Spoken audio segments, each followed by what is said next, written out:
this fentanyl pandemic in my community here. We don't have no rehabilitation centers. Democrats have told us for so many years what they promised us and what they was going to do. Year after year, election after election, we hear the same thing. Yes. No change. Action, no action. The crime here is high. Our police department is down 500 police officers. The other day I had a break-in at my restaurant. I called the police. They told me it was going to take 2 to 3 hours to come out. No, we need more police in the community. And it is a lie that Hispanic and blacks don't want police officers. I'm from Dominican Republic, I'm an immigrant, I'm a black woman, Hispanic, in all the 9 yards, and we want police officers. When they label saying that Hispanic and black don't want police officers, that's creating division. That is a lie. Things are going on. That is the most important thing. Get us in there. See you soon. So great to see you. Yeah, of course. Why pause my successful business career? Because I saw what Joe Biden and Mark Kelly were doing to this country. Right? I am a father of 3 young boys. They're 8, 6, and 2. I've worked hard. I've succeeded. In some relative sense, my boys will be fine. Right? I've been, blessed. But on an absolute sense, like, what kind of country are these boys on track to grow up in? Right? I want everybody's kids and grandkids to actually live in a country that works and an America that we still recognize. Well, Biden, Mark Kelly, they're taking that away from us. What are your main priorities going to be day one in the Senate? Stop inflation and secure the border. Okay, so when you say stop inflation, what would be the steps to do that? What Well, policies? just by winning, right? Just by getting the House and the Senate back, we can immediately put the brakes on Biden's inflation, right? Again, they threw open our southern border. They welcome 300,000 illegal immigrants every month. It's not just the people, the fentanyl. We're losing 100,000 people, mostly young Americans, every year to fentanyl. And those numbers are just going way up. Mark Kelly, he's not doing a damn thing to stop it. It makes me sick. It's killing our kids. So as soon as we secure that border and stop inflation, we have to meaningfully restrain big tech. I understand big tech better than any other candidate, actually better than any sitting senator right now. Call me old-fashioned. I think the American people should determine who the president's going to be, not Google, not Facebook, not multi-billion-dollar multinational corporations. Carrie Lake was a local anchor in Arizona for decades. She resigned in 2021 with a viral video denouncing what she described as corruption in the news media. An endorsement from Donald Trump in September of 2021 propelled her to victory in the GOP primary. Since then, she's become the target of the media machine she was once part of. Arizona, then it's time for Governor Carrie Lake.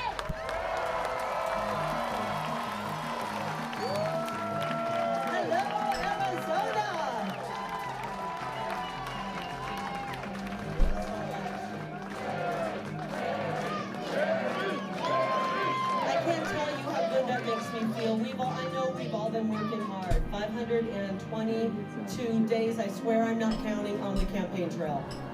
522 days across this gorgeous state, meeting with the most amazing people that I could ever dream of working for. It's been such a blessing from God. I can't even describe it any other way, to be face to face with people. And they know me. I feel that I know them as well. I've been in their homes for 27 years as a fair and honest journalist and news anchor, and now it's been wonderful to reconnect with the people face to face and talk about the issues that are affecting their lives. I want to tell you what I want to do for Arizona, and I think after 522 days, you know, we are going to secure that border starting on day 1 in January 2020. We're going to take back the material down on the border that we paid for, and we're going to finish President Trump's wall. Who's for that?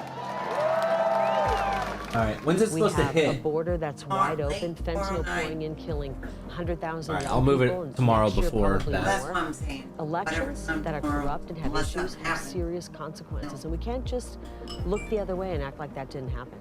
You've got to go in there, you've got to mark Republican, write down that ticket, and then go out and wait for the election results to come in. And it might take 10 days because we're still Arizona, but I vow to you when I take office, we will reform our elections and restore honest, transparent elections in Arizona. We know there were major problems.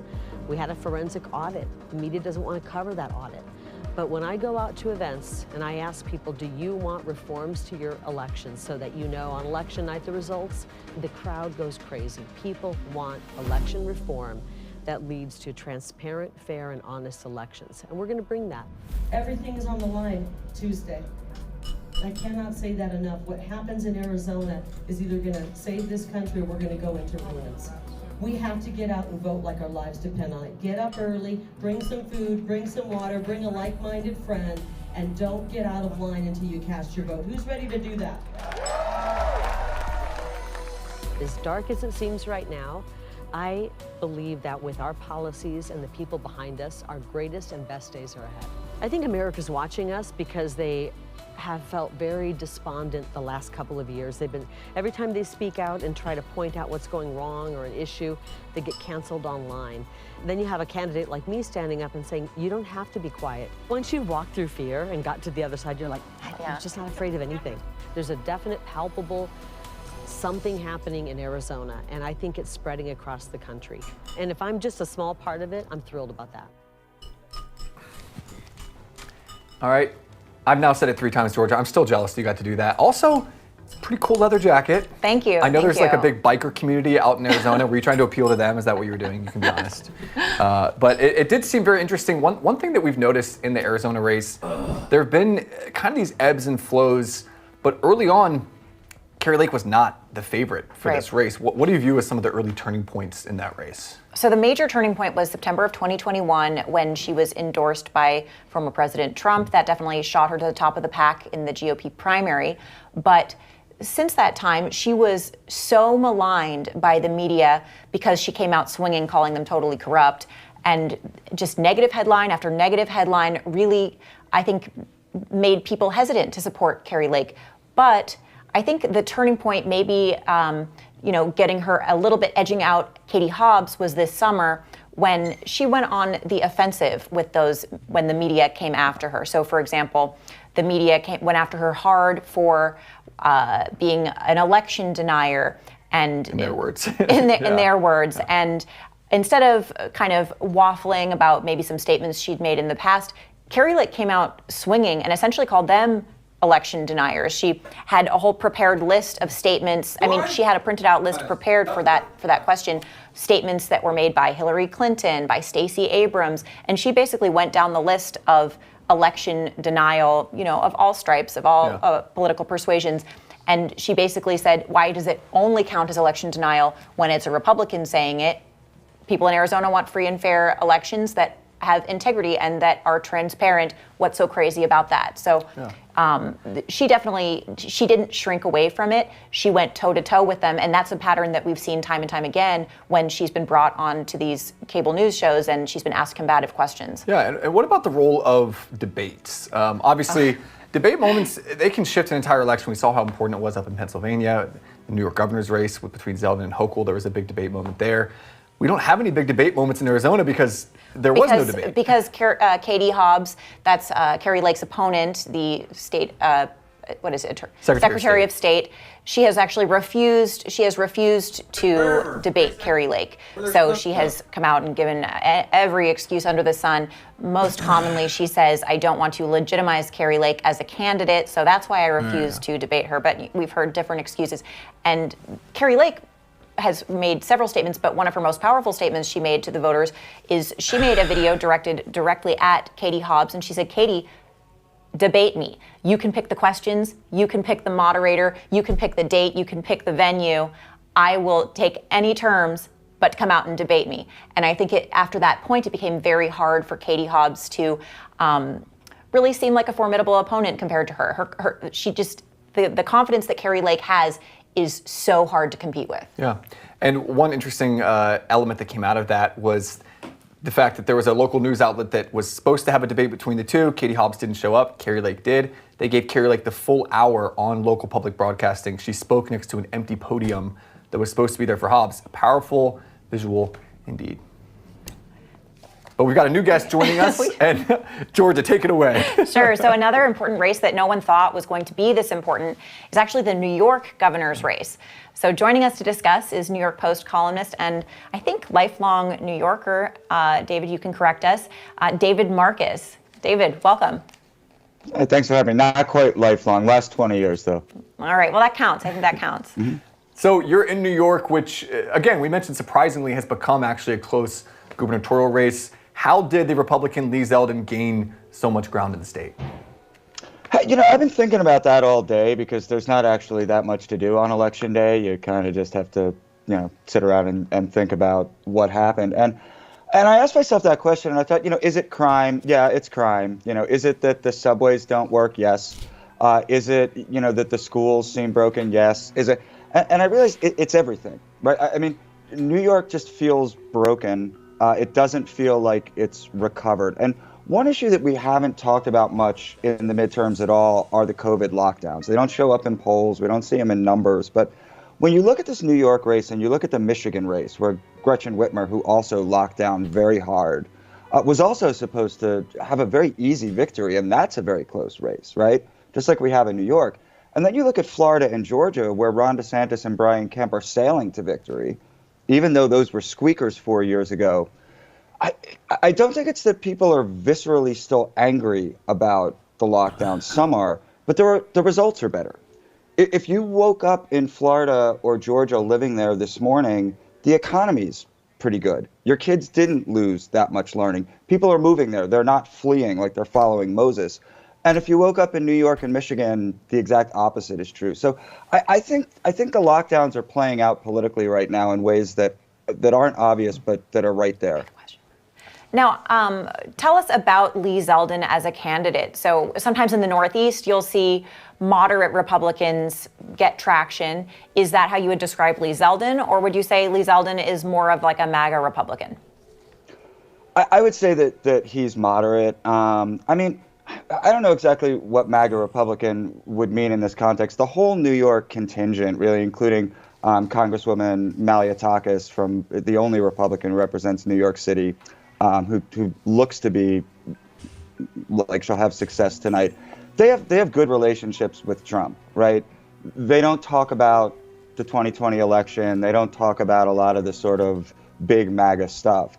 But those relationships are strong and solid. So you're right. The Northeast Republican is a different breed of cat, and Zeldin is that. He's not ideological. He's much more sort of transactional.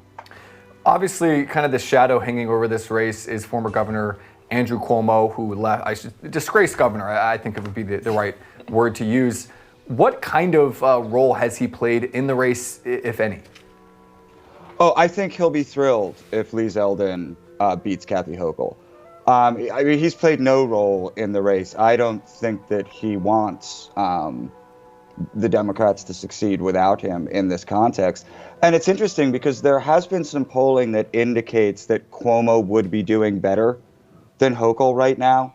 And also, Cuomo really did run the Democratic Party machine in New York State in a way that Hochul doesn't. So if Hochul's going to pull this out, she's going to do it. She's going to do it with that machine getting the vote out. It's not clear that she has the same kind of power and control over that Andrew Cuomo did. Has she tried to run away from Cuomo, or has she just tried to not mention him? Is his name, I guess, is she worried about being too closely associated with him in the state? I mean, until a week ago, she was running away from saying anything. I mean, she didn't run a campaign, right? She was up 25 points like 3 months ago, and the assumption was, well, it's, 7-1 Democrat to Republican in New York City. There's no way she loses. She really tried the Joe Biden from the basement thing, looked like it was working, and then about 2 weeks ago, somehow Zeldin convinced New Yorkers that he had a shot, and the polls started moving rather dramatically. Well, she also had a few pretty notable blunders just in the past couple of weeks. I think specifically she said something to the effect of the crime wave is not a real thing. Why does it matter so much to you? Why does it matter so much to you about crime? Yeah, what kind of impact did those moments have on the election? Oh, I mean, look, that was a Zeldin ad the next day, right? She was really trying to thread a difficult needle because she was trying to say on the one hand, look, I know you see all the viral videos, but this is really being exaggerated. It's not that bad. And simultaneously trying to say, also, I'll fix it. Mm-hmm. Those two arguments don't make sense together. And clearly, like, one was for one group of people and another was for another group of people. But it's really hard to run a campaign, with such basically contradictory message. What sort of effect has crime had? I know we keep coming back to crime because it has in many ways been the defining issue of this race. Lee Zeldin had it touch his family personally. There was the shooting outside of his home when his two 16-year-old daughters were at the residence. He was attacked on stage by a man. And then you mentioned all the crime we see in New York City and all these videos. What sort of impact has that had on New York City voters themselves? Obviously, they make up a huge portion of the New York State electorate. Is that the number one issue for New York City voters themselves? I think it is, and I think it's something that's hard to capture in just the pure crime statistics, right? And again, I think you can take some of this back to the lockdowns. For example, right, if you're in Midtown Manhattan and you went to a concert or a show or something, it's 10:30 at night, and you're walking down the street and some like weird person makes eye contact with you, that's a much different experience if there's 40 or 50 people on the street than if there's 4 or 5 people on the street. So that basic sense of safety that people have in a bustling city like New York just isn't there right now. And you know, my friends, especially my friends who are women, will tell me like they don't want to take the subway home at 10 o'clock at night. I mean, that was unthinkable 5 years ago. Nobody, it wouldn't have even crossed anybody's mind. So yeah, I mean, New Yorkers have a spidey sense and it goes off way too much. There was another race that we've been keeping an eye on, a House race there with the Democrat Maloney. What's going on there? I mean, we got a guy who's the chair of the DCCC that is now in danger. Is that a race that you actually think could go for Republicans? I mean, sure it could, and these races feed into each other, right? I mean, to the extent that there's excitement on the congressional side, that's going to help Zeldin. Zeldin's going to have coattails for these congressional candidates. One race that I think I mentioned this race. One race that I'll be watching early on is New York 11, which is Malliotakis versus Max Rose. Malliotakis beat then incumbent Rose by about 6 points back in 2020. If that number looks more like 8 to 10, that's going to bode really well for Zeldin. If it looks more like 3 to 5, that's going to be good news for Hochul. All right. Well, David, we appreciate all of your insight on this. You've been the go-to man when it comes to all things New York politics. We appreciate your insight on Morning Wire as well. We're going to continue to hear from you as well. But thanks so much, David Marcus. Thanks for having me, guys. All right, Georgia, you know that we've been talking a lot about these Senate races, but it's important to not forget about the governor's races. You and I have talked already plenty about Kari Lake in Arizona and Tudor Dixon in Michigan, but there are a lot of other governor's races around the country, 36 in total up for grabs right now. And I think it's important to remember for a lot of people at home, who your governor is ends up impacting you a lot more than some of your federal elected officials, many times even more than your senator or your president. And so I think it's important to look at some of these governor's races. We're going to go through a couple of the battleground races right now, kind of get a feel for some of the polling. Do you mind if I nerd out again? Yeah, I got to do. nerd out in hour one. Professor Cabot back in session. It's great to have all of you in my classroom. This is weird. I don't want to be a professor. I take back that again. We're going to go to Georgia first. The latest polling, the final polling from Insider Advantage, has Brian Kemp, the Republican, up 50 to 45. Stacey Abrams, she's someone that has complete name recognition in the state of Georgia. She's been making huge efforts to try and get voters mobilized. One thing Republicans were hitting her on, pointing out the fact that she was saying that Georgia's election integrity laws and voter ID laws were sort of Jim Crow 2.0 in the state, and saying that it was going to suppress the vote in Georgia. We've now seen record voting in the state of Georgia early. It's been shattering records in Georgia. And so a lot of Republicans saying that was just kind of rhetoric you were using to scare people, because now we see voting totals soaring in Georgia. We're going to head out now to Arizona, that race we've been talking about, and really everyone in the country has been talking about, with Kari Lake. Latest polling, the final polling from Trafalgar, has Kari Lake up 51 to 47. One of the big turning points of this election was that refusal to debate from Katie Hobbs. Since then, we've seen polls continue to go in Lake's favor. And a lot of Republicans who are wanting control of the Senate are very grateful for Kari Lake, because she is more popular in the state than the Republican Blake Masters running for Senate. Masters has run, in many ways, a smart campaign. He's gaining ground. But there's a certain coattail effect that Republicans are hoping happens there. Then to Michigan, the final polling from our partners at Trafalgar has Tudor Dixon with a 1-point lead, but still within the margin of error. She's up 49-48 over Gretchen Whitmer. Another place where crime has been a huge issue, and obviously the economy. And finally, in Oregon, this is a race that a lot of people aren't really talking about as a governor's race, but we could have a Republican governor in Oregon by the end of tonight. And that's because there are 3 candidates on the ballot. Betsy Johnson, the independent. Earlier in the campaign, she was polling around 20 to 25%. The latest polling from Data for Progress, that is a Democrat-leaning poll, has Betsy Johnson only at 7%, meaning that Tina Kotek, the Democrat nominee, has been able to get up to 48%, but the Republican, Christine Drazan, is at 44%. Keep in mind, again, if Betsy Johnson, the independent, who has a long history in the state as a Democrat elected official, if she's able to get 10 to 15% of the vote, there's a very good chance that Republicans could win that race, only getting around 45% of the vote. But keep an eye on Oregon, another state very much like Washington, like California, where crime and homelessness have really decimated Democrat odds and hurt them in so many ways. And one little nugget to add on Oregon, Phil Knight, the co-founder of Nike, has poured in over $3 million to the Republican candidate. That's right, the co-founder of Nike has given $3 million to Christine Drazan. He does not want any more Democrat leadership. He's had Kate Brown, the governor there of Oregon, for the last few years. He's very openly feuded with her. He wants a Republican there. So we could have Oregon turn red when it comes to the governor's office. I think it's been decades, right, since they've It's had... been 40 years, the longest drought in the entire country. You're absolutely right on that. So we're going to get now to one more clip from voters on the street. We're going to get to hear from them on the issue of crime. We talked about the impact that's had on a lot of these races. What say we hear from the voters on that? Yeah, let's hear from them. We're scared every day. I'm very fortunate enough that I live in a pretty rural environment that we don't necessarily have as big of a crime factor. But yeah, in the larger municipalities, it's a shame that we have to deal with that right now. They're investing in our police. It was defund the police, and now all of a sudden they realized that didn't work. So now they want more money back, which they never should have taken away to begin with. Crime in the U.S. as a whole has to be controlled and stopped. Support of our police stations, support of our police men and women that protect us. I mean, we're lucky, but when we go to something like Nashville, when we have our pilot telling us, be careful out there on the streets. I mean, I've never, ever had anybody ever tell me that in all my days of travel. And it made us a little nervous, honestly. And I felt a little more nervous about it last night, to be honest with you, out here on the street. I've never felt that way. I am not as prone on gun control, but I guess to a degree. You know, the semi-automatic firearms, yeah, there probably needs to be some regulations on that. But again, in my, we don't want to give an inch and have them take a mile. I am a very proud gun owner.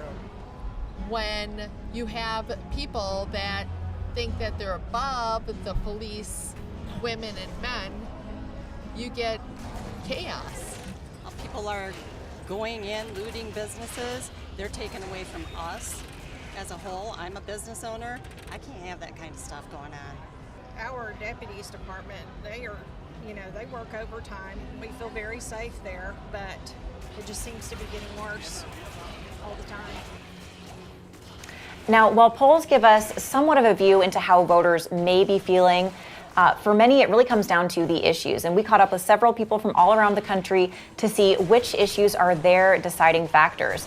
For many people, crime was at the top of the list. That is what we heard consistently from voters. It was crime, it was the economy. But it is fun just to get to hear from people. You can look at all the polls you want, but when you go out on the street and actually talk to people from all over the country, people come to Nashville. We were out in different cities as well.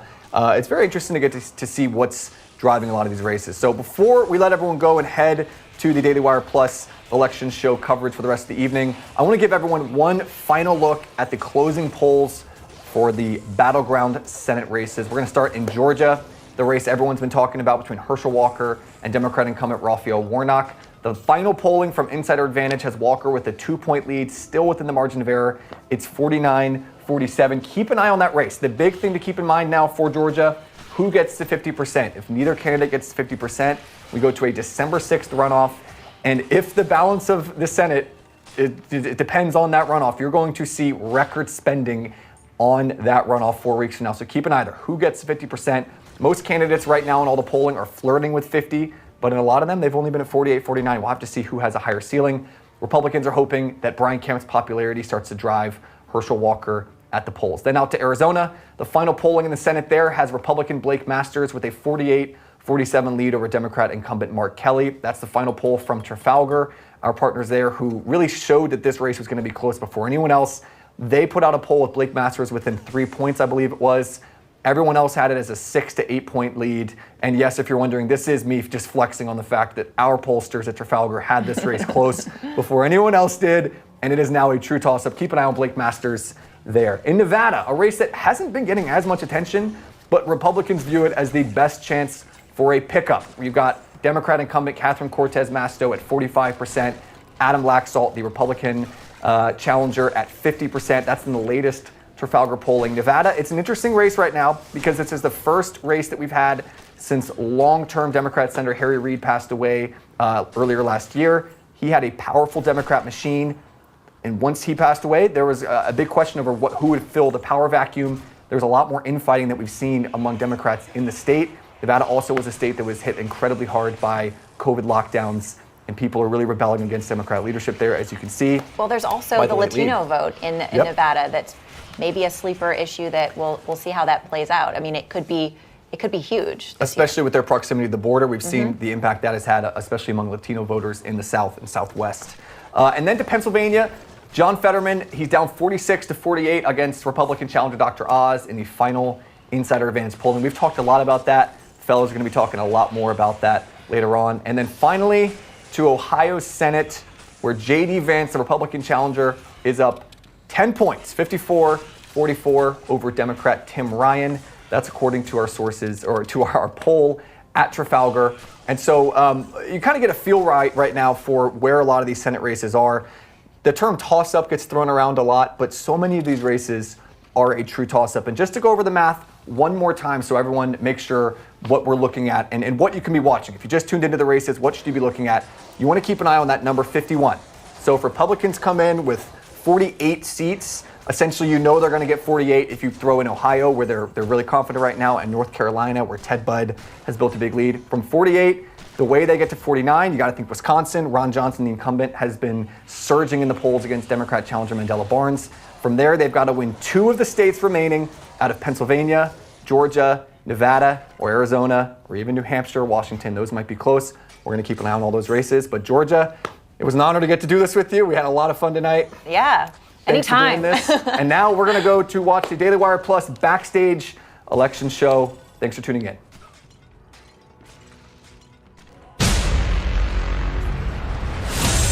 In Loudoun County, sexual assault covered up by administrators to advance a transgender bathroom policy. It's a hot-button issue in the state's very tight governor's race. Luke Rosiak is a reporter at the Daily Wire. He broke this story. Virginia elected their first Republican governor in 11 years. Just looking to speak to whoever is at this property because it's listed as the Black Lives Matter property. Who was George Floyd? We will give you an unvarnished look at the career of the most powerful politician in America. The Daily Wire is taking its lawsuit against President Biden's vaccine mandate to the Supreme Court. We're going to fight this all the way. Daily Wire took a stand saying that they would not comply. The vaccine mandate is as good as dead. And today, together, we kick the government's ass. Anyway. Choosing Death is a powerful and shocking documentary committed to telling the truth about abortion, to exposing the lies. And if the justices on the Supreme Court can face down the mob for the truth, so can we. Harry's announced it was cutting advertising with the Daily Wire. So Jeremy Boring came up with an alternative. He started his own razor company. You're going to love this new podcast. Yeah, you're not going to argue with me. It's a bad idea. Don't argue with me. We got to see leaked footage from inside Disney saying things like, we have a not-so-secret gay agenda. The Daily Wire said they'll spend $100 million to create children's programming to counter woke media companies. So what are we going to do about it? We're going to build alternatives. We all need a place run by people who are willing to die on the free speech hill. It is a massive honor having you on the Daily Wire Plus platform. It's counterculture time. I have traveled all over the world asking one simple question. What is a woman? I'm not sure that we should continue with this interview. I think this interview is over. We have exposed Vanderbilt's child mutilation practices. We're fighting for people who cannot fight for themselves and shouldn't have to. That's what we're fighting for. We're in this for the long haul. Hollywood is missing out. It's great to see the very fast growth of Daily Wire. The first fully produced film, Shut In, really top notch. actress Gina Carano was fired from Disney's The Mandalorian. The Daily Wire, they just did a Western. Man, the trailer looks sick. Gina Carano, she doesn't back down. Calling all Hyperions. Don't you touch my kid! We provided a new beginning, and it starts with this movie. Ben Shapiro's Daily Wire has more followers and engagement than the New York Times or CNN. That is a problem for democracy.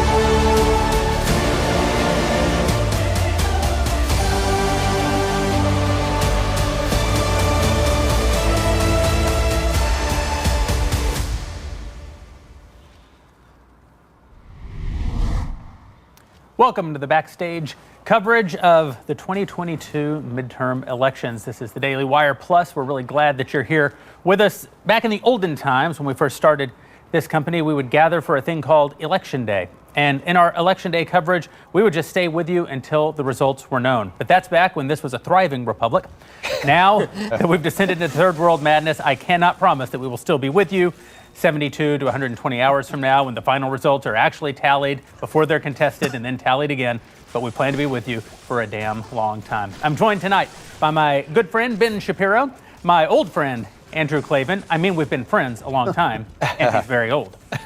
Matt Walsh from Outkick, Clay Travis, and your humble God King, Jeremy Boring. Guys, it's going to be, well, it's just going to be the longest night, basically, in all of human history. What are we in for? So I think that there are going to be some early bellwethers, which I'll talk about in a little while. We'll go through the map and we'll see kind of which way the trends are going in a bit. But essentially, I think it's important to lay out the possibility of three scenarios, what I've called the red trickle, the red tide, and the red wave. The red trickle would be that the Republicans pick up, say, 15 to 20 seats in the House, which is they take the House, but they don't take it by a huge margin. Yep. They don't end up taking the Senate. They lose a bunch of very narrow races in places like Pennsylvania, Arizona, Georgia, New Hampshire.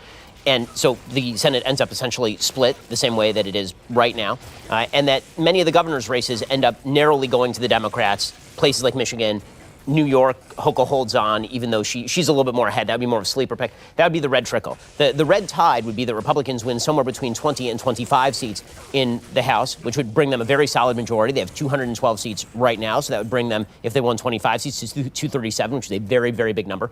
And Democrats would have 198. And that in the Senate, they end up with 51 or 52 seats. That would be sort of a red tide. The states that most likely go in favor of the Republicans in the Senate, in that case, would probably be Nevada, Wisconsin, obviously they have to hold, maybe Georgia, and then they lose a couple of the other seats, and they pick up a governorship here or there. Or they mostly hold governorships that are really contested. And then there is what I think looks like it is materializing. That looks like a red wave. So the red wave scenario is that Republicans pick up north of 30 seats. If they pick up north of 30 seats, Republicans have only had north of 240 seats in the House 4 times since World War II. 3 of those were since 2010. If Republicans pick up 36 seats or more, that is the largest majority they would have in the House since 1928.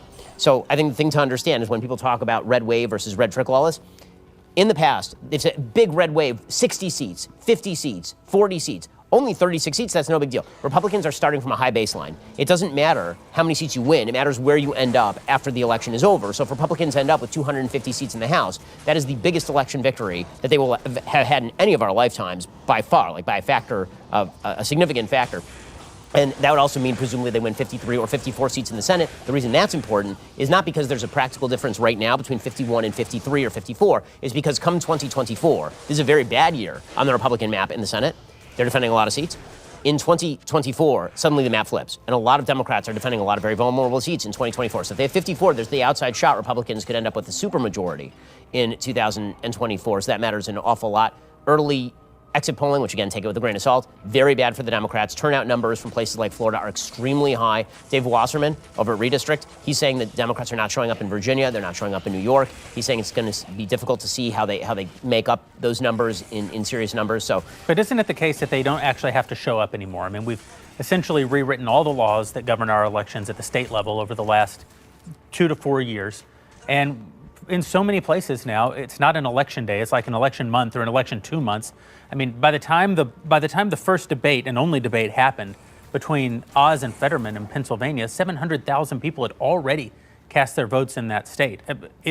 I think this kind of goes to the idea of that the Democrats have in some ways rigged the system to benefit themselves, and that would not show up in things like exit polling. That's for sure true. It is true, however, that when you look at the early mail-in returns, and you can see how many votes have come in, and you can kind of see what the party split looks like, they're more even than Democrats thought they were going to be. It's not as much of a blue advantage. Republicans, they have this routine where first they complain about the democratic procedures in place correctly, and then they learn how to use those same procedures. So you saw this in California. A few years back, Democrats turned a bunch of red seats blue by ballot harvesting. And then in the last election cycle in 2020, Republicans were like, yeah, this process sucks, but if it's there, we're going to do it also. And so what you saw is that Republicans really said mail-in balloting is bad, early voting is bad. Also, I early voted.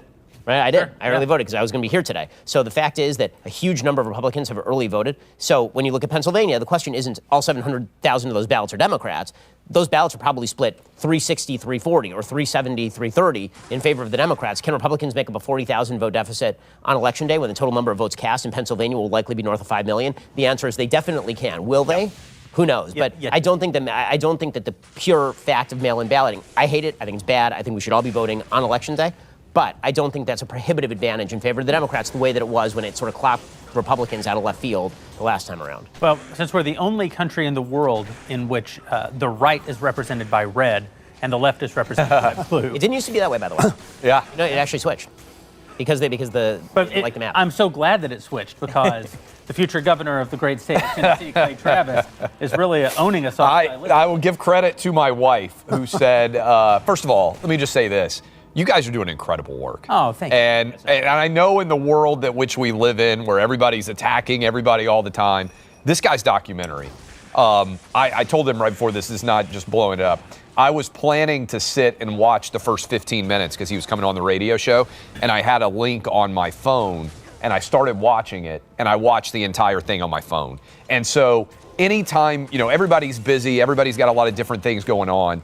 But when you think, hey, I'm going to devote 15 minutes to this thing, and then you watch the whole thing, and you watch it on your phone, which is not exactly the best viewing experience, I think it's just a testament to how good of a job he did and the work that you guys are doing. Look, I'm a kid who grew up in Nashville, so I am honored that you guys have brought so many people who are talented here.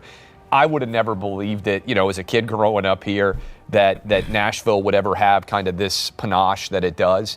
And again, I know we live in a world where people are constantly throwing punches all the time, but you guys are doing absolutely phenomenal work. So, Red Jacket, going to give more credit. Yeah, Red Jacket, my wife said, we're throwing a party tonight for the Clay and Buck radio show down on Broadway. And my wife said, hey, you have zero fashion sense. You should wear a red jacket for this. So this is literally the first time that I wore it. And I don't want to, we were throwing the party. I was like, I don't want this to turn into Hillary Clinton 2016, where we're expecting a red tsunami, red wave, and it doesn't happen.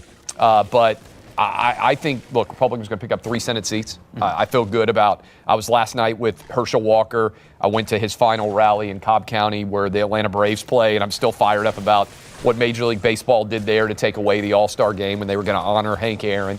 Fired because up of crowd. Those terrible voter suppression laws. Correct. That has totally been blown up. But they feel good about winning outright tonight, so I hope you guys are able later in the evening to talk about him flipping that Warnock seat. Nevada, they feel super good. I feel like Laxalt is going to win that one tonight. I feel pretty good about Arizona. And Oz and that crew believes that they're going to hold Pennsylvania. So how long that process is going to play out, I don't know. But I feel like tonight, and I don't want to jinx it, let me knock on wood here, but I feel good about Georgia and Nevada flipping officially to Republicans tonight before it's super late. That's fantastic. Drew, what happens if Republicans actually win? I mean, you've talked about this a lot, that sort of constitutionally, if you'll pardon the use of the term, conservatives are a bit dour. We're always preparing for the worst. We all bury gold bars in our backyard, and we all have My Patriot food. Yeah. By the way, the rice is delicious. But what happens if we actually gain advantage? I mean, what does it mean for the Biden agenda? What does it mean for some of these senators like Manchin, who have kind of really been mavericks over the last few years? Does it give them cover to move back to the left, or does it? I think the most important thing is that there are a huge number of Republicans running who have never been in politics before. And the mainstream of the party, the Mitch McConnell part of the party, has done a lot to help them, to try and get them to lose. I mean, it has not been funding guys like Masters, who could have done much better if they'd been pouring money into his campaign. That means that if Republicans win, and I personally think that if they take the Senate, the map is so bad that alone is a red wave. If they take it by one vote, remember months ago we were talking about how impossible that map was. That's right. But for the last 2 years, we've talked about how impossible the map is. Right. But if they do, that means we've got a new Republican Party. And the old Republican Party is going to have to learn how to live with it and how to bring them into the fold without transforming them into their old rhino selves. And I think that is going to be the biggest thing, because, you can talk about Donald Trump has changed the Republican Party. Donald Trump was a sign, an outward sign of the change that had to come, that was on its way.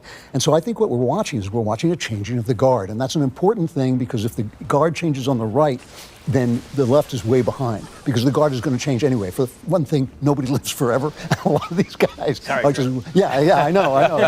I just want my generation to go without taking me with it, But still, this is the end of the baby boomer generation. Yeah. It has to come to an end at some point, please God.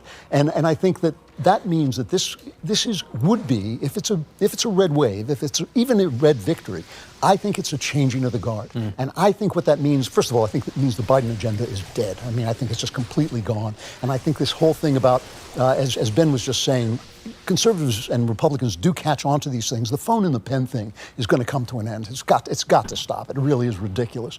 And so I think that the Biden agenda is dead. Not as dead as Biden himself, but it's still pretty dead. And I think that there are going to begin to be some movements toward new things. It's really about spending right now. It really is about the printing of money and the spending, and a lot of that is what's damaged the economy. We're going to have a reckoning. We're going to have a reckoning about the COVID lockdowns and things like that. So there's going to be a lot of noise, a lot of investigations, which I don't think are a bad thing, but eventually one hopes that the Republicans can start to move an agenda of their own. That's going to take a new president. It's a tricky position, though, isn't it? We've been in this position before where, because we stop, right now the Democrats control the White House, both chambers of the Congress. We've been able to stop their agenda pretty well at the court. But there are a lot of things that they can do, both through executive action and through legislation. You stop them even just in the House by a wide enough margin, you've probably brought their legislative agenda to a standstill. You get them in the Senate, they can't even really appoint judges at this point. I mean, you've really done a lot to damage. They still have those executive orders, which are going to be a challenge. But the problem, and Matt, I'd like to hear your perspective on this, is that while you have a lot of power to say no when you control the legislature and the courts and not the presidency, you have no power to say yes. Does that put Republicans in a risky position for 2024? Because it's just, it's all this rehashing of the party of no. You're not able to execute any constructive vision. You're not really required to have a constructive vision for the future of the country. Yeah, I think it could, but I'd like to see the Republicans go on offense. I mean, the knock on the Republican Party up to this point is that they like to take the position of the loser, because when you're losing all the time, you're not in a position of power. So there's no way to judge your successes or to rate your performance, because you're not you're in the opposition. If they're not going to have the power to pass laws, but I personally would like to see them. And the media is worried about all the Republicans take over. They're going to be investigating Fauci. They're going to start impeaching. They're going to push for impeachment of Biden. Personally, this is what I would like to see happen, because I think that the Republicans need to use that power, show that they're willing to be aggressive and go on the offense, and also set the tone, because once we get into 2024, if a Republican wins, Democrats are going to do exactly the same thing. So I will note a couple of things. One, you gave Mitch McConnell a lot of crap there, and he deserves a lot of crap, but Mitch McConnell's Senate PAC did come in and spend a lot more money than, for example, Donald Trump did. Yeah, Donald Trump spent on the order of $15 million across all of the races. The Senate PAC spent a large multiple of that. And these were on nominees that McConnell didn't really want in the first place. So kind of throwing him out with the bathwater, I think, is a mistake on that front. We should also point out that Donald Trump is responsible for several justices on the Supreme Court, and Mitch McConnell is just as responsible for those justices being on the Supreme Court. So to pretend I'm picking on the wing of the GOP that puts up guys like John McCain and the Bushes who followed Ronald Reagan with the first George Bush. Oh, I agree with you. I agree with you on all that. I mean, you don't have to argue with me on that. The one thing I will say is that a little bit of strategy would go a long way here for the Republicans, because when you don't have power, when you don't actually have the capacity to override Joe Biden's veto, and you don't. Okay, I mean, let's just be frank about this. They win from 53 seats. They don't have the ability to override a Joe Biden veto on anything. What they do have the ability to do, congressionally speaking, is they can stop bad regulations. They do have the ability to seize back some power from the executive branch by stopping bad regulations. They have the ability to do some investigations. But what you are doing is you're biding your time until 2024, and you get a Republican president in there, and then you ram through an entire agenda. And so the biggest thing that both parties seem to be not doing is avoiding the landmine. And when Joe Biden came in, the mandate was don't be Donald Trump and be dead. And he was dead, but not quite dead enough. He was mostly dead. And the mostly dead of him allowed him to then pursue the biggest spending agenda in the history of the United States, lose the war in Afghanistan in the most humiliating possible fashion, try to trans the kids, and put equity at the center of his entire agenda. Right? And this is leading, I think, to a really, really bad night for Joe Biden tonight. Republicans, when they come in, if the idea is that this is somehow a justification of, say, impeaching Joe Biden, you're going to have to come with some actual evidence to impeach Joe Biden. It can't just be, we're going to impeach him for the hell of it, because let's be real about this. The impeachment of Donald Trump twice didn't hurt the Republicans. The Republicans are about to kick the living bleep out of the Democrats tonight after Democrats impeached Donald Trump twice and failed to convict him in the Senate, which, by the way, is exactly what would happen. It takes 60 votes to convict in the Senate. Yeah, so even if you impeach Joe Biden, he ain't going nowhere. But I think investigations are investigations are totally fine. I'm just saying, avoid the big boo-boo. And Republicans have a really bad habit of not avoiding the big boo-boo.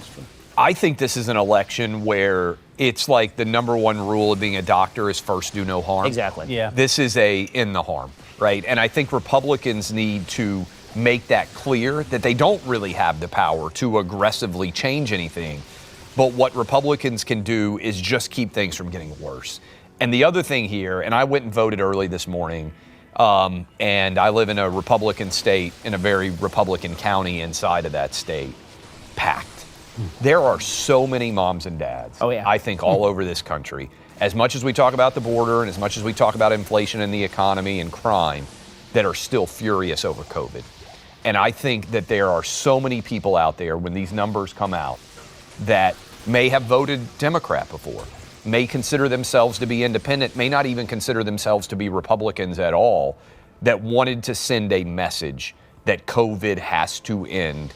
And there has to be a reckoning, and there have to be consequences for keeping kids out of school. You mean amnesty? Yeah, like this. Like yeah. we should forgive them. No. Harm, no I want Fauci crying in front of Rand Paul on the Senate. I want aggressive investigations, and I think there are lots of people like me who are just dads that are furious, moms that are super furious. I think that's the underlying, because it connects everything, right? We wouldn't have inflation if we hadn't shut down the economy and started giving people money like crazy. We wouldn't have crime if we hadn't decided in the midst of COVID, hey, George Floyd, all of a sudden because of this one viral video, we're not going to allow police to do their jobs anymore. I think it's all connected to COVID. And I think there is an underlying anger that is going to reveal itself all over this country associated with I definitely agree that COVID is it is in many ways the defining political event of our, maybe not lifetimes, but of this decade. Oh, no, of our lifetime. In the way that... Of our lifetime. I'll say of our lifetime. It's more defining than 9/11. Yeah? Yeah, because 9/11, the aftermath of 9/11, for the vast majority of the American people, is over within about 5 years. I don't think this is over in 5 years. I think that the effects of this are going to last. Do you guys I still get angry. Like, I went and voted this morning, and there's 100 I moved my family people. and my company from a state because of COVID, right? I mean, we moved the company. We moved our personal lives. We took our families out of one state and moved it to 3 states because of COVID. And so did hundreds of thousands, if not millions of other human beings. I think you're exactly right. And the aftermath of all of this, and then it's all tied into everything that Matt's been doing with the school board. Yep. Suddenly you could see into the school, and what are these people doing we both went to and your talked kids? to school and boards. why are I these mean, I'm people still angry about Why are these people and then they kept you out of school. Yep. Randy Weingarten is out there campaigning with Kathy Hochul today. Like, yes. All of this. That's why you can't trust the polls necessarily, because the polls don't reflect this. People The exit polls, they don't, I haven't seen an exit poll that lists angry about COVID as an option. No, but anger was high. Did you see that? It wasn't acceptable. Anger in general, exactly. Anger in general, but they're not specifying COVID. They're not specifying the fact that they're trying to trans the kids, the drag queen story hour stuff. I think all of that feeds into this race just theory, all of it, yeah. environment of anger, and people feel like these people in charge of the country right now are just are totally disconnected from reality. And COVID also represents a moment when the lefts thought, this is our chance. You knew it the minute those riots started in 2020. I thought, man, they were waiting for this moment because some black guy is going to get killed by a cop at some point. That's always going to happen. And they were right on top of it. There was no proof that was a racist incident. It was obvious. I thought it was sloppy policing, but there was no proof it was a racist incident. Yet they had the narrative spread faster than the truth could put its pants on. And I just looked at that at the time and I thought, they see their moment and they seize their moment and they're out over their skis. I think that's actually maybe that's the defining political moment. It's COVID into the BLM riots and the fact when everyone saw this switch happen, all of a sudden that they were locking down schools, you can't go to school, but now you can go and riot and that's okay. I think and that's when the anger, I think, really started. Kind of the you're right about the I think I'll add one more it's to that still there. I'll say it was COVID and the shutdowns. Followed by, but if you're twerking and rioting for George Floyd, that's totally fine. Followed by, what if everybody has the capacity, if they want to get a vaccine, but then we spend more money than God or man has ever seen and create a 40-year inflation cycle? And people are like, these people are utterly disconnected from the rest of humanity. They have their own priority set, and their priority set is not our priority set. And so when they go out there and they've been hammering this, democracy is at risk, democracy is at risk. And maybe even people who are worried about that sort of thing, they look at the Democrats and they say, right, and you're the risk. Or maybe I'm more worried about handing my kids over to you than I am worried about some weird guy in a district who didn't vote for the certification in the 2020 election. Like, this is not what we are chiefly, which is why I say if Republicans can avoid the big mistake after they take power, I think 2024 will be a very good year for Republicans because people are not going to forget this stuff. This was life-changing stuff. They took kids out of school. They wrecked kids for more than 1 year. They exposed their entire agenda, which was to literally create money out of thin air to make people dependent on the government by the hundreds of millions and destroy the American economy and the global economy in the process. That's not going to go away. That sting ain't going to go away. Can I just say one thing about I know I'm in the minority on impeachment, but here's my concern. Is that if Republican wins in 2020, whether it's DeSantis or Trump, assuming it's one of those guys, if the Democrats have the power to push for it, like they will try to impeach whoever it is. They'll just continue doing it. So my concern is that there's no mutually assured destruction here, and that the Democrats know they're the only ones who will pull this stunt. They're the only ones who will use this power. If Republicans don't show that they're willing to do it too, that's my concern. It's sort of like they have their finger on the button, but we don't. If we know that it's not going to lead anywhere, I actually think it's beneficial to the party getting impeached. Right. Like if COVID doesn't happen, Trump getting impeached the first time, I think would have aided him in being able to win re-election. I think so that's my concern. The poster for the Democrats are people like Kathy Hochul and Gretchen Whitmer, who I've never seen in the same place at the same time, maybe the same woman, but that absolutely blank smile when people start to talk about crime, when they talk about inflation, when they talk about their kids being given pornography in school, and they're just looking at them like they don't know what they're talking about. And that's, to me, what impeachment represents, too. When you're impeaching a guy over a phone call he made to Ukraine, and people are thinking, this isn't my problem. This isn't what's bothering me. This is not what I lie awake at night worrying about. I think you've lost them. And I think that what the Republicans need to do is continue to show that they care about the things the voters care about, which to me is politics 101. You know, they keep saying, the Democrats keep saying, our messaging is off. Yeah, your messaging is off because your actions are crap. You know? Because they tried to turn January 6th into 9/11. Right. That they thought that was going to be their route to power for, I think, a generation. And what they missed on was it actually just makes them look so incredibly tone deaf that I believe they're going to reap the consequences of talking about all the wrong issues tonight as we see these results. The great irony of the fact that we on the right, until Elon Musk took over Twitter, we're very critical of the Twitter bubble, is that the Twitter bubble hurts Democrats more than it hurts Republicans. 100%. Because everyone in this administration is on Twitter 24/7, and all they are doing is deciding whether to put their pronouns and the Ukrainian flag in their profile, and they don't give a crap about the American people, and the American people know it. And you can see it forget about white voters, right? Because their whole theory of politics is, the white people, they're out for revenge, and now it's a revenge election for the whites. That is not what the polls show. The polls are showing that Republicans are going to almost split even among Hispanics. Yep. That's nuts. The polls are showing... And grow a lot of black support. 17%. Yeah, I saw that. There was a Wall Street Journal poll that came out and said 17% of black Americans are going to vote for the Republicans. For those who don't understand what that means, Democrats routinely win above 90% of the black vote. There has never been a Republican president really since probably the last 50 years who has won north of about 10 to 12% of the black vote. You start entering into 17, 20% territory for the black vote, Democrats cannot win elections with those numbers. It is not possible for them. And here's the thing that's amazing. There's a Wall Street Journal article today about Census 2020. And what it said is that a shrinking number of Americans generally are living in race-segregated areas. It said a huge number of white Americans are no longer living in areas where 4 out of 5 people around them are white. Yeah. So it's much more racially mixed country than it was 10 years ago or the 10 years before that. And the country's getting redder. Okay, so what's happening is not that the white people are running away from all the brown people and then setting up their own enclaves and then trying to avoid the brown people by electing people who will make sure that the segregation... That's the Democratic line. It's not true. It's a lie. What's happening is that people are experiencing, under Republicans, as they did under Trump, economic mobility. And then under Democrats, they're experiencing misery. And they're all thinking the same thing, which is these people suck at governing. You got Katy Perry, who's out there tweeting photos of herself voting for a person who is not a Democrat. Rick Caruso is not a Democrat. He's a Republican. He created the Grove. It's like one of the nicest areas in L.A. It's before they burned it twice. It was really a wonderful place. It drove him into politics. Right. And now you've got Katy Perry out there tweeting photos of herself saying, L.A.'s unlivable. There's my favorite clip of this week. Kathy Hochul was asked about the crime in New York. And she's asked by Stephanie Ruhle on MSNBC about the crime in New York. And Stephanie Ruhle says, you keep kind of downplaying crime. Crime is a serious problem in New York. And Kathy Hochul says, don't worry, we won't let this turn into San Francisco. And I was like, who runs San Francisco? You guys run San Francisco. Here's the other thing I would say, building on that. I really do think that that's going to be one of the shocking moments that MSNBC and CNN are going to have to reconcile, is when these numbers come out and they see how many Hispanic voters, and in particular black men, how many of them are going to be voting for Republicans as well. My big theory is that the Democrats totally misread Obama. 08 Obama is big picture. It is Ronald Reagan in 1980. It's Bill Clinton in 92. It's a campaign about how amazing America was. And they took the lesson of Obama winning in 08 and 12 as we've got to build on identity politics. Right. Hillary ran an entirely identity politics campaign. Biden got in because of COVID, but he tried to run the same campaign as Hillary, I think, effectively. My only pushback will be that's going to blow up, I think. My only pushback is 12. In 2008, Barack Obama ran as a trans-racial unifying... America's amazing place. In 2012, he ran a much more cynical... That's true. Much more cynical. Speaking of the racial mix that's going on, I, too, escaped the zombie apocalypse in L.A., and one of the things about L.A. is it's a very segregated town. It is. I mean, you really don't see black people, and when you do, they're often street people. They're the kind of people that you actually don't want to be around, not because they're black, but because they don't look savory. I moved to a place that's much more integrated, but everybody's kind of middle class.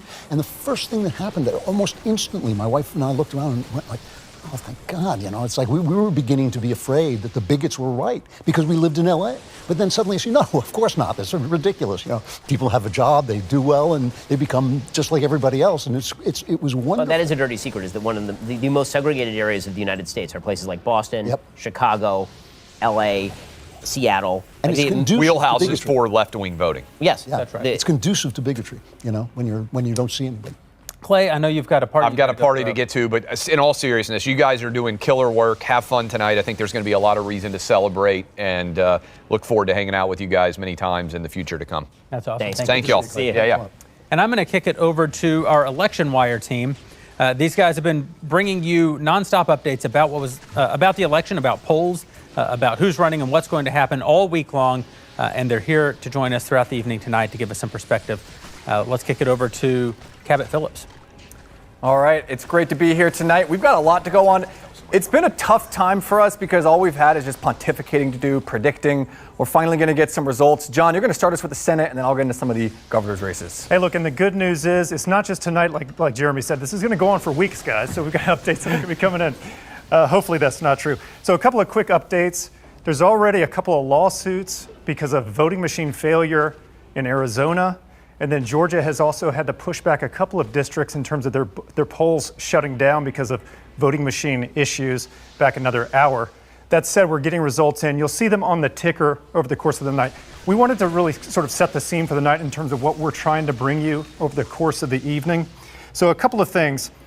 We're going to talk about the House a little bit, but not as much. We're going to look at that holistically. And we want to mention some things about our assumptions going into the evening. So Republicans start with 212 seats. They only need 6 seats for the majority, 218 seats.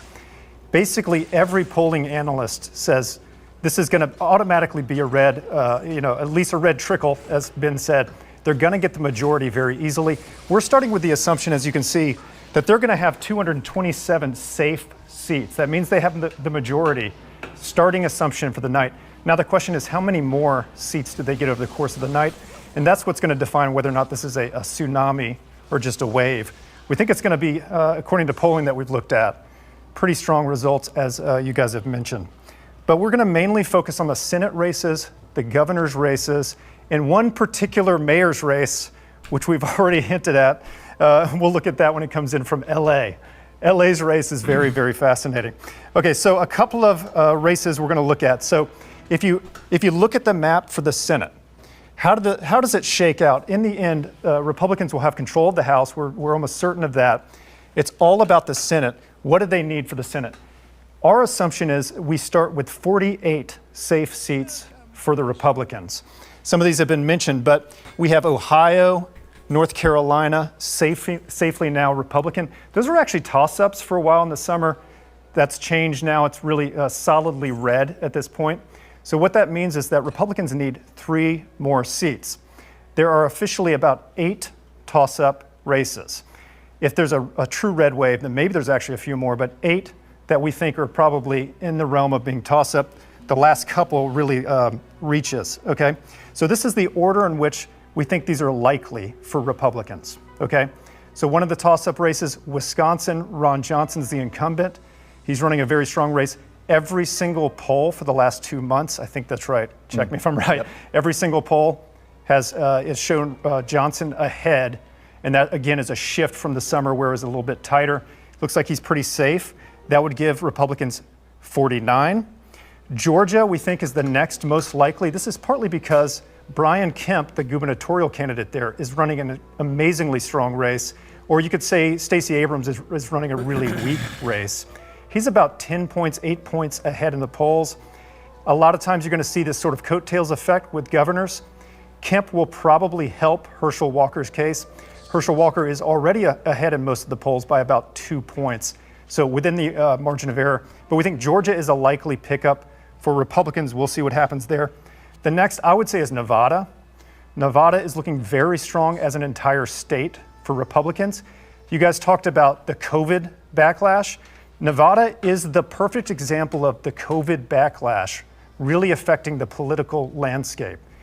All the Republican candidates, all of them, are polling ahead of the Democrats. There used to be a Democrat machine there. It's kind of collapsed. And we think a lot of this has to do with backlash to COVID, which really impacted, as you can imagine, Nevada. So that's another possible pickup. That would be 3. If they get that, they get the majority. There's also the Arizona race. This is a really tight race. Blake Masters versus Mark Kelly, the Democrat. Blake Masters has been behind in most polls until the last couple of weeks. Now it's really neck and neck. Polls are back and forth on that one. That's one to watch.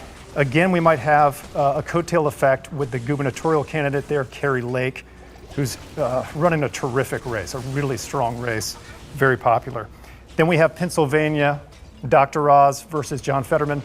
This is the most money that's ever been, I think this is right, the most money that's ever been invested in a senatorial race. Is this correct? About $250 million. Okay. This one, everyone's been watching this fascinating race. It's hard to predict where this is going to go. You have a weak Republican candidate there in terms of the polling for governor. Might not help Dr. Oz. We'll see that one. And then the last few, just to get through these quickly, New Hampshire, Don Bolduc. Yeah, it looks he's within reach with Maggie Hassan. Some polls, even Trafalgar, our pollster that we've partnered with, has Bolduc ahead in the last poll, but just by 1 point, so really margin of error stuff. And then Washington, out of nowhere, Tiffany Smiley. incredibly disciplined race. She's suddenly surged into contention there against Patty Murray. And that's an example of where you have somebody with a lot of charisma, someone without much charisma. So we're going to watch that one. That might be a real surprise to a lot of people in a deep blue state. And then Colorado, that's the biggest reach. It looks unlikely for Republicans. That is Joe O'Dea and Michael Bennet. Joe O'Dea's the Republican.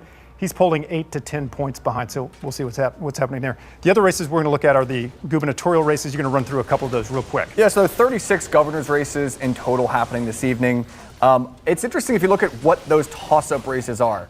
If you look at Real Clear Politics, their list of the 11 toss-ups, 10 of them are states that currently have a Democrat governor. So Republicans are really kind of salivating right now at their odds of having a lot of pickups. We'll start first with 3 races where Republicans are confident with some of these big name candidates. First in Georgia, John mentioned polls just closed there. We're starting to get results coming in. Stacey Abrams with an early lead, less than 10% reporting.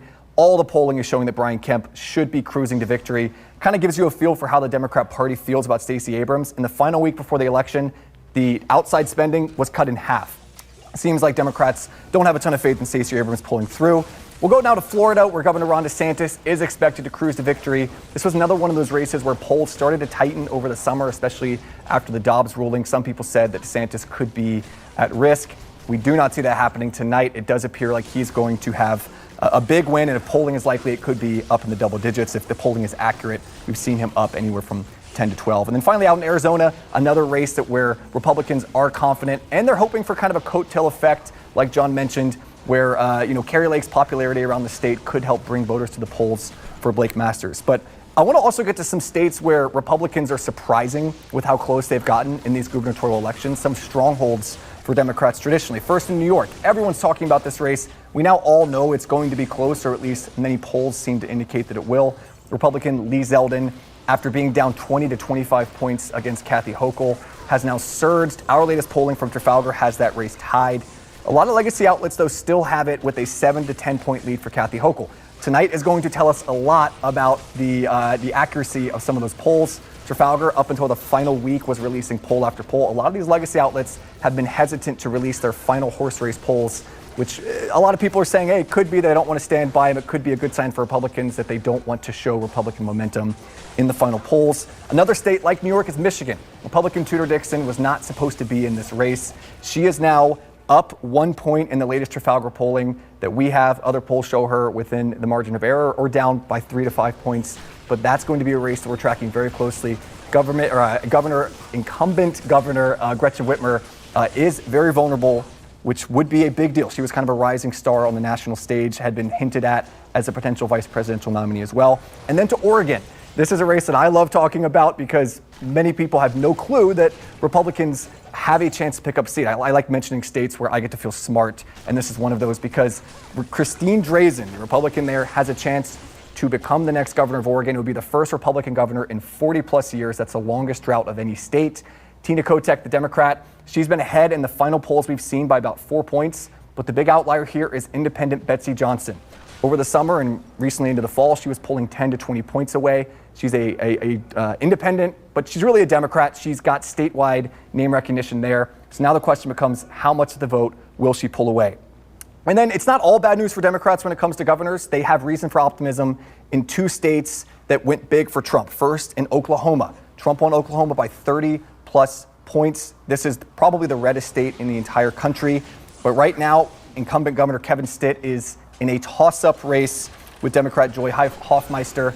Keep an eye on that race. Democrats are hoping it's one of their few chances to have a pickup. Polls have shown that from anywhere from tied to even Democrats with a slight lead in Oklahoma. Worth pointing out, not a ton of polling coming out of that race, but still one to watch. And then finally, the governor's race in Kansas. Democrats are hoping that they'll have a chance there.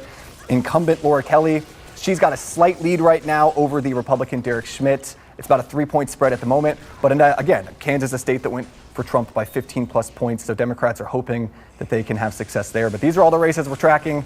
We're going to keep you guys posted as results continue to pour in over the evening. Thank you, Cabot, and thank you to John Bickel as well, the Election Wire team. And I want to welcome to the show with great heartfelt appreciation, Michael Knowles. Wow. No, that's all I got. I got nothing. I'm glad. I'm sorry I'm a little bit late. I was doing keg stands at the Clay and Buck party, so we sort of traded places. Though I arrive here, and it looks like the polls are closed in Georgia. Yes. So I got some good news and some bad news. Good news the is incumbent governor, by which I mean Stacey Abrams. the incumbent president of the universe. So the good news is that the polls have looked good for Herschel Walker, especially in recent days and weeks, and they've really.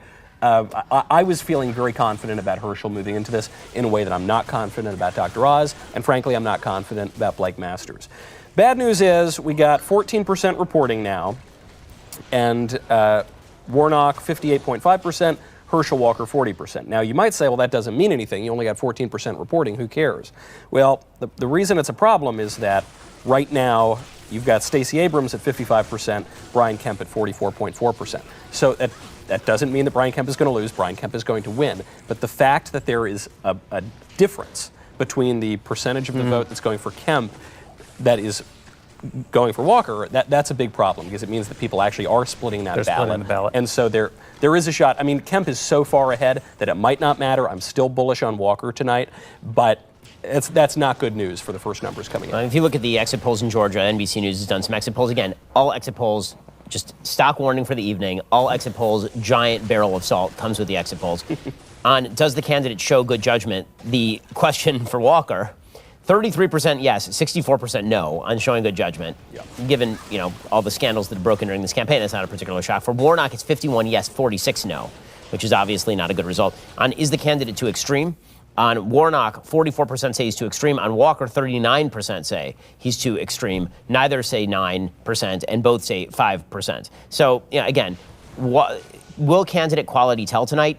It very well could. And if Republicans don't perform in the Senate the way that they should perform, given what I think is going to happen in the House, we're going to have to look a lot at the candidate quality of many of the people who won the primaries. If Oz loses in Pennsylvania, if Walker loses in Georgia, if Masters loses in Arizona, but Laxalt wins, for example, in Nevada, then you're going to have to say, was this a candidate problem or was this something else? And we'll decide that once that comes in. There are a couple of bellwether races that are worth noting here where the results are already coming in Virginia. There's one bellwether race that I've been following pretty closely, the VA 2nd, which is Elaine Luria. She won that race by approximately 6 points in her last outing, and Biden won that district by about 5 points in his last outing in the Virginia 2nd. Right now, Jen Kiggins is beating Elaine Luria fairly handily. Again, very early, not a ton of vote in, 16% of the votes in, but she's up by solidly 13%. So, obviously momentum moving in the right direction there. In the Virginia 7th, which is a very fraught district, that's Abigail Spanberger's district. Spanberger has made a name for herself by being a moderate Democrat, by which I mean not a less insane Democrat. And Spanberger has chided the Democratic Party for moving too radical too fast and been beat about the ears for it by her own party. Remember, she was the one who was saying, defund the police is killing us, you have to stop with this crap. So Abigail Spanberger is running in the VA 7. In that district, Biden won that district by 1 point, essentially, in 2020, and Spanberger won by about 2% in 2020, slightly outperforming Biden. Well, right now, only a few votes in, she's down by like 20% in that race. So if Spanberger goes down in that race, that's the red trickle. If the Virginia 2nd, which is a more solid Democratic district, goes for the Republicans, that starts to look like a red tide. And then we'll get to some of the outlying races. There's some of these races, like the VA 10. VA 10 is a Biden plus 18. Yep. And so we'll have to see what the results look like in the VA 10 congressional district. When we're talking about the quality of candidates, we should definitely mention, again, Carrie Lake, who I think is a star. I think she's absolutely phenomenal. And phenomenal for if nothing else, that she understands that Republicans have to run against the press. The press conference she gave today was virtually pornographic in the pleasure it delivered of watching a pretty girl slap the crap out of these supercilious, fake journalists. Hold the water here. Yeah, please, calm me down. No, I mean, this is like she said to them, we are going to reform the press, which is something that is definitely needed, and it can be done if you do it the way she does. She's a Trumpian candidate in the good sense of that word, and that she delivers the things that Trump delivered without delivering the garbage that he also... She's terrific on TV. I mean, that definitely is a big thing for her. One other quick political note to Miami-Dade County. I've been keeping an eye on this because obviously I'm a Floridian, and I'm proud of my adopted state of Florida. Miami-Dade is a deep blue county. Okay, Miami-Dade went for Gillum over DeSantis in 2018 by a margin of 21%. It went for Biden over Trump in 2020 when Trump won the state by a margin of 53 to 46 for Biden. Right now, the early votes in Miami-Dade, the early votes, right? Same day election is going to be dramatically Republicans. We're talking the earlies, right? The early vote came in. Rubio beating Demings by 7 in Miami-Dade. Wow. DeSantis beating Chris by 8 out of 478,000 votes in Miami-Dade. Maria Salazar in the Florida 27th, which is entirely inside Miami-Dade, is winning by 12 among the early votes. Big Latino turnout. Florida is a red state, my friends. It is not a purple state no longer, thanks to Governor DeSantis and the Florida Republican Party. Yeah. Another note, assuming we get the red wave, and we're talking about all the reasons, well, before I get to that, I'm proud of us for having that fancy board back there, like the real news station, so I think we should be proud of ourselves for that. I think if we get the red wave, Roe v. Wade being overturned might be one of the reasons for it. Because only because it's not that pro-life voters are like mobilized to get out there necessarily. I wish they were more mobilized than they are, but it's only because it led Democrats to this false conclusion that they can run on the fact that Roe v. Wade was overturned. Yeah. And I was reading CNN. I think it was CNN. They had an article a few days ago, and I forget who wrote it, but the question was, did Democrats make a bad bet on abortion? And in that article, which of course they did, and it's too late to realize that now, but in the article they said that Democrats in the last month of the campaign, they spent like $220 million on ads centered around abortion, and they spent about $18 million on ads centered around the economy and inflation. So they spent $200 million more on abortion. So I think if this happens, part of the reason would be because they were motivated by the overturning of Roe v. Wade because it's so important to them. They assumed that'd be so important to the voters, and so they made their campaigns. They can't spend enough money talking about abortion on television for me. The thing that I've learned in the last 40 years of being alive on this planet is that the more people know about abortion, the less they like it. Yeah, exactly. This is one of the things that I think the hubris of the Democrats to almost deliberately run against the people in this election. We're talking when Clay was here about the sort of politicization of families. You haven't seen that in the history of this country. And abortion is a big part of that. Most people have a somewhat moderate view about abortion. Most people are not like radically pro-life. I'm radically pro-life. Right. Most people are not radically pro-life. The more you expose them to the truth about abortion, the more they move. Most people aren't overly concerned about what their kids are taught in school. You shouldn't be. People sort of they take for granted that what their kids are learning at school is roughly the things that they're going to need to know in order to be successful in life. You shut kids out of schools, make them beam in remotely to where parents can actually see what happens, and you expose them to what the kids are actually being taught in schools. The more they learn about it, the less they like it. Right. This seems to be the case. I think this is the case with a lot of the rot in all of our institutions right now. The Democrats made the mistake of telling people, of exposing people to the reality of what their policies have created. They depend on the press to back them up. The other thing about abortion, by the way, is overturning Roe v. Wade simply turned the matter back to the states, and they've been selling us on the idea that this was the end of abortion rights, but it simply isn't. Would that it were, but it's not. Yeah. I'm all obviously for hammering the cultural issues, and I think it has helped in the race. But they also failed on the economic questions because there was a big split coming out of Democrat leadership on the rare occasions they did talk about the economy, which was the number one issue for most people. And Joe Biden's answer, the White House line was, the economy's great. What are you talking about? We're not in a recession. Everything's wonderful. You saved 16 cents on hot dogs, right? So that was his line. And then the line coming out of the DCCC, which we just heard 2 days ago, this is the Democrat Congressional Campaign Committee run by Sean Patrick Maloney, who very possibly could lose his seat tonight, is, families are struggling and they can't afford groceries. Just buy Chef Boyardee, buy some cheap canned pasta soup, and then you'll save money. And both of those lines, well, for starters, they're contradictory, right? It's not happening, and it's good that it is. But the other thing is, it is so callous. It is so disconnected from the reality that voters are facing. It's the disconnect. It's insane. But by the way, Florida is already reporting, because Florida is a phenomenal state. I'm just going to keep saying it. Well, are you saying that they're able to count their votes on election day? They are. I mean, so the way that Florida works is that part of the panhandle doesn't close until 8 o'clock Eastern time, but the vast majority of the state closes at 7 o'clock Eastern time, which means that the polls have been closed in Florida, for most of Florida, for like 50 minutes, and they've already counted over 2/3 of their vote. Yeah. Because this is the way a state should be run. By the way, the parts that are in the 8 o'clock time zone are more are redder. Redder. Those are redder. They call Right Florida the Brazil of America, because they can conduct their elections so quickly. Exactly. So here are the current results with 2/3 of the vote in. Marco Rubio 55, Val Demings 44. Wow. Okay, which is just a bloodbath. And Ron DeSantis 57, Charlie Crist 43. Oh man. I just want to know who these people are who voted for Charlie. Right, exactly. Like Mrs. Chris, Florida man. Okay, so now I'm just going to take a brief detour here and just mention a quick fact. Ron DeSantis won his 2008 gubernatorial race by 30,000 votes over Andrew Gillum, who turned out to be a meth addict with particularly interesting sexual proclivities for a married man, and who now will probably end up in jail. He won by 30,000 votes. The state of Florida is now entirely red. Ron DeSantis is going to win this race, it looks like, by not only double digits, by significant double digits. So, for Republicans who are thinking about the future, perhaps you might want to consider a person who took a very small victory and turned it into a whopping victory for his entire party across an entirely purple state, turning the state entirely red. You might want to consider that in determining who you choose to run for president in 2024, guys. It might be a factor. Just putting it out there. There you go. Radical. Guys, the polls have closed in Ohio, and we're going to go talk to Daily Wire reporter Murray DeLordi, who is there on the ground to give us an update.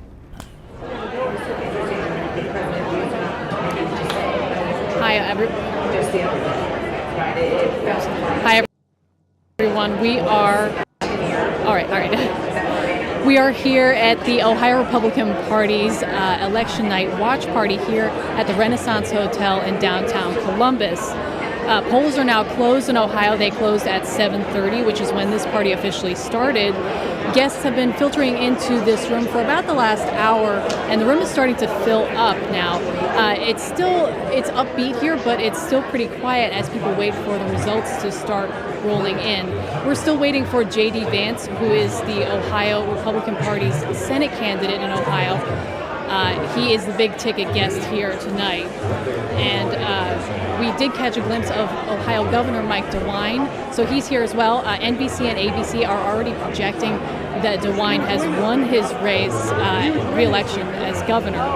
J.D. Vance currently leads Ohio's, his Democratic opponent, Tim Ryan, by 8 points. Some polls have him up 10 points, 54 to 44. So polls are now closed. We're just waiting. Just to give you an idea of how the process goes in this state, the Ohio Secretary of State notifies all 88 election boards when the last polling location has officially closed, and that's when they will start counting the election day votes. Under Ohio law, election boards can process absentee and mail-in votes prior to election day, but starting at 7:30, we'll be watching the election day votes come in. Ohio typically counts its votes pretty quickly. In 2020, Ohio was called for Donald Trump shortly after midnight, which is just hours after the polls closed. So we are hoping that we'll start to see some results coming in pretty soon. Back to you, Nashville. Thank you, Mairead. We'll keep checking in with you throughout the night, but it looks like it's going to be a great night in Ohio. Ben, what are we hearing? There is one exit poll from Ohio, and it is about the economy. Is the economy not so good or poor, or is it good or excellent?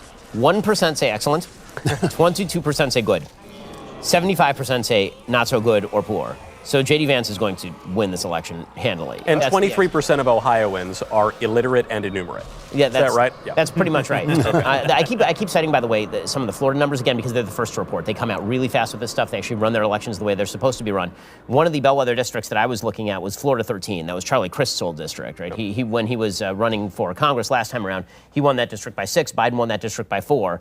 That race is over. Anna Luna has now won that district. It's 96% reporting. She's won that district handily, going away. She's going to end up winning that district by about 8 over Eric Lynn, who is the Democrat who's about to take Charlie Crist's place in that seat. So again, it'll be. I think that the question of the night, as it's already materializing, is Republicans are showing up. They're showing up everywhere.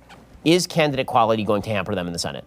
I think that's really all this election is going to come down to, because what I'm seeing from the House races right now are that Republicans are showing up in the kind of numbers they need to show up in. I mean, I'm looking right now at the Virginia 10th. The Virginia 10th is a district that should not be remotely close. This is a district that went for Joe Biden by 18 points, and the Democrat in that district, Jennifer Wexton, who is the incumbent, she won her last race in 2020 by 13 points. Right now, with about 40% of the vote in, that is a 4-point race. Okay, that is a 10-point swing, minimum. If you're talking about the Biden win by 18 points, then you're talking about a 14-point swing. So the Republicans are showing up in all these places. Democrats are not showing up in a lot of these places.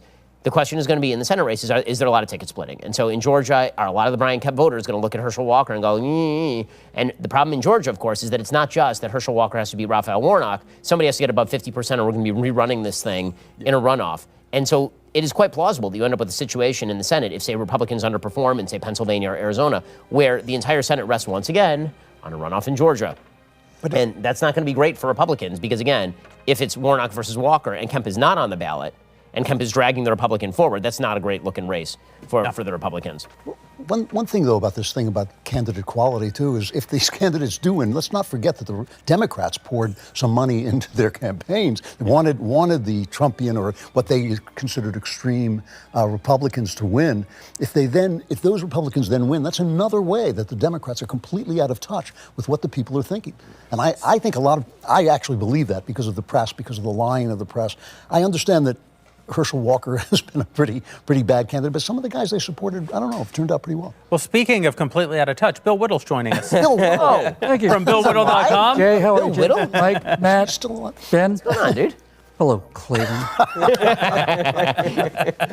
How are you? Bill, we're glad you're here. Glad to be here. You managed to achieve escape velocity from Los Angeles. Yeah, everybody's asking me, how do you feel about living in LA? And I'd say I don't want to stay and I don't want to leave. Yeah, well, that really is the thing. Except I wanted to leave. Totally. I wanted to leave. I want to go back, but you can't go back. It isn't there. Not there. It wouldn't take but 12 guys with AR-15s to take some fires. You wouldn't even have to fire. You could just walk down the street. And It'd be mostly peaceful, too. They will preemptively surrender and wear their little agree with surrender liberators. badges. That's what you're saying. That's true, yeah. Just So like is Rick Caruso going to win that race? I don't know. So what use are you? I don't know. It's great seeing you guys. So he seems like he's doing well. I thought, when there was a lot of stuff with the recall election where, elders got on the ballot late and a lot of stuff. But I thought, look, it takes a lot for me to be disappointed in Californians, but I was. Yeah. After all of the businesses that were closed to COVID and stuff, for him to win that recall election was unbelievable. Yeah. But, it's getting worse. You guys were talking, about this. I think personally that whatever red wave happens tonight, it started when they started messing with our kids.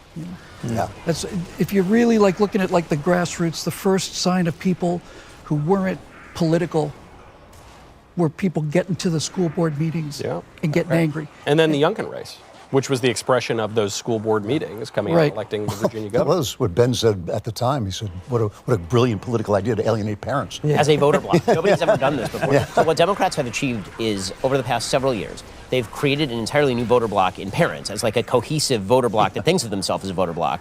They have broken Hispanics as a voter bloc, completely broken it. That was supposed to be the ethnic coalition. They're breaking black voters as a voter bloc right now. This is an amazing achievement. In fact, David Plouffe just went on national TV, who's Obama's campaign manager in 2008. He says the Obama coalition in Florida is broken. He says it's not coming back. This radically reshifts maps. I mean, what we're watching right now is a massive political realignment.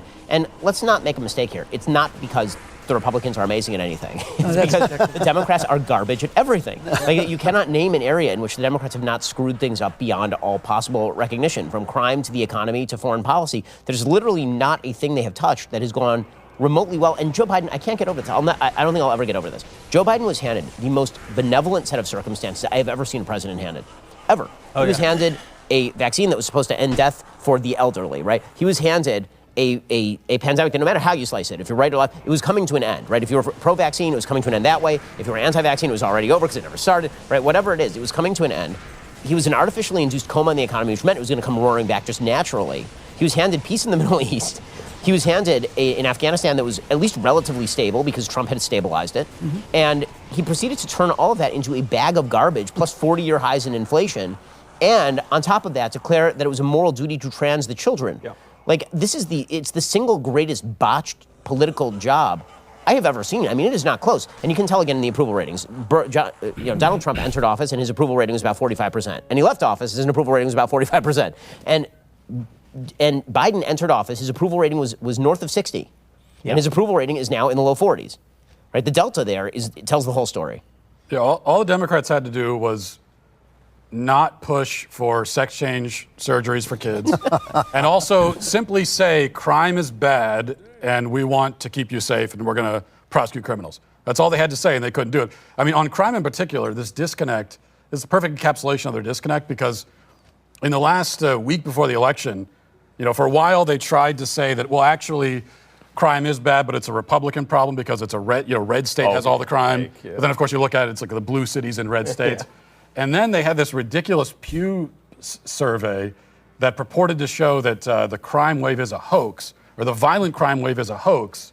And then you look at the report and you find out that, well, they came to this conclusion because they've made an exception for murder. So there were headlines. It said other than murder. Right. And I thought, other than that, Mrs. Lincoln, how'd you like the play? Right, exactly. It's like the lone survivor of a plane crash. Other than that, how was the flight, and then also the FBI has changed the way that they count violent crimes, so that something like 40% of the cities don't even register their data at all. And this is how they have decided the crime wave is a hoax. I think you left one thing out, which is they also had to not just print money and destroy the economy. One of the great things that's happening tonight, in my opinion, is that the Democrats are actually having to pay a consequence for their economic theory.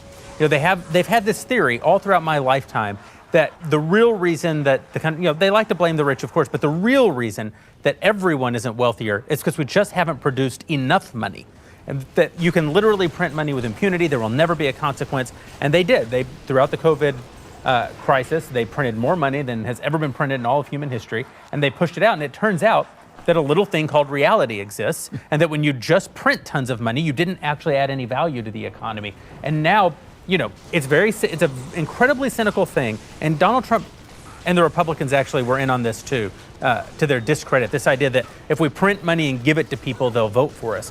But that is a very cynical play, and it does not work for very long, because the thing you're handing them stops having any value. The only caveat I would put to this, you're absolutely right, but the only caveat I would put to this is we can print money the way nobody else can, because our money is the standard of the world, and it continues to be. Yeah, that's why the whole globe is in this inflationary period right now. It's true, but we overdo it. The brake on printing money is inflation. That's how you know that you printed too much money, and they just kept doing it, and they did it again and again. But they did it as a strategy, and they said it openly they were doing it as a strategy. In fact, Ezra Klein famously suggested in the middle of the inflationary spiral, he's like, but it was doing so well for the poor and the people at the bottom, and it was restructuring our economy. They wanted it. They wanted it. And that's the thing. They still want it. You have Joe Biden out there, and he's saying things like, I'm trying to bring down the price of energy. And then he literally goes out on the campaign trail 2 days before the election. He's like, I'm shutting down all the coal plants, and there will be no more drilling. And then you got Karine Jean-Pierre, the world's most untalented press secretary, out there trying to explain to everybody that his words were twisted.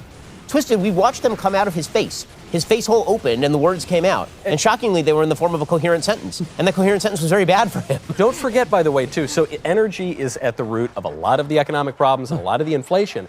And the energy problem has two aspects, both of which are Biden's fault. So, yes, there's the domestic part, which is he shuts down new oil and gas leases, he shuts down the pipelines, he just says no to American energy. But then there's the international part, where Vladimir Zelensky himself, don't take my word for it, said, if America lifts the sanctions off of Putin's pipeline, Putin is going to invade.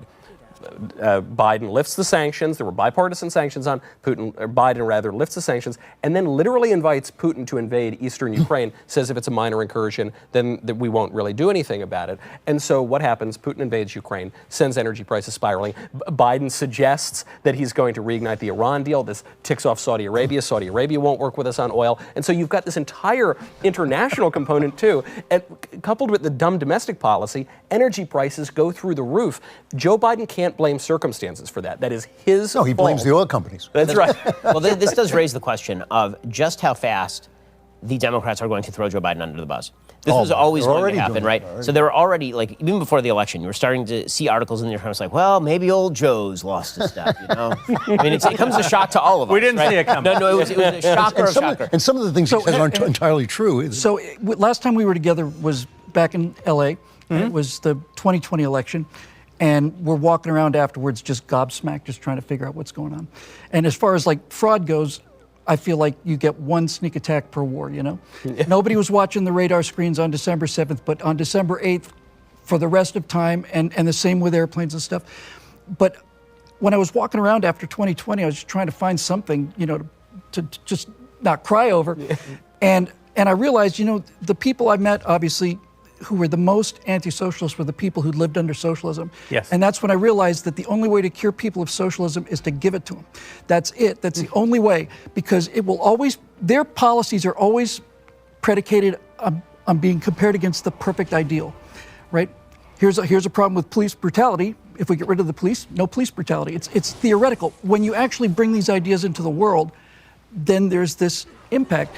And the nice thing about what you were saying a second ago, Matt, is these guys are not going to be able to. They can't walk their ideology back. They're not going to say we went the wrong way. They're going to accelerate. It's like a Venturi. When this space gets tighter and tighter, it goes faster and faster. Their entire philosophy is predicated on magical thinking, and you cannot remove the magical thinking from progressivism. So if a person says, well, I want to be a woman, and I am because I want to be, then the same thing you could say, well, and I think we should have a great economy, and there should be free healthcare, and there should be all this other stuff, peace in the Ukraine, and it's all magical thinking. But that's where they are, and the reason that they're getting so extreme is because that's a funnel, and as it gets tighter and tighter and tighter, they're going to go further and further and further out there.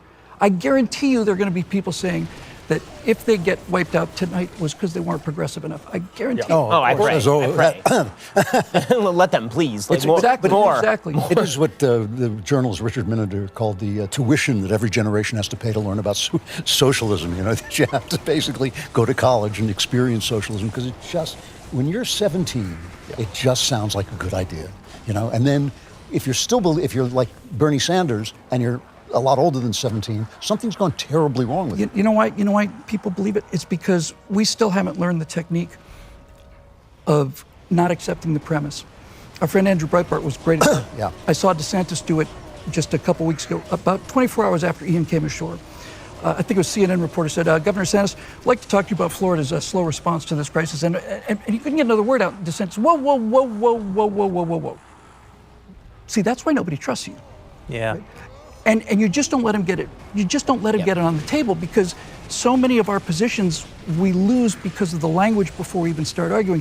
For example, on the abortion issue, you hear the pro-choice people saying, it's my body, I can do what I want with it. I couldn't agree more. You have 100% agreement from me. I don't want somebody giving me a shot, nothing. Absolutely right, ma'am. 100%, you control your own body. You want to lop off fingernails or hair or other parts, not my business. But the baby is not your body. It's in your body, but it's not your body. Has a different DNA set. It has sometimes completely different blood type. It has all of these things. So when we find ourselves arguing against these people, we end up arguing against choice. And choice is, we like choices. Choices are great. And we don't want people to tell us what they can inject us with and stuff. This is my biggest beef, though, with the Republicans, is that they will not take up the flag. I mean, even with the transgender stuff, they sort of do it, but they don't want to go near it. They think we always think we're going to lose. And that's because they're surrounded by the press, and the press keeps telling them how bad they are if they do this, and they believe them. Yeah, it's Stockholm Syndrome. But I think this group of candidates, this election, is the most conservative as opposed to Republican candidates. I agree with you. By the way, you sang my song. You mentioned Florida a little bit earlier, so I do have a result from Florida. This is the 7th district, and this one's fun. So the Florida 7th district, for those who don't know, in 2020, went for Stephanie Murphy by a margin of 12 points over her Republican opponent. It just flipped to the Republicans. Wow. It's a D plus 12. It flipped to the Republicans by, wait for it, 15 points. Corey Mills just won. He's winning right now, 58 to 42. So that would be, if I'm getting my math right, a swing of 30 points, right, from a 12 plus D to an 18 plus R, which is just madness. I mean, 28-point swing in that district. Florida's blood red, man. It's blood red, and what we are watching right now in a bunch of districts actually is a massive Republican surge. I'm seeing some information coming out of Tarrant County. Tarrant County is not a Republican county in Texas, and Greg Abbott is up over Beto O'Rourke 51-48 in that county. You know what's extra goodness about this is the fact that all these people who have been moving to Florida and moving to Tennessee, everybody's worried that they're going to bring their LA politics with them. It doesn't seem to be No, it's a big sword. It's a big sword. So this is what I've been saying for a long time. So everybody in these states who's already read is like, they're worried that we're all going to come and we're going to destroy their state. No, I brought, you know how many voters I personally have brought to Florida who have voted Republican? Just I'm talking about my family. Like just my immediate family. I've brought no less than 8 adult voters, forget about the people who work for our company, just my family, 8 people came to Florida in the last 2 years. Plus, those kids will be voting soon enough. The people moving from California to Texas are more Republican than native Texans. That's great. It amuses me because I don't allow it to piss me off. Otherwise, it would. Everyone from Texas, of course, I grew up in Texas. Everyone from my hometown, they like to post memes on Facebook, and they're all these, hey, Californians, don't bring your values with you. Blah, blah, blah, blah, blah. What they don't understand is Ted Cruz would have lost to Beto O'Rourke if only native-born Texans had voted. They're living in the fantasy that they didn't let their state go to illegal immigration 2 generations ago. They don't understand that native-born Texans today are first-generation Americans, but their parents crossed over illegally. That you have this huge move. You know, I mean, we were talking 4 years ago about Texas becoming purple. We were talking 4 years ago about Florida as a swing state, which it had historically been. We were talking about Ohio as a swing state, which less and less is true. The great sort is mentioning it. It's not that Democrats are moving out of California. It's that there are more registered Republicans yeah, that's right. in LA County than in any other county in the United States of America. More Republicans, LA County. Now, there are even more Democrats in LA County. But what's happening in all of these blue states is that the number of Republicans in LA County is shrinking. That's the people who are moving to Texas. It's people who are moving to Florida, moving to Ohio, moving to This, by the way, has Idaho. been my evil plan. So I've had, I had so many Republicans when we moved our company. That's right. We had a lot of people come up to us. They were like, why don't you stay? Why don't you fight for the state of California? And I was like, well, bye. First of all, and I literally, as we flew over the Colorado River headed east, I turned to my wife and I said, "Don't look back; you might turn to salt." But I said to all these people, "What are you doing? Your vote does not count here. Why don't you move to a state where your vote will count?" And you're seeing that happen in massive numbers right now, and it's real and it's spectacular, baby. It's like what's happening in a lot of these places is fun to watch, and the results continue to pour in. So far, nothing but good news for the Republicans. We'll have to see how these Senate races shake out. The polls aren't yet closed in some of these other places. The polls have just closed, I believe, in Pennsylvania, but it'll take us about a year to figure out who won. Yeah, we're going to come back and talk about the polls that just closed and welcome Candace Owens more properly. But first, we're going to show off a little bit and play for you a little trailer of things that have been going on at the Daily Wire. So Black Lives Matter released their 990 IRS filings. They collected $80 million. Where is that money? It's not here. Everything looks worse than it was. Where have you seen that money impacted throughout the city? So my producer just sent me a link. It is just shocking to me because of how much money was raised to think that where he lived, the bills weren't being covered. Super frustrating, but that's a dead end, so. And here's where it gets really interesting. Ready for some BLM pride? Another $200K went to escorts, BDSM workers, strippers, peep show workers, phone sex operators, and webcam performers. And then at that moment, it became personal. And I thought, not only am I going to say the truth, I am going to scream the truth louder than you can scream the lies.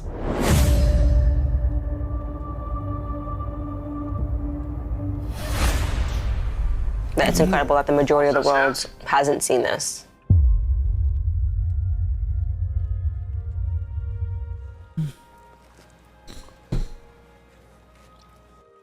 You might ask why I would be concerned with bringing the history of the Bible to a more popular audience. We inevitably and must see the world through the lens of a story. A story is a description of the implicit structure through which we view the world and prioritize our perceptions and determine how to act. Now, because you can act in a very large variety of ways, that plethora of possibility has to be limited and focused. It has to come to a point. It has to have a destination. It has to have a moral. It has to have an ethic. And what a story is a description of an ethic of potential and action prioritization. Peace is dependent upon us being brought together under the rubric of a single centralizing narrative, much of which is reflected in the meta-narrative that the biblical library constitutes.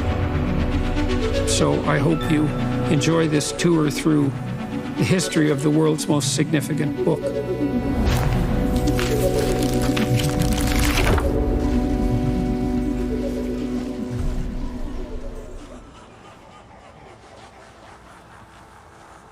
That's Dr. Jordan B. Peterson and Logos and Literacy, his walk through the Bible of the Museum in Washington, D.C. I've got to say, when they first pitched me the idea of this, I really resisted it. I thought, the Bible Museum is going to be real hokum content.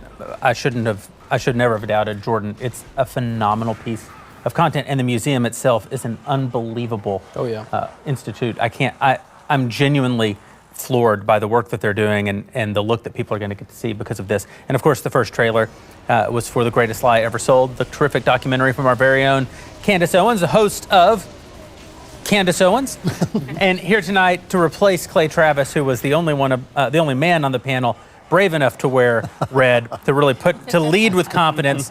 Now, Candace, showing us all how it's done. I just felt like I had to wear this. It was the only way to guarantee a red wave. I'm just showing up. Fabulous. Tell us, you've been watching. We've been here. You've been backstage. You're probably a little bit more up to date on what's happening out there than we are. How are you feeling about the night? I feel great about the night. I mean, obviously, I'm sure you guys have already discussed it, so I don't want to be redundant, but the Maricopa thing is just like, what?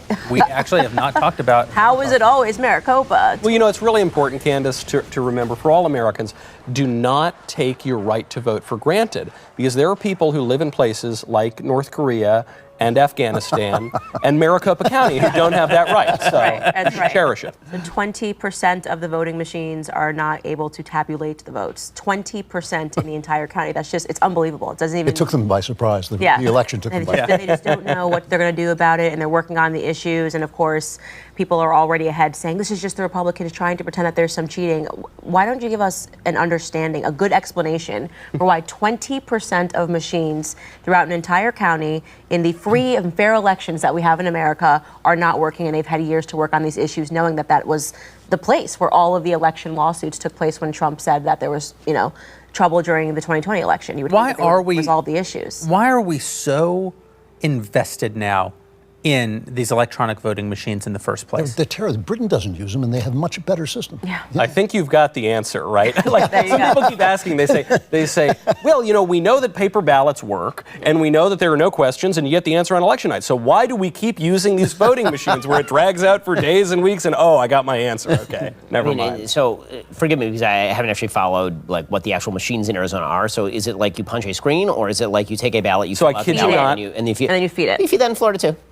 I voted early 3 weeks ago. It was exactly that machine. They got the results same night. It's just incompetence. Yeah. It's just incompetence. It's not about how the machines are stupid or something. It's incompetence. The people who are there don't know what the hell they're doing. I thought it was funny. A lot of coincidences. The White House spokeswoman said today or yesterday, when she was preparing everyone for the fact that it's going to take weeks to count the ballots, she said, "Well, this is how it should work in modern elections." And I'm like, in modern time, in 2022, it should take longer to count the ballots than it took in 1802. Could we go back to some medieval elections, please? Right, to be exactly. a little more efficient. By the way, a quick update on the Virginia 7th. That is the Abigail Spanberger race. She's currently losing by 10 points in that race. Wow. That's the Virginia 7th. So that's a bellwether race. And the Virginia 2nd district, it looks like Elaine Lurie is going to go down to defeat in that district as well. It's going to be a good night.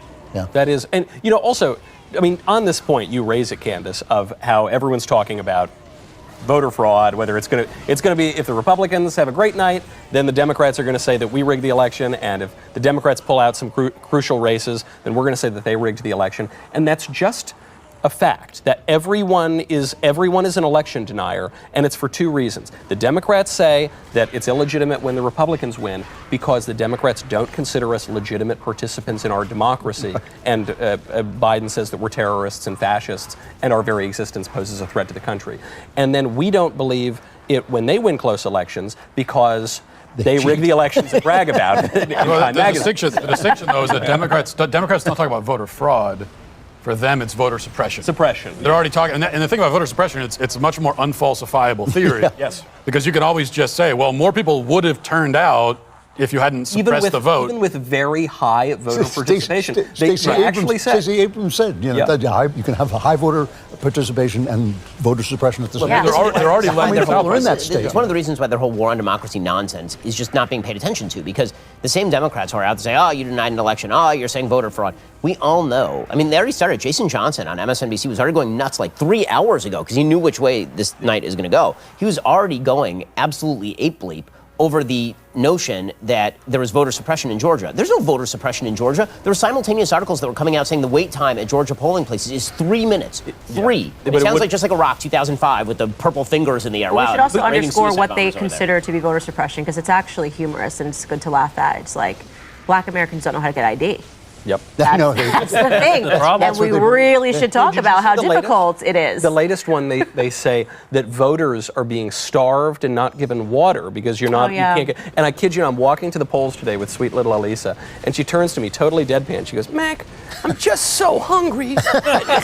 Where's my steak? Where's my caviar?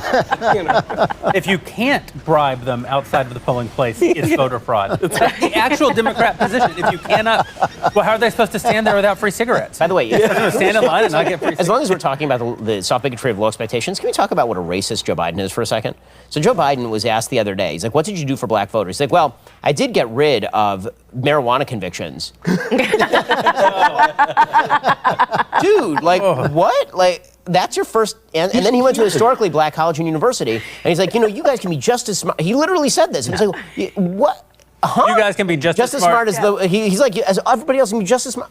What? How does he get? I mean, like, granted, he's senile, but like, he's also he's also a terrible person. He's always been a terrible person. He's been dishonest. He's been venal. I'm sure he's taking 10% of everything Hunter's making, and he lies and lies and lies. And to talk about throwing him under the bus, the New York Times actually fact-checked him the other day and said, everything he says is actually untrue. Like almost everything. They actually debunked almost everything. And the Washington Post now has the infinite Pinocchios for him, So they're done with they're done with Joe. The floodgates have opened, right? I mean, George Will, you saw how he went after with like a claw hammer. He went after brutal Biden. It was one of the most brutal pieces I've ever seen, especially for a guy who voted for Biden, right? He went after Biden, and then he went after Kamala, too. Kamala's just standing there, and he's just like, well, Mathis, I'm just going to take you out because you're terrible. And all he does for the Kamala Harris stuff is he just quotes her.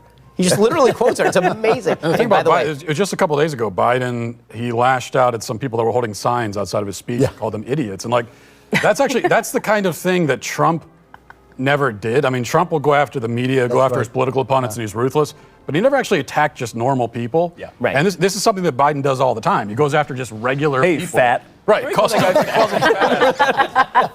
But those are the people they hate. They hate the regular people. Right, because the truth is that the people that Trump hates tend to be elites that he hangs out with, but he actually kind of hates them and scorns them. He actually kind of likes like the welders and the firefighters. Yeah. And the people that Biden actually likes are all the people he pretends to hate, which are like the rich people in those rooms. Yeah. But he hates the common man. He scorns the common man. Those people are dullards and idiots. Those are the people that you use as the rubes and the suckers so that you can get ahead. By the way, exit poll from my favorite state, Florida.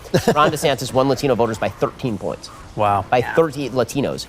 I don't know how he did among Latinxes. He won them by 13 points, 56 to 43. He won Latinos outright 56 to 33. Now, it is true. It is true that in Florida, a lot of the Latino vote is made up by Cubans. Yeah. No, but there's a heavy Venezuelan population and a heavy Brazilian population. I don't know what socialism is. Yeah, that's right. So that you can't. By the way, South Texas is about to see a red wave also, and South Texas is not Cuban. So the Hispanic vote is not only is it not a reliably Democratic vote, this is the thing, this comes back to what you do, Matt. The fact is, and also what you do, Candace, I think two things people have missed about the Hispanic vote. One, they don't like trans and kids, as it turns out. Latinos are socially very, very, very conservative, very conservative. And two, the Democratic Party, in embracing Black Lives Matter and basically suggesting that all people of color are exactly the same, and therefore you could group into one group, the people of color. And the Hispanics would also be in favor of defund, but black people weren't in favor of defund the police. Only Democrats were in favor of defund the police. So they treat blacks as a voter bloc, and then they treat blacks and Hispanics as a voter bloc, and then they treat blacks, Hispanics, and Asians as a voter bloc, while simultaneously saying that Asians should not be able to get into college. It's like, I can't imagine why you guys are losing. Maybe it's because you just keep creating these labels that no one actually maybe Hispanics don't even categorize themselves that way. If you ask a Hispanic person where they are from, they will say what country. right? That's right. It's nobody says I'm Hispanic. They say I'm from Cuba. I mean, even Venezuela, that I'm from Puerto Rico. categorization didn't really exist until the 1970s. It was sort of a Ford Foundation creation, you know. As I wonder if now Joe Biden will run for re-election on Build the Wall. I think. Yeah. That's Gotta keep those people out of the country. What is the push? It doesn't make sense. Doesn't add up. Like, what is their push for open borders? Because it's showing you that the country, Latino voters are going right. So what is their push? Like, what are they trying to do? I think what they're going to try to do eventually is to welfareize people over the border. They're not going to have any IDs. They're not going to have anything, and they'll say, "Oh, we're just going to make you a citizen overnight if you vote for us," and then that will be the big push. Like they'll vote illegally, and then they'll promise them a bunch of things and kind of turn them into Black America, circa 1960s. You know what I mean? Hilarious. That's If it didn't work, though.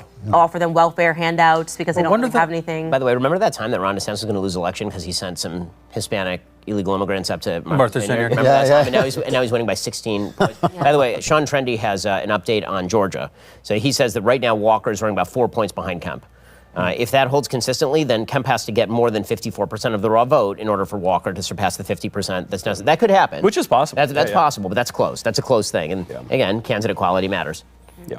Yeah, I think that part of what we're seeing is that the Democrats, starting in the 60s, ran a very cynical play to categorize people in the country, divide them off from one another, and then try to build a coalition out of the pieces. The sort of let's call it non-majoritarian pieces. So divide you by race, divide you by gender, divide you by income bracket, take everything that's not majority and build a majority out of that. But it turns out people don't like being categorized and people don't like being treated like chess They pieces. don't like racism, you mean? And during one of Donald Trump's positive effects on the electorate is that he essentially reached over and just took some of those categories that they had consolidated for themselves and he offered them an alternative. And now these blocks that the left created are no longer their blocks anymore. And I think what you'll see is that more and more the Democrats are just going to be the party of college-educated white elites. Yes. They're already there. I also think that when you think about how Democrats think about Hispanics or how they think about Black Americans or Jews, for that matter, whenever they think of these groups, they think of like a single person that they know who is Black or is Hispanic, and then they think, well, all of them must be like that. So they know a Hispanic person. Like that Hispanic person, they love illegal immigration. And so if we run on illegal immigration, we'll totally win all the Hispanics. And it turns out that by polling data, Hispanics don't love illegal immigration. They actually don't like it very much at all, which is why the big surprise of 2016 is that Donald Trump runs a campaign where he's like, that Mexican judge is terrible. And then he wins exactly the same percentages that Mitt Romney won in 2012, running not that way. And the same thing is true with Black Americans. The Democrats, they're like, my Black friend also hates the police. And my Black friend, who I went to Wellesley with, thinks that we should defund the police. And meanwhile, they're like, people in Baltimore are like, what the, we need some police around here. Well, yeah, exactly. Where are the police? This is not the way that you do this stuff. But I'll go back to a point that I made earlier. The Twitterization of our politics has hurt Democrats so much worse than it's hurt Republicans because they've created this bubble for themselves. The media, their Praetorian Guard, have protected them to such an extent. They have no immune system. Democrats have no immune system at this point. It's basically like the rich kids who would get polio really easily back in the 1920s because they'd never been exposed to mud. And then all the poor kids wouldn't get polio because they'd be out like playing and they'd have an immune system that had actually developed. But they also don't understand how porous the internet is because toward the end, toward the beginning of the internet age, when TV was basically dominant, they really had sealed off the information system. They really were living in that bubble. But the internet is pretty hard to seal off. It's everywhere. Actually, the thing about the internet too is that if you're using it, you need to have a VPN. Whoa, man. Wow. That's pretty good. That was like an hour you passed. I just ruined it by celebrating, but it's okay. Have you noticed all these big tech companies masquerading as privacy companies? Every now and again, Google, Apple, or Facebook will release a security feature in an attempt to convince you that they're not actually collecting and selling off your data. This is just not true. Free big tech platforms make their money by selling your information to advertisers. They know when you're online, what kind of content you're engaging with, and even the transactions you're making. To protect myself against big tech's prying eyes, I use ExpressVPN. When you use the ExpressVPN app on your computer or phone, you're hiding your unique IP address. That means that websites can't find your real location or track what you do online.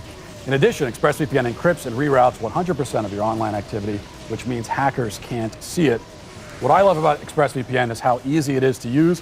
All I have to do is tap one button to protect all my devices. One ExpressVPN subscription covers up to 5 devices at the same time, so you can protect your entire family too. Don't just take my word for it. ExpressVPN is rated #1 by CNET, Wired, TechRadar, and countless others. Get the VPN that I trust to protect my online privacy when big bad tech is at the door. Visit expressvpn.com/election and find out how you could get 3 months free on a 1-year package. That's expressvpn.com/election, expressvpn.com/election to learn more.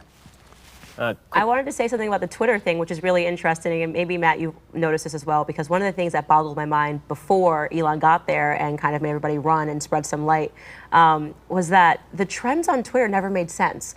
Like, what were the possibility? What was the chances that Trans Visibility Day was trending 3 times a week? Right? And I would go, these trends make no sense. It's so clear that they're manufacturing trends aren't actually 72 trends. likes. Yes, right. 72 likes. But then now, all of a sudden, you look, and I'm looking at the trends today, and it's all like red tsunami, like Maricopa County. Yes, it's all suddenly very conservative trends all of the time. So I thought that was really fascinating, and it's very clear that they were manufacturing those trends. It's never been lost on me that the three of the people at this table, Matt, Ben, and Candace, would literally trend 3 times a week. Yes. Like, it doesn't matter what you guys did. And they had a methodology. But always negatively. Always. Always. Every one account, he time. tweets one 10-second video of us, and then suddenly it's trending. Well, what would Can't think happen? of his name. The pattern I noticed, and it was actually kind of fun because you could see it, is that Jason you'd have a Campbell. good day, right? You'd have like a good day, a good story would come out, and it would get a lot of coverage, and then you wouldn't trend. And then the next day there'd be like a tiny story with no coverage, Right. and then they would trend that. That would be the thing that they trended. They would like glom onto the old trend in order to create the new trend. Actually, I'm kind of curious. How many followers have you randomly picked up since Elon took over Twitter? Oh my gosh, so many. I'm up 85,000. 200,000. Or yeah.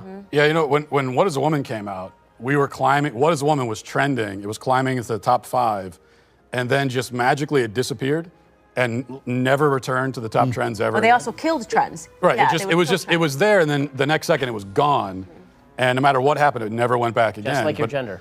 I was going to ask, have any of you trended for a good reason before? I guess you did make a trend at least out of What Is a Woman in that first. Right, until they got rid of it. They said you can't trend for that. That's good. Never, not once. And I used to play this game because I knew they were manufacturing trends, is that when they would force me to trend over something really stupid, I would pretend I didn't understand what I was trending over, and I would be like, thank you so much. I'm so glad to see that I'm trending over my new documentary. And they instantly would kill the trend.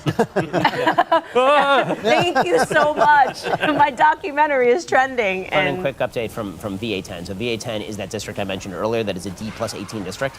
Currently, Hung Kao, who is, as the name might suggest, not a white man, he is currently up slightly on Jennifer Wexton, the Democrat incumbent. That is a D+18 district. There's a reason why. People were wondering, why is Jill Biden and Joe? They actually went and campaigned there like in the last 2 days. Like, why are they campaigning in a D+18 district? That doesn't make any sense. Wow. That's the reason they were campaigning in a D+18 district. Well, let's get an update on what's going on in some of these races by going to our Election Wire team. We've got John Bickley and Cabot Phillips here to let us know. They're following this a lot more closely than we can because they're not, eating popcorn and gab festing and talking about how great it is that we trend on Twitter all the time. These guys will never trend on Twitter. That is an absolute They're fact. working for a living. Yeah, they're working for a living. And they're here to let us know what's going on. Here's an update from the state of Arkansas. Sarah Huckabee Sanders is officially the next governor of Arkansas. That race has been called. Not a huge surprise, but definitely a big name for Republicans. Going out to Georgia, the latest polling results were about 36% in. Raphael Warnock is at 53, Herschel Walker 45.4, Abrams 49.7, Kemp 49.7. Now these numbers are a bit deceiving. The reason we're seeing it skewed for Democrats right now, Fulton County, which includes Atlanta and is by far the most populous county in the state, is at 62% reporting right now. So most of those numbers are coming from there.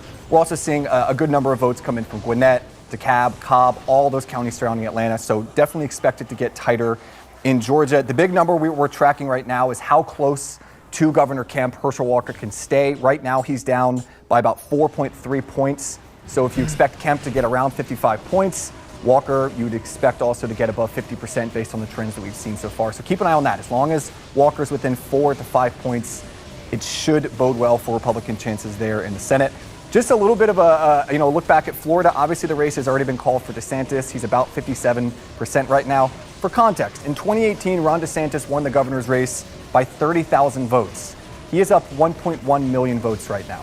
30,000 to 1.1 million. Charlie Crist, also the first candidate to lose statewide race at all 3 parties, Independent, Republican, and Democrat now. Just a notable award there. And finally, there have been 4 House pickups so far that have been called. All 4 have been among Republicans, and all 4 have been in the state of Florida. So Florida is, as you guys said earlier, it's looking more and more like a red state, solid pickups there. But we'll keep an eye on Georgia right now. Pennsylvania results also starting to come in. We'll have an update a little later from there. Thank you, Cabot. And do we have any word yet on who will be the next pope? Well, Stacey Abrams. Stacey Abrams has declared. Oh, she was the last pope. Yeah. Named the pope. You mean the current pope? Stacey Abrams. we have not mentioned that the moon. Have we mentioned the moon is literally red? Turning blood red now. Yeah. I did not know that. A blood moon. Actually Got a blood moon today. For There's a actually blood a red bath. moon on the red. Are we the baddies? Did you see the CBS News clip that was going around a little bit earlier today, where CBS News went around Florida looking for a Charlie Crist supporter? Oh, and they it's literally could not glorious. find a Charlie Crist supporter. It's super funny. They're like walking around. The reporter's like, "Do any of you support Charlie?" They're like, "Who?" Like, Charlie, what? Yeah, they said we could only find him at Charlie Crist rallies. At least Charlie Crist has run out of parties. They like he literally has run every party on the ballot. There are no more parties for Charlie Crist to he tweeted earlier today. Today is the day we vote Ron DeSantis out. This one goes alongside the congratulations to the happy birthday to this future president. Amazingly bad tweets. They are. I do love the Democrats because they won't quit on a candidate just because they've got a few losses to their name. Like Beto is a genuinely terrible candidate. Yeah. There is not a human being on earth who isn't like a 28-year-old disgruntled housewife who thinks that Beto O'Rourke could be elected to any office. And he's never been anything. He was a backbench congressman, then he lost a bunch of races, and he's not even a great skateboarder. Yeah, how many times did you try out for the team before you realize you just don't have it? You know what I mean? But it is how much money they I mean, I'm just I will guessing. say, because the Democrats have a habit of making stars out of complete incompetence. Yeah. They then dump endless sums of money into these races. I mean, you know how much money they put behind Stacey Abrams? Well, that's why, it's like they do it. But that's why they keep running, because that's actually Abrams- the way to sustain your lifestyle. For You sure. just keep running. She's the much more egregious than Beto, I think, because at least Beto has something of a personality, I suppose. But Stacey Abrams is just nothing. She has nothing at all. She doesn't even have charisma, and they keep trying to insist. They demand that we believe that she is some sort of political sensation. It's the other side of the fact that Republicans or conservatives don't pay enough attention to storytelling because they believe the facts will carry us through. But the other side is they don't pay attention to the facts at all. They believe the story is all that matters. We haven't got the messaging. We're not telling our story. Your story stinks. I have a question. Can you feel democracy dying right now? I can feel it. It's in the air. MSNBC. I tried to kill it at the polls. Democracy's died. This will be the last. I mean, the good news is we won't have to do this again, right? I mean, this will be the last election. I've been reliably informed there will be no more elections after What's this. really interesting ever about this is that the emergency never ends. So that like when global cooling becomes global warming, there's absolutely no break in people saying, well, maybe global nothing, maybe we're fine. Right. You know? And when democracy doesn't die, if Republicans win and democracy doesn't die, there will be no change in the state of emergency. Well, this I think is especially pronounced in this race. We're talking about this absolute vacuity, this vapidity in the Democrat candidites, and the same cannot be. I don't even know what vacuity or vapidity are. Yeah, well, they sound really nice, and they're alliterative. So you're not seeing that with the Republicans this year. The Republicans have a clear message. Some people aren't going to like the clear message, but you look at a candidate like J.D. Vance in Ohio, he's not just giving you the same tired old, well, you know, I'm going to cut your taxes kind of stuff. He's saying we need to have a pro-family policy. No, he's like talking about Victor Orban on the campaign trail. He's got a vision. This is what I mean. This is a new Republican Party coming in. It's not the same old guys. And I think it's better. And I think that the old Republican Party should give way and let them start to come in. Totally. And what's interesting? Come on. Okay, this is. What? I'm gonna nail you now. Okay, you're gonna nail me. That's when I'm usually more right. So you tell me what unifies the Dr. Oz campaign and No, the Dr. or what unifies Donald the Trump. campaigns of Ted Budd in North Carolina and J.D. Vance. Those are both competitive races, and Ted Budd's going to win. The answer is that this entire campaign, like all midterm campaigns, is Donald Sutherland at the end of Body Snatchers, pointing at the Democrats and going like, "That's all that's happening right here." And you can peg on that. There's a full. Well, fine. Let's see how Blake Masters does in Arizona before we triumph. No. I said if. But the thing is, what Noel says. I like Blake, by the way. I want Blake to win. My point is what that Noel if you're says saying that the nationalist conservative agenda has now been completely justified by No, J.D. Vance. I'm not. No, Come on. Ohio. That's not it. What Noel said is I think half true. Is it's not Trump. It's what Trump represents. Yes. That is the voice of the people. It is the voice of the people. They do want. They want some government spending, as Henry Olsen said years and years ago. Republicans are going to have to accept that there's such a thing as a welfare state and stop talking about something that's not coming back. But they do not want this radical, crazed agenda that has been put forward, and Republicans have not been strong enough. I mean, this is the thing. John McCain, Jeb Bush, who they thought was going to be their candidate of all people, Mitt Romney. These guys have got to go. These guys do not represent anybody but a party in the middle of Washington. They don't represent the people. And the reason I mention JD and Blake too, I really hope Blake pulls it out, but that's going to be a tougher race. But the reason I mention this, and I say maybe you like the vision, maybe you don't like the vision, but when you look at the Democrats, what is the Democrats' position on crime? Let all the criminals out of jail, and also we're going to be really tough on crime. What's their position on immigration? Open up the borders. We're going to be really tough on the borders. What's their position on foreign policy? What's their position on anything? They have no position. They are actually represented by Joe Biden wandering around aimlessly on stage. They have no governing agenda. And I was going to say they were just releasing, I mean, essentially they were going to run on abortion, right? And they were just releasing scary movie trailers, which were actually funny. Like that they were, I was like, this must be an SNL skit, but it was really them being like, this is what's going to happen if you allow Republicans to win. And it turned out that in the closet, like, oh, that's cute. I like that. It was totally weird. I was like, is this actually, this is going to be their big pitch? And it turned out, which is really interesting, and I said this when people were, talking about the Supreme Court and Roe v. Wade, I said, this is going to be inconsequential. This is going to be inconsequential because what is going to matter is people, the prices at the grocery store, what's happening at the gas pump, the pain. This is going to not even be secondary or tertiary. It's not even going to be a thought when they show up, and that's exactly what we're seeing tonight. I think that the reality is we're not very good at articulating a vision. There's a lot of conflict of vision going on right now in the Republican Party. I agree that all that is true, but I think the impact of it is somewhat marginal. I think for the most part, people vote against. And there are a few moments in history where that isn't true. But I would actually say that the ascension of Obama in 2008 was an aspirational. Yeah, no one was voting against John McCain. That was an aspirational moment. That's in the primaries. But for the most part, Americans vote against. And this is why I think it was a huge mistake for Donald Trump to make himself central to his own reelection efforts in 2008. He by sort of constitutionally, he puts his name in big gold letters on the side of things. The 2008 election would have been a good time for him not to have put his name in big gold letters on the side of things, because it should have been a referendum on what the Democrats had just did around COVID around the country, what they had just did around BLM with the riots around the country. President Trump, though, he couldn't let it not be about himself. This election is not about Donald Trump, and it's not really about the Republicans at all.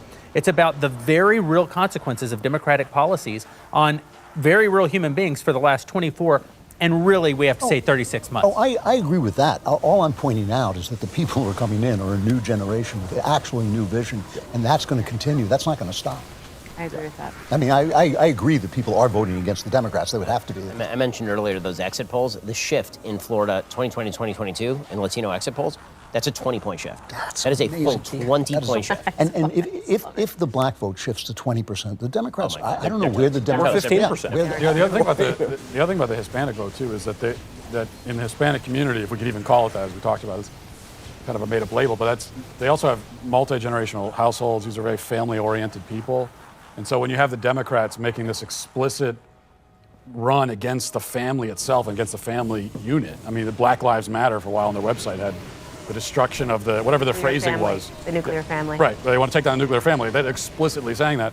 Well, you're not going to appeal to Hispanics with or any culture that values the family still.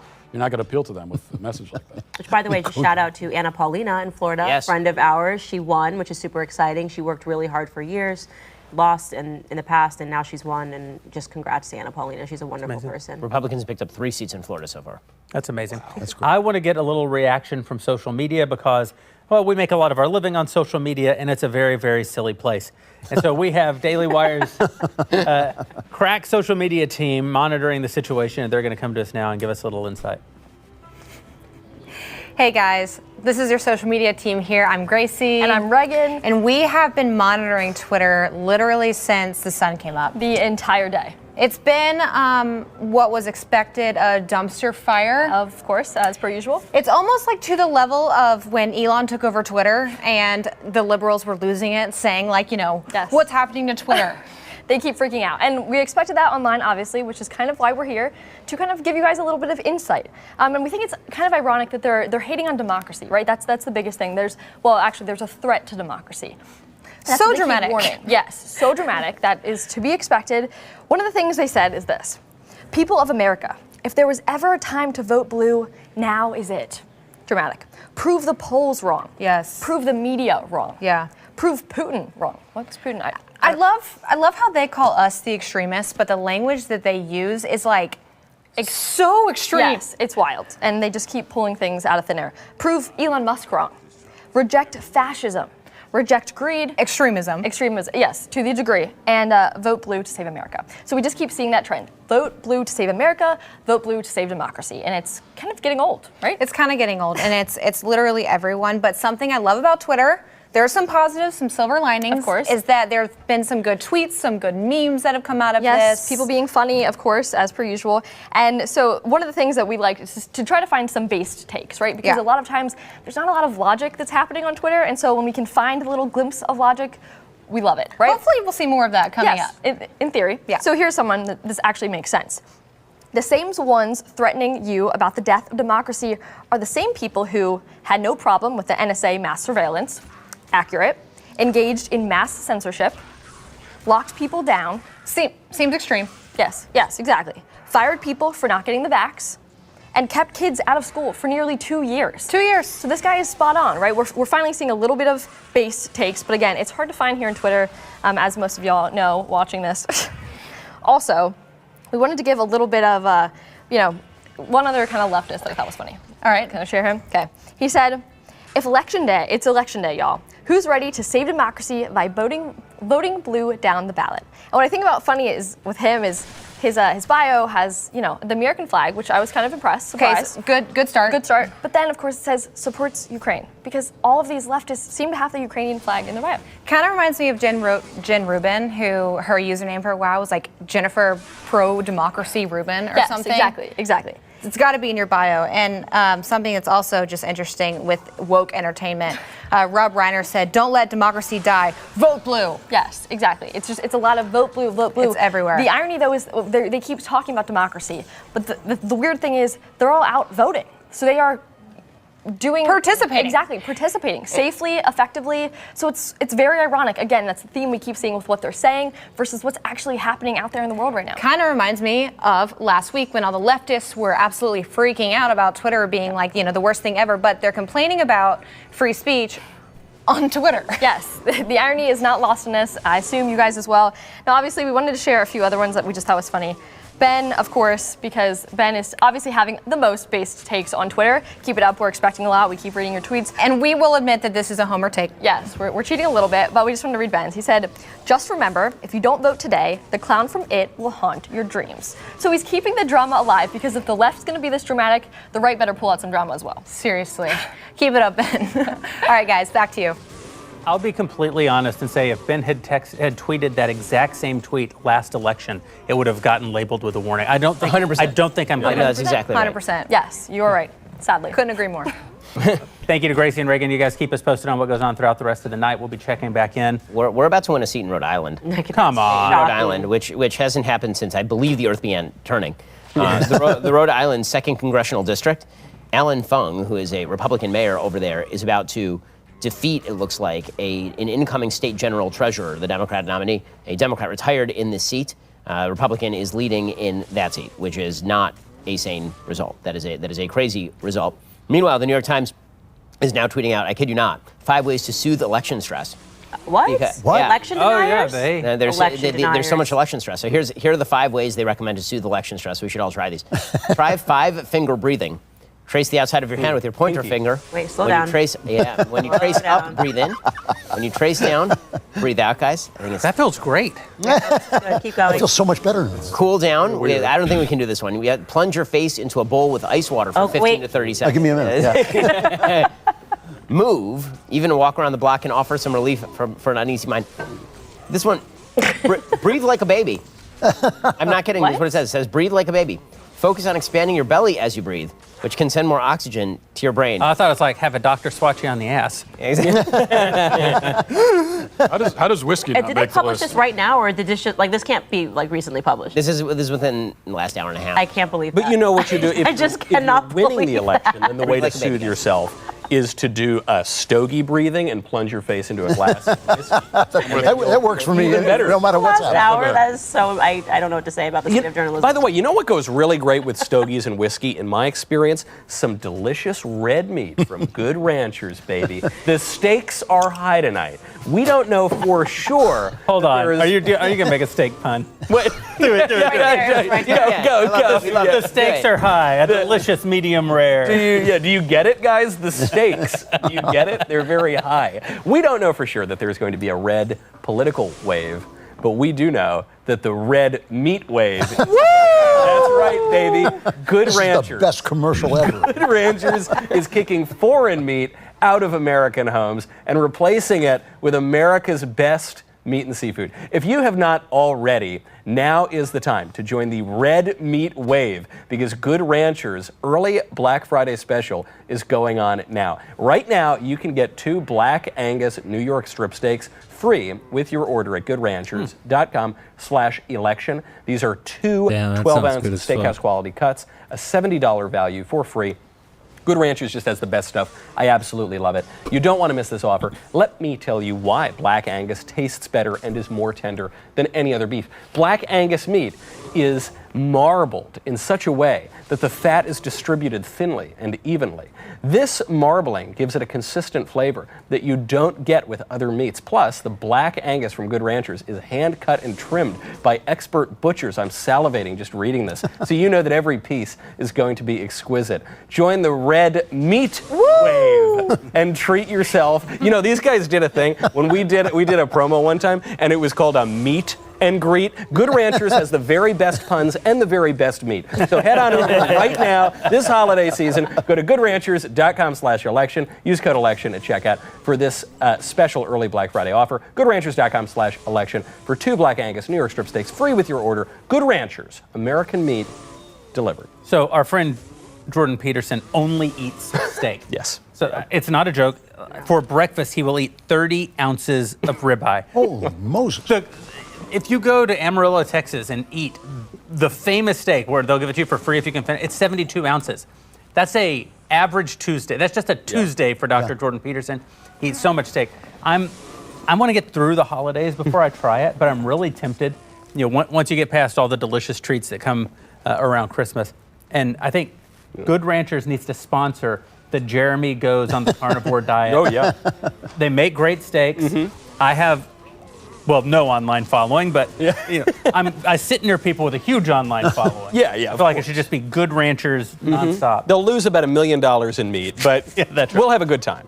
Exactly. And I just want to mention on that Rhode Island 2nd Congressional District, that district went by, for the Democrat, by 17 points last time. No. Wow. Yeah, so You're looking like a 20% swing across the board. I mean, it could be. I mean, some of these races, and again, right now, we're still waiting on returns at all, basically, from Pennsylvania. They're counting the mail-in ballots. The mail-in right now is showing Fetterman only trailing the performance of Josh Shapiro, who's widely expected to win that gubernatorial race by about 4 points. If that were to hold, Fetterman would win the Senate fairly easily, or either that or Shapiro is not running that far ahead of Mastriano, right? One of those two things has to be true, but there's wide gaps, is what... This Shapiro's speech this week, the whole left was praising it as like the second coming of Barack Obama. I found the whole thing, other than something of the energy and something of the he had some energy. The substance of the speech was horrifying. But I always felt Obama had no substance, too. I mean, Obama, his whole, there's not a red America, there's not a blue America. I always thought it was so vapid. Are you trying to get us kicked off? Yeah, I know. We're going to totally... I always thought his rhetoric, though it sounded kind of pretty, I always thought that was totally empty. And so in that regard, maybe Josh Shapiro is the next full guy. sentences. That's a lot for left right now. So Yeah, why don't you guys stop being so harsh? We've got Joe Biden. I'll be honest, Fetterman. in my lifetime, it's a lot for any American president. Speak a full sentence. So right now, let's give them that. Kemp is up on Abrams by about 5 points. He's up 52-47. As we suggested before, if Walker is going to win or at least avoid losing tonight, at least could be a runoff. Kemp really needs to be up in the 54% range. What percent reporting? That's 44% reporting. Could theoretically happen, but that's like almost 2 million votes. Has the early voting been counted? I don't know how it works in Georgia, whether they pre-count the early vote. I'll check. Why don't we go to our election wire friends and see if they have any insight into what's happening down in Georgia, what it's going to take to win there. We've got Cabot Phillips and John Bickley over at Election Wire.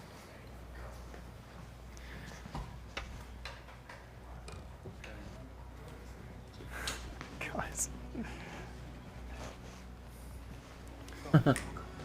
Hey. We did not have John Bickley over at Election Wire. Yeah. I'm on. I'm joined by Robert Cahaley from Trafalgar Group. That was fun. We've partnered with Trafalgar Group for a bunch of exclusive polls. They do a lot of, digging in deep to these polls, talk to a lot of Americans. Always have polls that are at least 1,000 voters. What are we seeing so far? Any insights from particularly Florida and Georgia?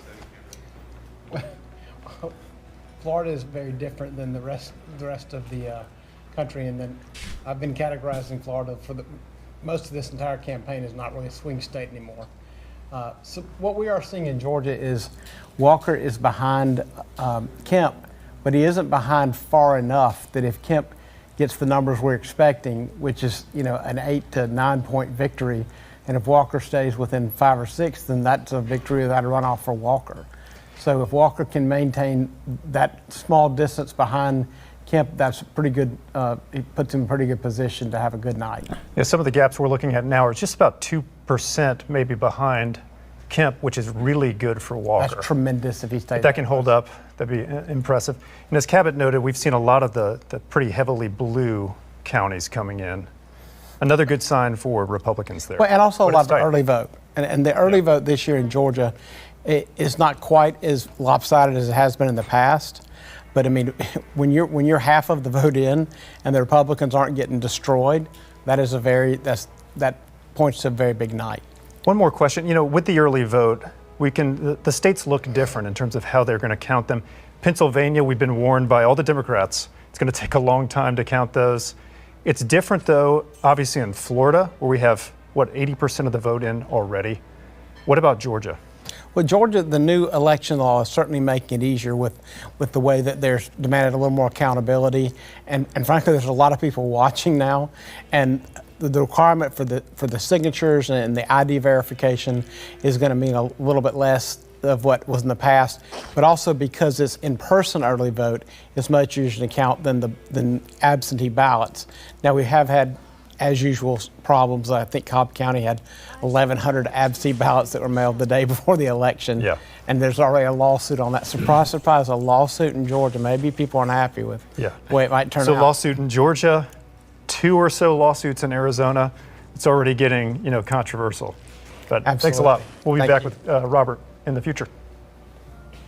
Thank you guys very much. It's too early to say if we have a red wave, but it's certainly a strong night for Republicans right out of the gate. I voted early too because I was going to be here, and I had to vote in person.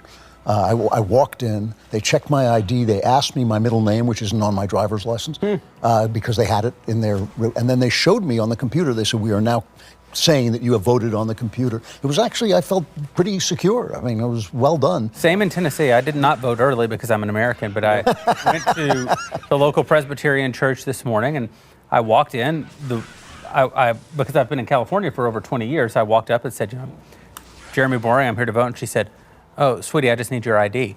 And I was a little taken aback for a moment. I thought I was going to have to call the diversity police or something and shut this operation down. But no, it turns out it was incredibly simple. Once I handed them my ID, they were very quickly able to identify who I am. But if you voted at the we'll explain it to you later. As a black woman, I don't expect you to understand. You have to explain talk slower. Jeremy, if you voted at a Presbyterian church, did you even need to cast your vote, or was it all just sort of predestined to occur? Good night, everybody. Drive safely. So we've talked a little bit about this tonight, but not since Candace was with us, and I think it's incredibly important.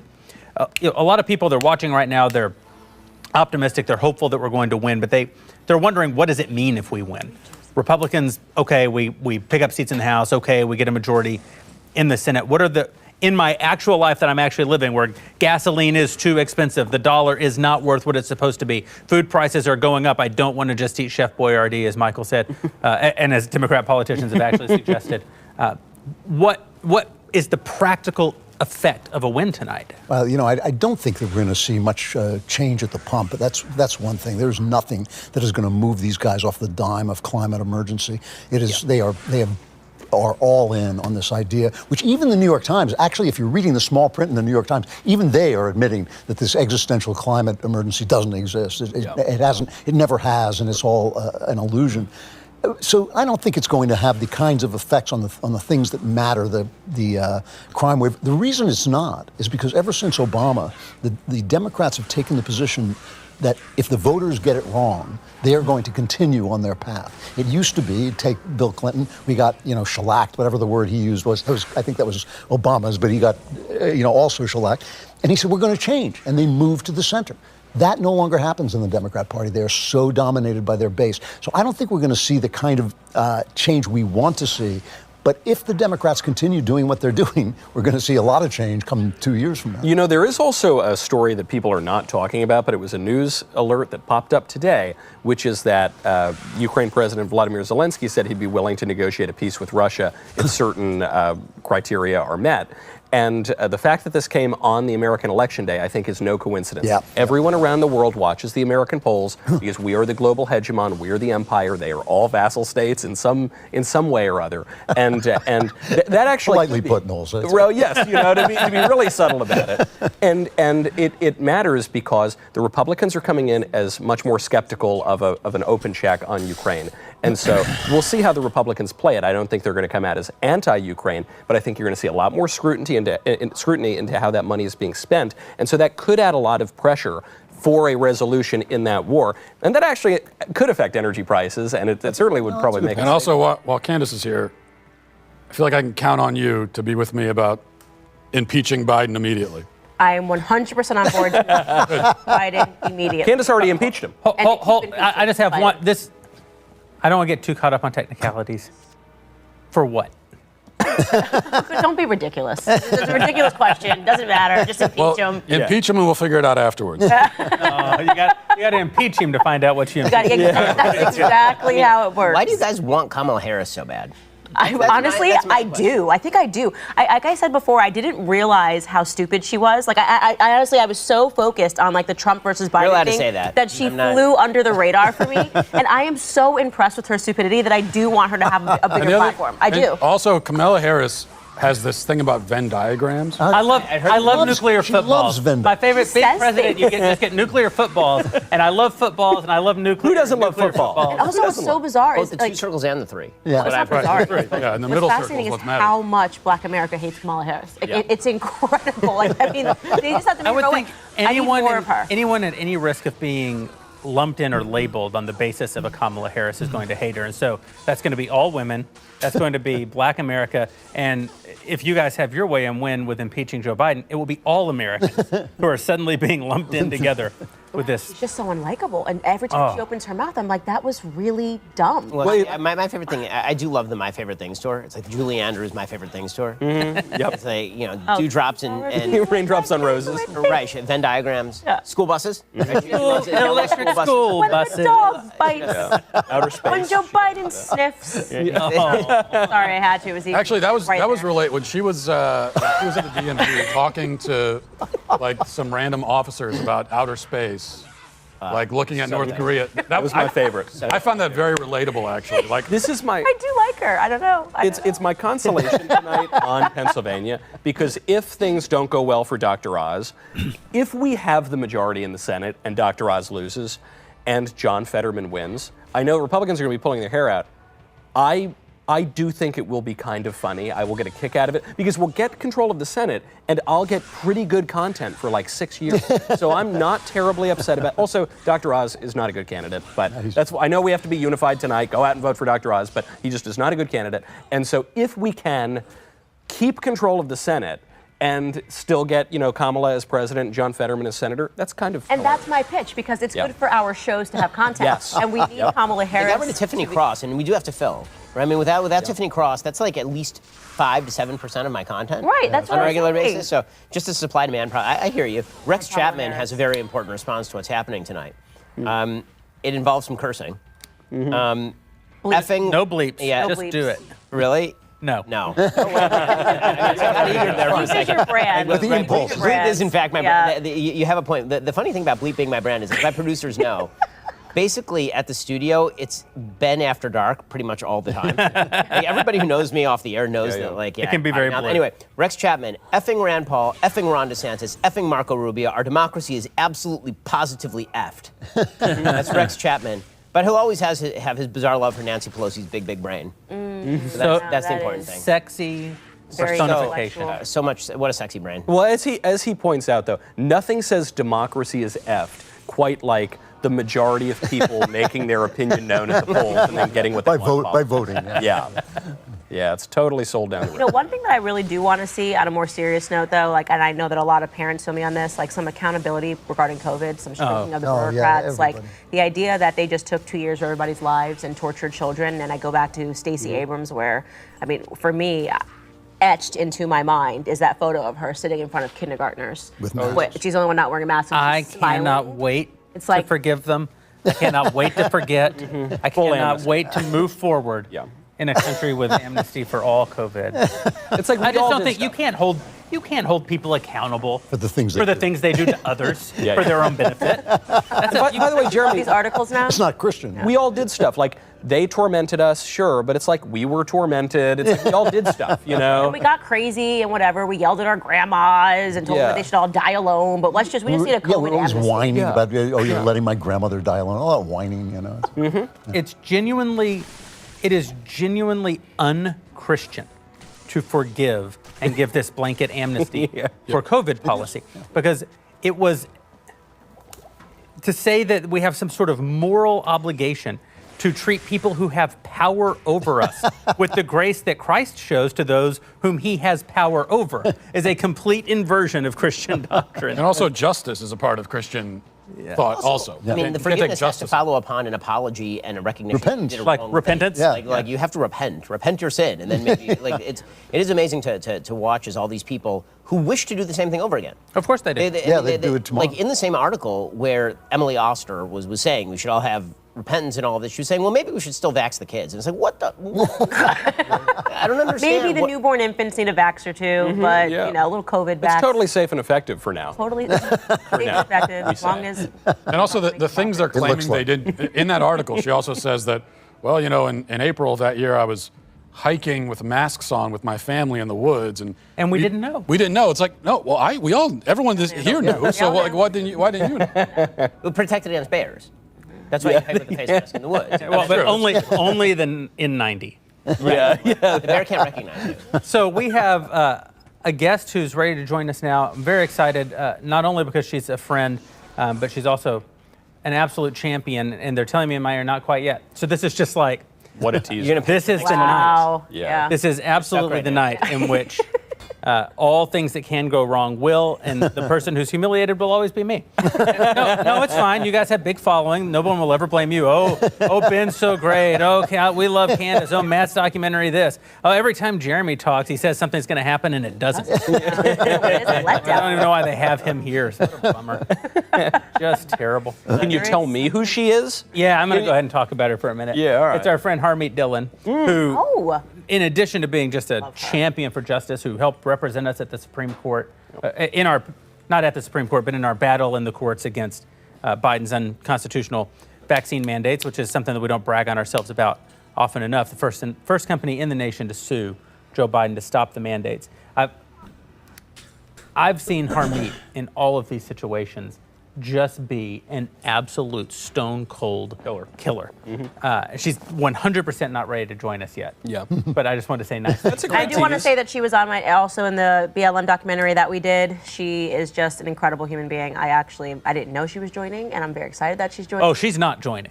At this point, the chances of that happening. Let us down again. The frickin' Maricopa County voting machines are more reliable. But I was going to say she's on that right now too. She's tweeting about that, talking about filing early lawsuits. I actually can we cut to somebody who's not ready though yet? Yeah. I actually did say though. I told our technical team here. I said, guys, do not get the Maricopa County cameras and switchboard. It's not going to turn out well. That's always where you go wrong. And right now, by the way, I'll just give you a quick Georgia update since we're just sitting here anyway. Like 54% reporting. Warnock is up 51-47 over Walker. So he's running a little bit stronger than I think people would want him to. I'd love to hear what Harmeet has to say about that. We're not going to. We never will. No. Never will. The other, But it would be the other race yeah. that is surprisingly tight, hopefully it'll open up a little bit, is the North Carolina Senate race. Ted Budd right now is running very close to Sherry Beasley. He was supposed to beat her in most of the polls by somewhere between 4 and 6 points. Right now, he's only up by 0.3. He's up by approximately 6,000 votes out of 2.6 million cast, something like that. You would expect that the rural votes come in a little bit later, usually after What's the city percentage votes. reporting? So right now, that's only 58% reporting, so you expect that to widen a little bit, but that's a closer race than I think people had sort of foreseen at this point. It's kind of a mixed bag, right? Like the areas where Republicans have done like an amazing job, they're kicking ass. And in places where they're kind of like nobody knows, then they're kind of, meh. So Have you tried breathing like a baby? Well, I will. It's also, I think, challenging because we have controlled media essentially in this country. The left absolutely dominates almost all of our major institutions. And the reason that they were running so hard on the red wave story 14 days ago is to create fear among Democrats and motivate them to go to the polls. That's true. If you were looking at a blue wave 2 weeks ago, they would have been downplaying it in all the institutional press. Right. Because they wouldn't have wanted to create a fear response among conservatives. And, that's just every election, conservatives have to overcome the institutional deficit. And that institutional deficit, I think, has gotten worse and worse and worse over the years. One of the encouraging things is that conservatives tend to adapt quickly. So the Democrats, we were talking about this earlier, the Democrats will create some new mechanism within 2-4 years when social media, conservatives dominated social media in the early days, which is why they had to start actually shadow banning and banning conservatives. So I think that we do a good job of overcoming all those institutional hurdles, but what do you think they cost us?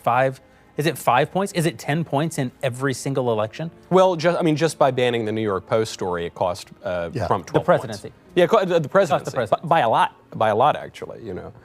Yeah, so that's obviously a huge problem. It's interesting, though, you mentioned this mixed bag that we're getting. It seems like a red wave, it seems like a red tsunami, but then, man, we should have had Georgia. Man, we should have, And the only state that I'm really focused on right now, and I know that we don't have numbers for it yet, is New York. I know you're. I'm all about New York. I actually think Lee Zeldin could pull it out. As corrupt as New York is, I mean, there are, we were joking, not really joking, about Philadelphia is a corrupt city and they mess with the votes, and that's gone on for decades. New York is actually not as bad. As corrupt as New York is, usually you get the numbers in relatively, quickly. And so I think you could get a Lee Zeldin win. I think you probably will get a win in New York 17. But we don't have the numbers yet. Harmeet. Zeldin's strong run is going to help the down market candidates, but I cannot picture him actually winning, because just the numbers alone, it used to be that upstate New York was heavily Republican, but it's not anymore. So if he wins even 30% in the city, he is going to have an uphill climb. Making a majority. Well, right now, coming to us from Arizona at the Kerry Lake campaign, I can't believe it. We actually have Harmeet K. Dillon here with us. Oh, we're not. Harmeet, we see you. Lying again, Jeremy. Yeah, Jeremy. Listen, I don't know who you want to blame. The signal Not is a little Jeremy. interrupted. Hi, guys. Not Jeremy. There we go. Hey, Harmeet. There you are. Huh? How are you? Hi. I'm sorry. I'm in a crowded conference room here, just at the end of a hearing, so there may be a lot of other noise here. Sorry about that. Not at all. Tell us what's happening there.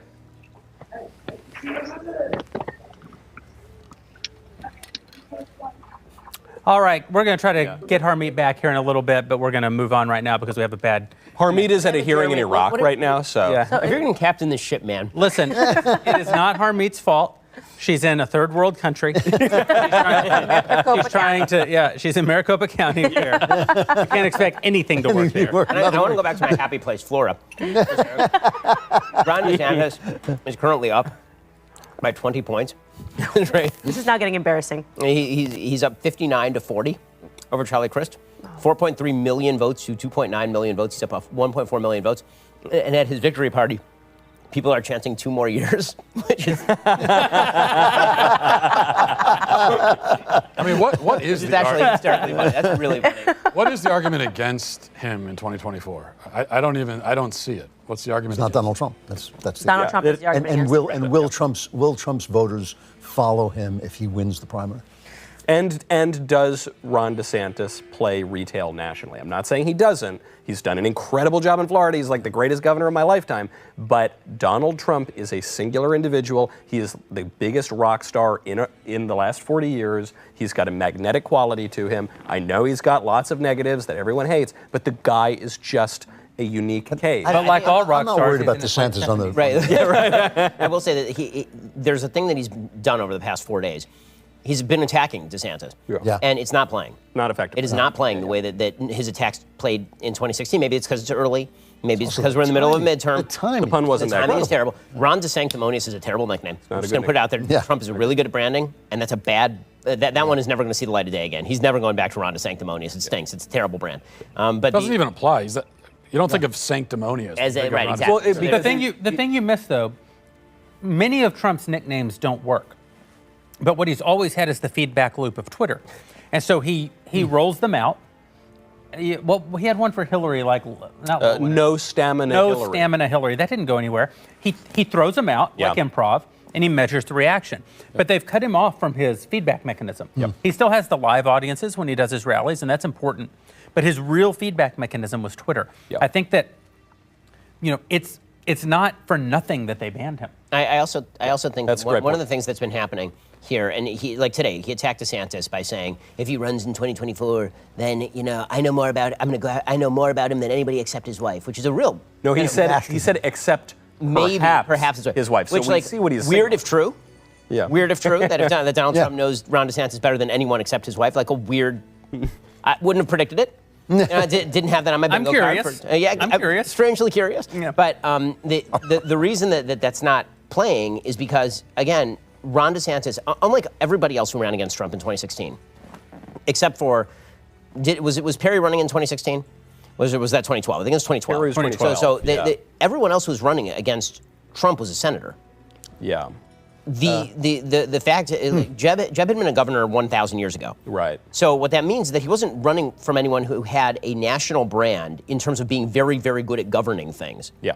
And DeSantis has a very good record of being able to govern. And so it's going to be fascinating to see how it plays out. There's another. Trump is going to make the argument, I was a good president, I did good things as president. And DeSantis is going to say, that's true, all of that's true. It's time for a new approach. I know how to govern a state. I know how to fire everybody who needs to be fired. I know how to run these things the way they need to be run. I took a state that, again, 30,000 vote advantage in the last election, 1.4 million vote advantage in the next They're trying election. to build this narrative about DeSantis, too. The thing, after Trump launched his attack on DeSantis, there were some Trump supporters on Twitter that were trying to build this narrative of the problem with DeSantis is the establishment. The establishment is behind him. They had all these unsourced, anonymous sources saying that Paul Ryan and Kevin, all these establishment guys are getting behind DeSantis. But the problem with that is, first of all, it's unsourced. Who cares? Second, it's like the other problem you run into with Trump is that he's endorsed all these guys, and he also hired a lot of them when he was president. So, but the more perceptive, I think, version of that attack is that, and it's a unique challenge for Ron DeSantis right now. DeSantis's big plus and his chief sales pitch is he's the bigger, better Trump. He's Trump 2.0. He's Trump with all the positives, none of the negatives, right? Very competent, very bright. Okay, that's the pitch for him. But his role in the race right now is for the anti-Trump vote. So there are a lot of people who hated Trump, who have hated Trump for a long time, who like DeSantis, and that's not DeSantis's fault. So it could be an advantage to him because he could unite the party in a unique way, or if Trump keeps going headlong But a lot against of the people who are the most ardent for DeSantis are actually former Trumpers. No, I have to have the inside track on this story, so I can drop a little gossip. Yeah. But so basically what's happened is that obviously DeSantis barely won his race for governor, the gubernatorial race first time. It was because Trump flew down and he saved him and really dragged him over the finish line, which is a fact. And because Trump dragged him over the finish line, when Trump has been obviously fighting 2020 election stuff, and DeSantis has kind of really asserted himself as a governor. By the way, the real reason, DeSantis, if you want to give me a thank you for taking down Andrew Gillum, I'm the one that broke that story about him. Anytime you want to call DeSantis, say thank you. That's two things I've done for him. We got to keep a little thing. But ambassador to the Bahamas. Yeah, right. Exactly. That's all I'm saying. Ambassador to Guam. Right. Unless it tips into the sea. Yeah. But anyways, I'm kidding. But So it's really interesting because he basically feels that because he got him over the finish line, that it would be the right thing for DeSantis to do is to concede and allow him to run again in 2024. Now, we can talk politics, talk about what's proper, we can talk about the royal family and what you should do and what you shouldn't do. And Ron DeSantis has not come out and said, I'm not going to run because I appreciate you and that I really kind of wouldn't be here without you. And that, in the background, has really gotten Trump quite angry. Now, what I also will say, here's what I'm an expert on also, is I think I do more on the ground traveling than all of you guys in terms of speeches that I do every week, everywhere. It is changing. Ben is correct. Trump supporters are starting to lean into DeSantis. Yep. And they're starting to say, and these are, by the way, some of his biggest donors as well, behind closed doors, who have said to me that, they are, what do you think about DeSantis? What do you think about DeSantis? There's something that they like better about DeSantis because he's less reactive. Yeah. He sometimes lets certain things go. And it seems like a better oiled machine that's happening down in Florida. And I will say, just my personal experience, and I don't think I could have been more of a vocal Trump supporter, but I was deeply upset with him when we did that interview. And I went down there, Mar-a-Lago. I could not have given him a more fair interview. Obviously, everybody knows my stance on vaccines. I couldn't be more vocal about the fact that I don't vax my children, I don't vax myself. And I asked him a question about vaccines, and he was like, they're the best things, they're so amazing.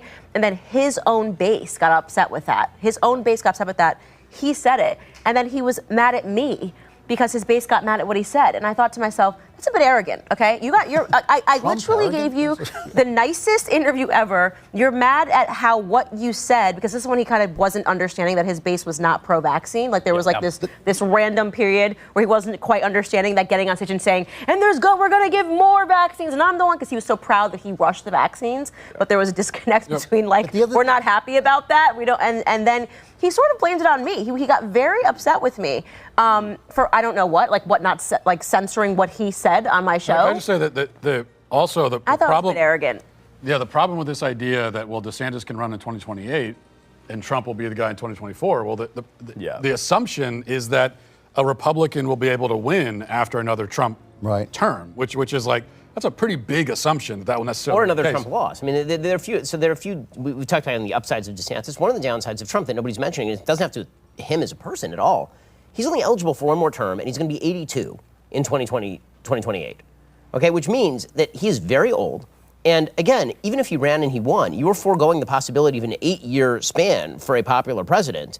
Even if Trump were to be reelected in 2024, he is constitutionally barred from running for a third term. But the idea would be a 12-year Reagan-Bush. But he's a lame duck the second you... Right, that's correct. And so he doesn't have the ability to actually drag the real thing is in campaigning, no one has yet figured out how to defeat Trump's his viciousness, his cruelty, his ability to brand people. But he's good. And DeSantis is not good on the campaign trail. He's really good at it. And Biden only won because Trump kind of defeated himself, kind of positioned himself wrongly, and because of COVID. And they changed all the rules. And they changed all the rules. And they suppressed the laptop store. I'm not saying DeSantis can't do it. I'm just saying he's going to have to find a way. There's a skeleton key to debating Trump, because Trump debates kind of like a seventh grader, right? He kind of hits you with an insult, and then there's no comeback. I mean, it's like how do you respond to a guy saying that your wife's ugly? Yeah. What are you supposed to do with that? You punch him? Like what do you do exactly? Right. But it really is genius. You either punch him, in which case you lose, or you don't punch him, in which case you lose. Right, exactly. He is an entertainer, and that is part of it. But I think, but here's the thing: him attacking again any of the other figures in 2016 who looked like Lilliputians next to him because he was very famous, and mostly because the media had decided that Trump was the enemy in 2016, and so the base was like, well, if he's the enemy, then he's my man. And right now, the base perceives that the media hate DeSantis, if not as much as Trump, nearly. I mean, they made DeSantis. And Trump didn't have a record either. I mean, what DeSantis can do in a primary is say, you handed the country over to Fauci. Yes, that's right. And that's pretty much all he has to say. Yeah, and that's Mr. President, you had a good 3 years. Right. Year 4, you gave the country to Fauci. Right. By the way, a couple of disappointments tonight. They're now calling the races. I'd said VA7, VA10, RI2, right? That's the Rhode Island seat. That those look like they might swing Republican. It looks like they're now calling all three of those for the Democrats. Mm-hmm. So, maybe we should start thinking, is it red tsunami or red wave? Maybe red wave to red tide, right? We'll see how this all plays out. Should I change my dress? Yeah, to we're still going to take the house. We took the house. Or a fuchsia, yeah. Okay, just making sure. There is also, one last point on the weirdness of the Trump-DeSantis thing. It's the first time that I have noticed that Trump took the first shot at someone. One of Trump's defining features is he doesn't strike first.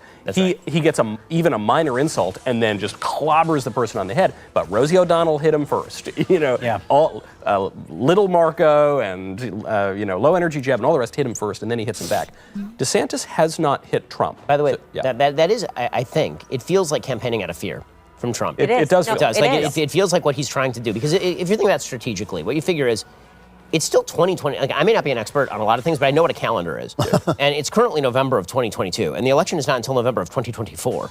No one announces the day after the midterm or the week after the midterm. The only reason you're doing that is because you're trying to preemptively crowd out the field. It's like if you're playing poker and you're playing Texas Hold'em, somebody gives you your pocket, and the first thing you do is you go all in.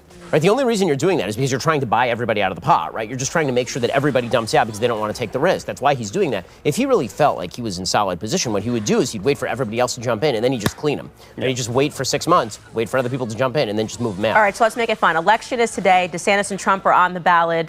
Ben, you first. You only know what you know about them right now. Who would I vote for in the primary? Yeah. I'd vote for DeSantis in the primary. I'd vote for DeSantis, yeah. Yeah, I would take DeSantis. Yeah. I don't endorse in primaries. Wait, are you a chicken? Yeah, coward. I just won't throw Trump under the bus. I just love the guy. I know he did all these bad things, but he did so many good things. He got us Roe v. Wade, and so I just think I can't throw the guy under the bus. It's not under the bus. I mean, DeSantis is the only I asked you guy. what button you were. I'll eat that delicious jelly bean. You can't talk to the ballots. You got to actually just make a decision, Trump or DeSantis. No, I don't deal in hypotheticals, Candace. Who do you think would other than every day on my Who do you think would be more effective in a general election? Not who would you vote for? I'm not convinced. Trump in a general election, and that's what I was going You think to say. Trump would be more effective in a general election than- DeSantis He could is be. better in the actual office, I think, and Trump, you're talking about campaigning and going out there. Trump is going to be able to move people. DeSantis, do not forget how bad he was next to Andrew Gillum. Andrew Gillum was like selling salt to a slug. Like, I was like, man, I might vote for the socialists. I mean, DeSantis was uncomfortable. He wasn't likable. I've also seen him in private circles as governor, and he just kind of comes across as like a frustrated and angry sometimes, and doesn't play well on stage. But on the general election, you're not factoring in. This is one of the reasons why I would go with DeSantis in the primary if this was the option. Is that if it's Trump, then like what Ben's been saying is that now the election is about Trump rather than being about Biden, and I want 2024 to be about Biden and his failures. Trump gets in, then it's about him. But it probably won't be about Biden, period, because Biden probably won't run again. No, but the question is who's. But it'll going still to be about referendum? Biden, even if he doesn't. Do you know a single person in the United States who doesn't already have a set opinion on Donald Trump? No, of course. Who's the independent? Yeah. The independent does not exist with Donald Trump. Yeah. It just doesn't exist. I mean, it's not even a voting possibility. Every single person has their mind made up about Donald Trump. But what about right now. Biden? Has Biden been so bad that now those people that really hated Trump are now missing him? Because my sisters are now, for sure. People that were over in Blue Land are suddenly like, I do not care. Give us Trump back. I'm seeing the post and like, I don't care what you say about him. That'd be fascinating. But the thing is, the push to get them over from Biden to DeSantis is less than the push necessary to get them over from Biden to Trump. True. Because there's a built-in sort of hatred of Trump. Watch those gas prices. I mean, I think either one of them would win, especially if they're running against Biden. But I like DeSantis' chances a little bit more. I think that the chances right now of Donald Trump and Hillary Clinton being president are almost equal. Like Donald Trump Not too bad, lost. Yeah, Donald Trump lost the election to Joe Biden. We can talk about why. We can talk about the vote, the rigging of the election. We can talk about the suppression of the Hunter's laptop story. But there are the very peculiar circumstances around COVID, obviously. Yep. But it did happen. There was an election. Donald Trump was the loser of the election. And to say, well, we want that rematch, I think is bad. To say that, I think the Democrats will say, well, let's rematch with Hillary. Yeah. And I would love that. And she has an actual chance of being elected president because those 100,000 people up in the Rust Belt who didn't vote last time because they thought that she was going to win, that's not going to happen now. Trump is the most polarizing political figure in my lifetime in public life. That is not to say that he can't win. He can. He won last time. He won in 2016. He can win. But he can also lose. We know that he can lose an election. We know that he can lose an election against Joe Biden. I think that Donald Trump should be disqualified from being the Republican nominee because of the way that he deliberately caused the Republican Party to lose the runoffs in Georgia. He campaigned at the end. He campaigned for them at the end. He spent a month saying, "Do not vote. Keep throwing. Do not Good. vote." The idea that you would send someone to be the head of your party who cost you not cost you because of incompetence, cost you by deliberately telling people not to vote for the Republicans in the Senate is unconscionable to me. But he is not disqualified. Yeah. So I think he should be disqualified. He's not disqualified. So when people say you would vote for Donald Trump, yes. Ron or DeSantis? DeSantis? In the primary, I would support DeSantis because DeSantis did not deliberately give away the state of Georgia. But if Donald Trump is the nominee, will I vote for him to be president? Yes, I can both believe that Donald Trump should be disqualified and also acknowledge the reality that he is not disqualified. And because he's not disqualified, he may ascend again to be the nominee. And if he's the nominee, running against these Democrats, it's not going to be very hard to go into the booth and pull the lever for him. I disagree that he's more likely to win the general. First of all, the idea of him running against Biden is almost unimaginable. The guy can barely talk anymore. He can't. Yeah, Biden's not going to run again. Biden's not going to run again. So we don't know who he's going to be running against, which of course makes all the difference. But I think DeSantis is much more likely to win the general. He's somebody that you can recognize as a politician. Being a politician is a profession. It is something that people who do it better than other people who are not professional. He's very good at it and very effective. And I think Trump, you know, he won the first time by a sliver, by creating a collection of states that people didn't see coming, and Hillary very much didn't see coming. He wasn't able to repeat it in 2020, and I don't think he'll be able to. But the argument, yes, I'm not disagreeing. I know it sounds like I'm sort of down on DeSantis here. I'm not. The guy is just a star, and he's doing a great job.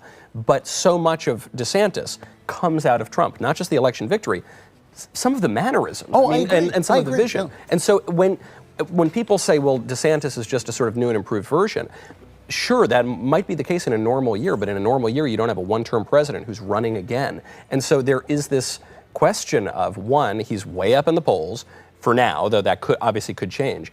And yeah, and I am somewhat persuaded by our friend Alan Estrin's argument. Yes, that this is the Trump show. That we all turned on the rally last night because there was a rumor that he might announce that it doesn't matter if you wanted him to announce last night, if you didn't want him to announce last night.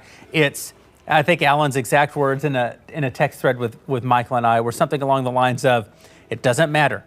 You need to pee." But the commercial break is almost over, and the master storyteller is almost back on the screen, and you will not get up out of your chair. It is Trump. So here's the thing: I don't think Trump's world. I don't know that DeSantis can defeat Trump. I think exhaustion can defeat Trump. Meaning, I think that there are a lot of Republicans. I think a lot of the support that you're talking about, people moving from Trump to DeSantis, not because they're looking at DeSantis and they're like, this guy's the greatest politician in the history of humanity. He is really good at what he does. But you're right. As a retail politician, he's not unbelievable at retail politics by any stretch of the imagination. I think there's a certain level of exhaustion that has set in with people, and you see it in the reaction to the way that he has gone after DeSantis, which is like, God, just can you, some discipline, just a little bit. Can you, at some point, can you just stop? Just stop what you're doing. Please put the party first in an election that you're not even in. Right, exactly. Sometimes I wonder who is advising him, because I do think that he would have definitely benefited from a period of silence after everything.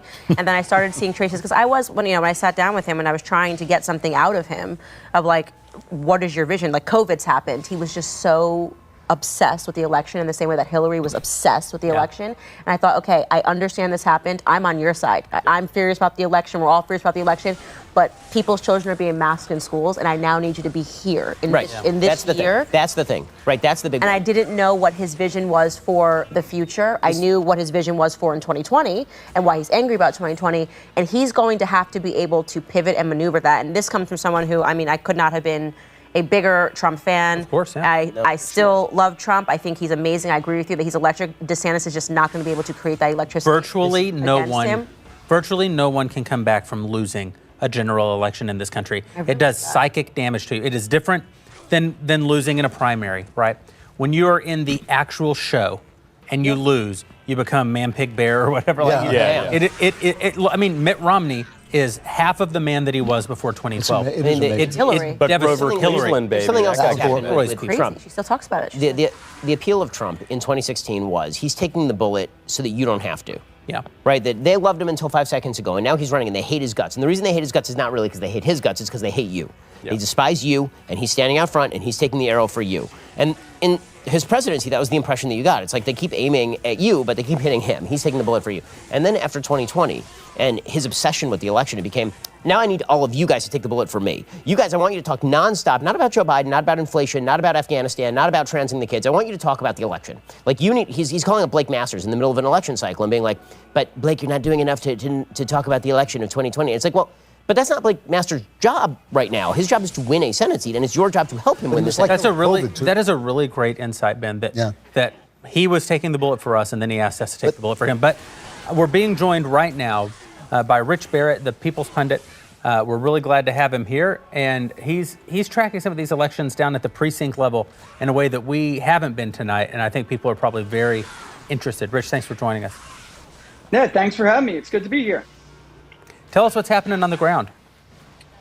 You know, it's a little bit odd, actually. You know, it's not exactly what you'd expect looking at some of the national exit polls, but, you know, they shift and they change over time. It does look like to me that Republicans are underperforming expectations in some of the Sun Belt areas while doing fantastically well in areas that people thought probably were a little out of reach. In some areas in Virginia, some areas in the Northeast. So it is still early, and we'll see how it shakes out. But I'd be really surprised if Republicans underperformed in Georgia or North Carolina and overperformed in Nevada. So as a pollster, that's a state that terrifies me. It's the one and only state where polls typically overstate Republican support. And we may have understated it, but we'll just have to see. Votes count more than polls. What races are you watching right now that you think are going to be the indicators for the evening? Right now, I'm looking at, as far as the Senate, I'm looking at North Carolina and Georgia. I mean, of course, Pennsylvania as well, and I will be looking at Arizona and Nevada when we get there. But I'll tell you, in Georgia, Walker is running further behind Kemp than polls expected. And it's really, much of it is coming from the Atlanta metro area and in the counties outside of Savannah. So if that doesn't pick up, which it could, you know, there could be, it's going to tighten, but there could be a little bit of a surprise there. And then in North Carolina, Ted Budd has a lead. But going into this election, it did look like, and I polled it myself a month and a half ago, it did look like Ted Budd had a pretty strong advantage. There are a lot of blue votes left out there. Budd is leading. He's got a couple 32,000, it looks like right now. You know, and that's, when you're a Republican in a midterm election in a state like North Carolina, you want to have widened out, at least at this point. And in areas like Wake County, it doesn't look like, and that's in North Carolina, you have to get in the 30s in Wake County. When that election day vote comes in, it will, you know, bring him up. But you know, it's just a little bit funny to me to see tighter than expected in North Carolina, but Republicans looking like they're going to take at least 2 out of 3 of the races that we were looking at in Virginia, which is 2, 7, and 10. Hung Cao was giving it one heck of a run, but Wexton has pulled ahead, and there's a blue vote out that remains. It's not over, but you know, the trajectory has changed. Rich, thank you. We're going to be checking back in with you a little bit later in the evening. Appreciate your insights. Hey, thanks for having me. All the best. Thank you. And it's been a little bit since we showed off. So, and mostly because I think some of us could probably use a bathroom break. I want to introduce the world to a little bit more great content that you can expect from the Daily Wire Plus. Why in the world did I start working with the Daily Wire? I joined forces with a platform that affords me the opportunity to say whatever I want and to put out whatever content I wish to make, with no caveats, stipulations, permissions, or finger wagging. We could not be more pumped up and ecstatic about having Jordan Peterson at Daily Wire Plus. Working with them has allowed me to embark on a series of documentaries and specials. This conservative media company is allowing all of my ideas to flourish or wither on the vine in accordance with their merit. Marriage is one of those all-in games. One of the unacceptable ideas with gender fluidity is that identity is subjectively defined, because that's preposterous.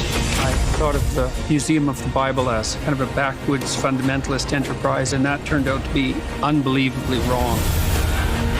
You have to say to yourself, I will do good nonetheless. Join the real counterculture. Good God, it's so loud. To be bound together in marriage is a very difficult thing. There are many forces that will pull you apart. I'm going to tell you the truth. It can be completely anarchic. Neither of you ever know what the hell's going on. And so now you're bored by your partner. That's you. That's you. You got to put some effort into it. This isn't nothing. When you fall in love with someone, you see that infinite wellspring of mystery. It's granted to you as a gift, and you'll find that that one person you're with is way more interesting than any plethora of short-term shallow relationships that you could possibly imagine. How could we set this up that's better than either of us initially envisioned? I was a therapist for a long time, and I talked to a lot of people about their marriages. I've been married 33 years as of 2 days ago, and it's gone pretty damn well. As a married couple, you're going to face together everything that life can throw at you. You're hard-pressed to find anything better in life.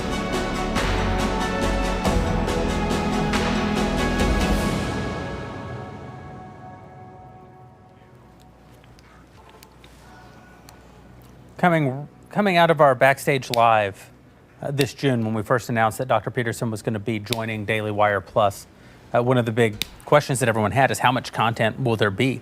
And it's taken us a minute to create this really premium. I mean, if you think back to when the company first started, you weren't there. Back in the pool house, right, in Sherman Oaks, we basically shot everything either in front of black curtains or on a green screen. Now we have Dr. Jordan Peterson doing content all over the world. You look at the production value of this special on marriage. I think it's an incredibly special piece of content.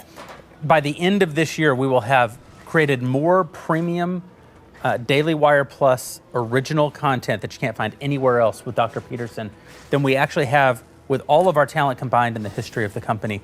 It's been a monumental effort over these last several months to create this an amazing new catalog of content. And if you'll remember, the best conversation we had at Backstage Live, and I think the best conversation we've ever had as a company, was on this very topic of marriage. I think it's something that's so incredibly important to our audience. And on nights like tonight, where we spend a lot of our time, obviously and appropriately, on politics, I think it's just important not to lose sight of the fact that the work that we're doing at Daily Wire Plus is not all political. You know, politics is an important function of a citizen in a democracy. It's an important thing that we do to try to safeguard our culture, but culture is not politics. Culture is not defined by politics. If anything, politics is defined by culture. Some of our fans were talking this afternoon about the rise of ideas like transgenderism, the rise of ideas like gay marriage, and they were saying, we're destroying our culture with these things. And I don't actually think that that's the accurate point of view. I think we are destroying our culture. And these things are growing in some ways out of that destruction, the way that algae grows on a dirty aquarium. The algae doesn't make the aquarium dirty. The algae is a reaction to how dirty the aquarium is.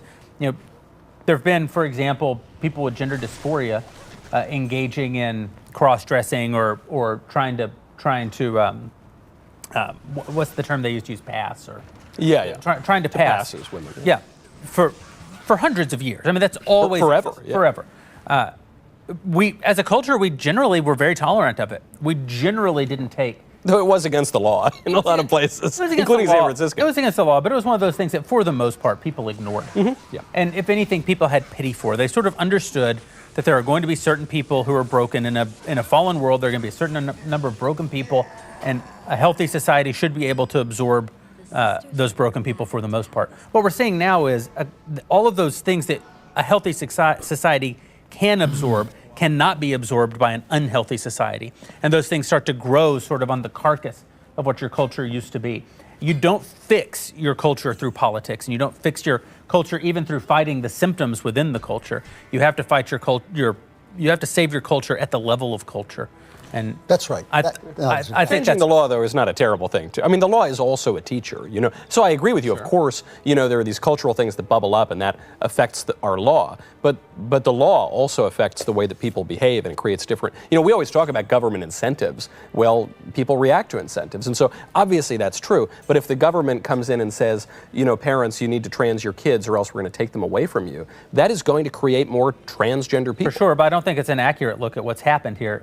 what's fundamentally happened isn't that the government said trans your kids or we're going to take them away. What happened is trans started to explode in the culture, and then the government races, in particular leftists in the government's race to catch up and try to sort of codify and encourage it. I don't think that that's quite right either, though. I think the thing is, when you talk about the law this way, you have to remember you're talking about a free country.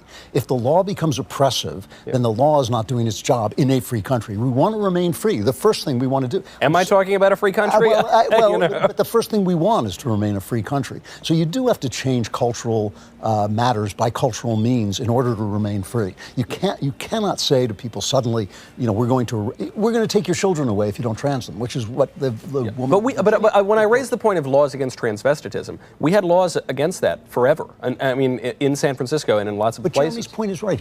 We didn't really enforce a lot of these things, and they just gave the government a power that it shouldn't have J. had. Edgar Hoover was a cross-dresser. Just That's right. That's might right. be relevant. The government should not have the power to choose. Oh, I'm not going to go after this person, J. Edgar Hoover, who's cross-dressing, but I am going to go after you because I don't like you. They should not have that. Arbitrary expressions. Yes, of government. and the thing is, but the big thing is, you can't have tolerance without a norm. If you do not, you can't tolerate people if you haven't got a solid norm from which you are saying, yes, you're not part of the norm, but we tolerate it. I think politics and that's the Nietzschean argument that the left has been making, that there should be no norm. I think politics is more dynamic than I think either of the views that have been expressed. It's not like culture predates the law or the law predates culture. It's culture predates law, which predates culture. Of course. Yeah, no, I agree with that. And so the first thing that has to be done in many of these cases is to stop the law in its tracks and then to start rolling back the law. And that's pushing in almost Sisyphean ways the boulder back up the hill. And that's what you're starting to see from Republicans on the transing of the kids, right? Yeah. Because it's actually not in the states where they are forcibly trying to take the kids away from parents that you're starting to see sort of this push. It's starting with, if you stop it early, you can roll it back, right? Tennessee is not a place where, culturally speaking, you're going to be able to pass a law in the state legislature like you would in California, where it's like, well, if you're unwilling to trans your kids, we're taking your kids. Like that crap ain't going to fly in Tennessee. But Virginia and North Carolina. And yet at Vanderbilt, they were performing these euphemistically gender-affirming That's what I'm saying. You have surgeries. to stop the bleeding edge at the It's bleeding edge. a double-pronged approach, right? Which is why in Tennessee, by the way, tomorrow they're going to officially file the bill which will ban the transing of kids. Good for you on that one. I mean, that's And also, it will give victims the chance to sue and be compensated, and so that's going to be filed tomorrow. And so it's kind of you can't neglect one or the other. You have to also. But we've seen how quickly, with the Defense of Marriage Act, for instance, how quickly things can change if the culture is shifting and if people who are leaders and have an effect on the culture shift the minds of people. The law, I mean, just like the Constitution isn't going to defend us if we don't believe in the Constitution. And that's the only point. But my point on it is that we are saying now the law is very oppressive and it used to be very free. But on all of these issues, for all of American history until the 1960s. It wasn't oppressive because the culture supported the law. It becomes oppressive when the law is acting against the culture. But in many cases, the law weakened before these things gained popularity. So the Supreme Court comes down and says you can't have the Bible in schools, you can't have prayer in schools. We're going to basically endorse the sexual revolution from the level of the government. That was before any of those things were mainstream. Right. And then what happens? You get the age of Aquarius in the 60s after that. I'm not sure you're right about this. I think that when you study the Supreme Court more closely, they actually follow the culture. That's also true. That's also no. I mean, to Ben's point though, there is a what I would say is they follow what they believe to be the vanguard of the country. Yeah. So you saw them do this in Obergefell, right? So in Obergefell, there was not a clear majority of the country that was ready to legalize. Of course, no. That is not right. Most of the states in the country had not legalized, or at least mandated from the state that the state is going to involve itself in same-sex marriage. What happened is that the court said there's a trend, and the trend is occurring, and now we're going to force this trend to become the dominant force in American life. Same thing with abortion. Same thing with abortion. But those are the two bad examples of. But the left is very good at forcing a change, and then 5 seconds later convincing everyone that it's to take it for granted that it's the status quo. That it could never be any other way. Like, which, by the way, it's been this way for 5 seconds, but it could never be any way but this. We've talked about what the United States Senate should do. You want to talk about a place where Republicans are completely cowardly? It is on same-sex marriage. You have Republicans right now who are going to vote in the Senate to enshrine same-sex marriage as part of the law. I'm sorry, Dr. Oz. That's an absurdity. That's an absurdity. On all these cultural issues, I think they're spineless. I don't understand. I don't understand why they don't stand for what they stand for. I actually think that in terms of human history, actually, biology underpins everything. Biology determines the culture, and then culture determined the law. And then law saw an opportunity and realized that we could have more law if we impacted the culture. And so now that's what you get when you have these two things that are fighting. Is they're going, oh, wait a minute, culture is actually really powerful. And maybe more still if you impact biology. Yeah, no, but true. It's like it started here, and then everyone saw an opportunity, and now we're kind of going to the beginning where they're like, yeah, that's exactly what's happening. I do think, again, this changing of the guard, which has been going on now for 20 years and is going to go on for another 15 at least, it is part of all this, because when you have a big change like this, it suddenly seems like everything is possible. You go through this, you guys are too young to have gone through a midlife period, but when you go through a midlife period, you suddenly think like, maybe I should be a fighter pilot, you know? And I think we're going through a period like that where people are saying, maybe a man can become a woman. And like, that's just going to go away because it's just not true. Yeah. And ultimately, I think that this moment, which I think is a moment of madness, I think we're seeing the madness of crowds on the sexual issue. I think that's going to pass away, but it doesn't mean it's going to pass away back into the 50s. You think transgenderism just passes away? I think the it has to, because biology always wins. Yes, I think the idea of sweeping transgenderism will pass away. What Jeremy said before is true, that this I think that the human transing of kids is going away. Yeah. We're beating that. But you're not transgenderism as a concept, I think we've got probably generations before we defeat it. But on that point, the thing about it, you will never have a society where there isn't transgenderism. That's right. We've never had a society where there wasn't transgenderism. Well, it exists as in there are people who are confused about their gender, but the idea, like the concept, that we are validating it as a concept. Yeah, I think we've got. I think it will go away. I do. I think because the kids that are doing the surgeries now are going to grow up and become the adults, and then they're going to be. Well, but the problem is that right now, most conservatives aren't even making. That was somebody is hurt. That's the red wave. It's Harmeet Dillon. Yeah, my secret. They just brought the ballots in, actually, from Arizona. You know, but this actually, what we're talking about here on transgenderism and self-identity, I think it relates at a much deeper level to what we're talking about. And we bring up Owen Barfield on every single episode of this show, and it relates here because we said biology is bedrock. I think there's something even more bedrock, which is representations, how we view ourselves. And so when we have this view, you know, post-1960s of we're this free country, do whatever you want, I think that's not historically what America was. I think there were many more stringent social laws for most of American history than we have today.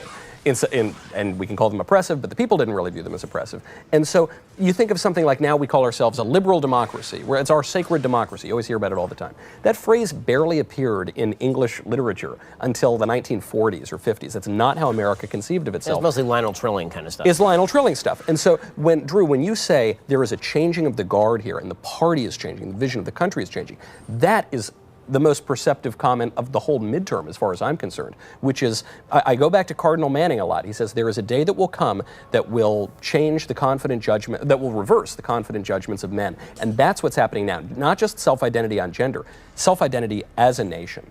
Yeah, no, I agree with you. I think we're going through a midlife crisis. You know, all this stuff about whatever you were talking about makes me think about Hallow.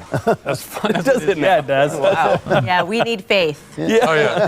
There's a good trend. We need God. Cardinal Man. Telling them, don't make me do these things. Anyway, as fun as it is to make you work for a living? Don't advocate. Exactly. As fun as it is to watch the left lose their minds tonight, it's worth noting the deeper meaning behind it. Leftists are inherently anti-religious, which means they don't have a higher being to turn to when things don't go their way. They don't have any customs or traditions to keep them on a righteous path. And they certainly don't have an app like Hallow to help them reclaim their peace. Hallow is an audio-guided prayer and meditation app. It's the #1 Christian prayer app in the U.S. Hallow is like Calm or Headspace, but without all the woke nonsense, because it's rooted in Christian faith. Hallow has thousands of meditations and prayers that I use to find peace after a long day of being yelled at by blue-haired, Zay-Zem leftist weirdos.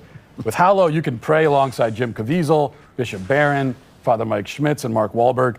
They have over 5,000 audio-guided prayers, meditations, and Christian music. In advance of Christmas, you can now join Hallow's Advent Prayer Challenge to study stories of the Old Testament leading up to the birth of Christ. Hallow helps me make prayer a priority, and tonight they're going to do the same for you. Try Hallow completely free for 3 months at hallow.com/dailywire. This special offer will give you 3 free months, bringing you through the holiday season and into the new year. That's hallow.com/dailywire. Reclaim your peace in this crazy world. Download Hallow today. Some sad news. Beto O'Rourke has lost. Oh. No, I know. I didn't want to be the. You said nude. Yeah. Ben, breathe like a baby. Breathe like a baby. So next question, Taking away obviously. all my material. How am I supposed to do a show around here? Don't worry. This just means he's going to run for president, right? No, but he already ran for president. He likes to try something different. He did Senate, and then he did president, and now he did governor. EU. EU. UN Secretary General. Pope? He could be Pope. Pope. He could actually be Pope. Is he Popabile these days, maybe? Would he be worse than Francis or better than Francis? You know, what is he? Better. That's a toss-up. I don't. Have we talked on that? We've talked off stage. I don't know if we've talked on the show. What happens if Francis dies before Benedict? Sure would be weird, wouldn't it? What would it mean? What would happen? Sure would be weird because. Why are you saying that, Mike? Yeah, why? The way you said that was very. in a weird way. Well, it's just kind of weird because some people think that you can't resign the papacy, you know, and it's kind of weird. And then the Pope, Benedict, resigned for health reasons. Like 10 years And he ago just almost. kept on living, yeah. Kept on living and writing some things that look like encyclicals. So anyway, it's just really weird. And dressing exactly like he's the Pope? Yeah, it's just weird, is I guess what I'm saying. What? Come on, explain it. Why? I wouldn't even endorse Trump or saying it's weird. DeSantis. What do you want to I'm just saying things are weird, man. I don't know. We live in interesting times. So wait. First of all, this is Explain an outsider. An outsider. Start from the very beginning. No, an I'll outsider. finish before this election special's over. As an outsider, it seems to me that Benedict resigned for no reason, and then the Antichrist took over. Now, is that a fairly accurate? You know, to put it more Yes. charitably, some have suggested an anti-pope, An anti-pope. but I don't know. I mean, it's more complicated than all that. But it is kind of weird. You know, it's only happened at most one other time that a pope has resigned. Well, and you there have always been qualify that. Whenever you talk about it, you say it's only happened at most once. because I don't know that you can resign the papacy. So you don't know that just, it's ever happened, in other words. Yeah. It's just Wouldn't a that very. though mean?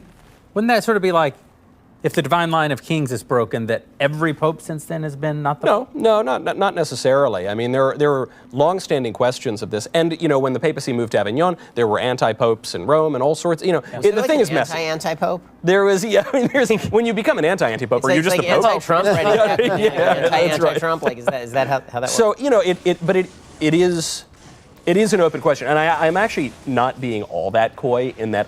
Truly, my whole opinion on the thing is, it's just kind of weird, and ultimately, you know, the thing when it comes to the Catholic Church, I believe is ultimately the Holy Spirit is guiding it, and will never leave the Church. When it comes to the American presidency, you know, I think we might have a little more What power. you say is if you resign the papacy, you have an obligation to just die.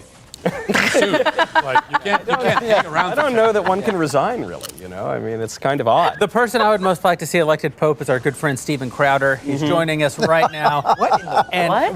Listen, he'd be a great pope. He does everything that a pope, as a Protestant. Stephen Crowder has all the qualities of a great pope. Is this an ad? Yeah, he's got a beard. Yeah. He's genuinely funny. Yeah. He wears silly hats, and he's always packing heat.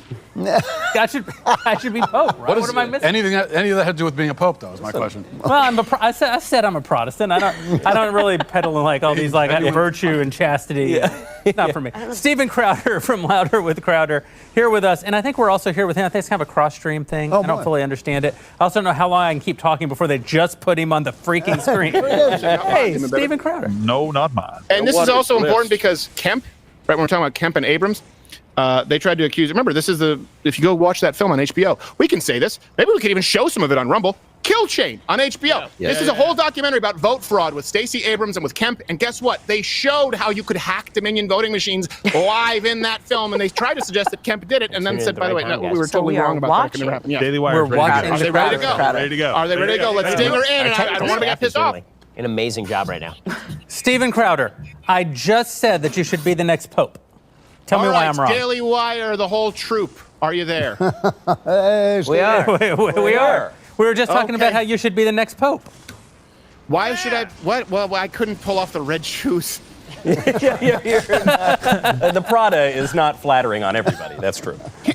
Well, Knowles and Walsh, obviously, are the resident Catholics there. What is it? This is my understanding that not only is there someone who makes the shoes for the Pope, which I understand, and there is someone who makes some other shoe, but there's someone who exclusively makes the red shoes.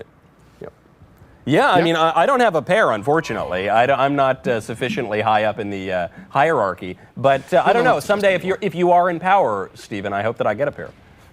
Well, I don't know. If I'd be a pope with a nice pair of Vans. Yeah. So, Daily Wire, what are you guys, have you guys been following, obviously I know you've been following the election, what have you been covering here on the Arizona stuff? Because I think you guys, I have to be careful. We're on Rumble here tonight. We're not on YouTube for reasons, you know, we had Carrie Lake. Well, I'd just on like to our say stream. this, Stephen, just for YouTube, you know, obviously there are never any questions about election integrity, and I believe anything that the government tells me. Amen. Yes, absolutely. Are we Well, good? We're Yeah, good? yeah, we're covered it. Yeah. Well, once the Senate, they Jason can head Campbell over. is sitting at his laptop going, I've almost got him. I've almost got him. No, I'm not going to come on and get you guys in trouble. Believe me, I'm not going to say anything to get you guys in trouble. We'll talk about it afterwards on Rumble because the Arizona stuff is bizarre. And we just watched on CNN. They said, we fixed the problems. And I don't know if you saw this on CNN. Hey, Andrew, nice to see you, by the way. Hey. And Ben and Candace. Candace, you're the smallest from the depth of field because I'm looking at a camera and you're also, oh, hi, Candace. Okay, looking lovely. You make all these guys look like shit. So, Think of the courage it takes to sit next to them. I'm not being facetious at all. They just on CNN. Hold on a second here. I have to bring this up because it's screwing up my iPad. On CNN, they send someone out to Nevada. Was it, Gerald? It was Nevada. Sorry, what? They send someone out to Nevada on CNN. Las Vegas. Nevada. Yeah. Yes. I'm saying I'm being more specific. I'm sorry, guys. This is a disaster. I was so they drinking sent someone out to water. Nevada to go look at a poll, right? To go look at a voting precinct. And of course, we know Nevada is very likely going to be red by a significant margin. And of course, we know that same-day voting favors Republicans. Now, I guarantee you this is what happened. And let me explain to you. And you tell me if you think that I'm being presumptuous. So he goes out there and he's in a mall that looks like Fast Times at Ridgemont High, as one does. And so he goes there, and I bet you the CNN producer said, look, it's same-day voting. That's going to be heavily Republican, and this is not going to go well for us in Nevada. We need you to find a precinct where same-day voting is going to lean heavily blue. And he said, say no more. And he's talking to people in line underneath a Mercado, Super Mercado sign. Not a word of English written. That's not a great story. No, I'm saying that's the only place he could find anyone because the Telemundo offices weren't available. It's the only place that he could find majority Democrat voters. He was just like, hey, who are you voting for? I am voting for Democrat, and that was it. I think the problem is that I just didn't understand the joke. No, it's not a joke. This actually has happened on CNN. He's underneath a sign that says Super Mercado is where he went, an entirely Hispanic That's area. a really good Spanish accent you got going there. Super Mercado. Well, sorry, we can't all be Dominican or whatever the hell it is. We've quite a tale. We can't all look like we're walking around in a perfect Dominican brown suede evening gown. Rub it in my face, Candace. That's fair. So Stephen, who's going to win and who's going to lose? Just tell us that. As the Pope. Yes, as the Vans Pope. Yes, yeah, I'm the new Vans Pope. I will say this: I would have expected Arizona, Carrie Lake, if not for all the questions, irregularities, strange coincidences, excellent voting procedures. Yeah. I think. So listen, I'm troubled by what's going on in Maricopa County. I think that it's unconscionable that you can't, in the United States of America, in the year of our Lord, respectfully, 2022. Don't tell that to me. Tell that to Ben. Yeah, that you can't actually effectuate an election successfully is unbelievable. But I still think Carrie Lake's going to win. I think that we're going to spend all evening fretting about Arizona, and Arizona's actually going to be a bright spot by the time that the evening's over. I'm a little bit more concerned about Herschel Walker down in Georgia. I'm a little bit more concerned about Dr. Oz over in Pennsylvania. I'm a little bit more concerned that we're going to lose races where it isn't because the voting machines aren't working. I have a feeling we're going to still fare. I hope. I mean, I'll be the first to admit if I'm wrong, but I'm hopeful that Arizona is actually going to break our way, even with all these irregularities. Well, I agree with you, and I was just talking about, obviously you guys are the political experts. I'm just I'm a comedian with a horrible Hispanic accent. But I will say this: maybe someone can clarify for me. Explain this to me like I'm a dummy without getting banned from YouTube. I was about to say, hold on, they're on YouTube. We're not. I know they're on freedom of not being there. Yes, I would, and genuinely, I don't want you. I know you guys are probably on edge because I'm not going to do anything to get you guys in trouble. We'll do that for Rumble Stream once we're done. I promise you that you have my word. But here's my question: they're talking, and Jeremy, to what you were just discussing there. Okay, Arizona. I think it'll be a bright spot long term, but and this is something we sort of have all accepted, and I just was discussing this. they're saying, hey, we will have a certain percentage of the vote tonight until we might have 99%. They just said this on CNN by Friday. Once we count the early voting. Now, hold on a second. If I may, just go with me for a second. Wouldn't it stand to reason that the early voting could be counted early? I don't understand why the same-day voting is counted today and the early voting is counted Friday. Your thoughts? I may be functionally retarded. I've never heard a valid explanation. Yeah, so this is actually idiotic state law in places like Pennsylvania as well. In Florida, that's not the way it works, right? My home, wonderful state of Florida, which I've been praising all night long for being the best state in America. Florida, they do count all of the election ballots early as they come in, and that's why they're able to get out all of the election tabulations in like an hour and a half of the polls closing. In Pennsylvania, they're legally not allowed by law to count the early ballots until the polls close. That's it. That's well, hold the on. insanity Pennsylvania, they don't follow their own laws. With okay, but they follow their own law. I mean, that's the law. The law, but that's true. But what I'm saying is that a lot of these states just have crap voting procedures, and that just didn't get fixed from 2020. And in some states like Arizona, there's no excuse for it because Republicans were well, actually, Katie Hobbs is running the place in Arizona, right? Well, Katie Hobbs is Secretary of State, who also has the final say in that. Right, that's a lot of been coincidence. Amazing in Arizona. And in Nevada, it's the Democrats who are running the thing. In places like Pennsylvania and Georgia, there really is no excuse for not fixing the voting procedures at this point, because this is it really is third world crap. But isn't the problem? It's not even third world crap. You dip your finger in the purple ink. You put your finger on the person you want. That's how they do it in the third world, and then somebody counts the purple dots. Right. You can do it all in a day. Yeah. But we're worse than the third world. Isn't the problem not the counting of the early votes? I don't know if we're allowed to say this, but isn't the problem the early votes? I mean, you shouldn't be voting for 2 months. I thought you were for going an to say election. the problem, the switching. Yeah, and all the fraud that takes place. But that's a joke.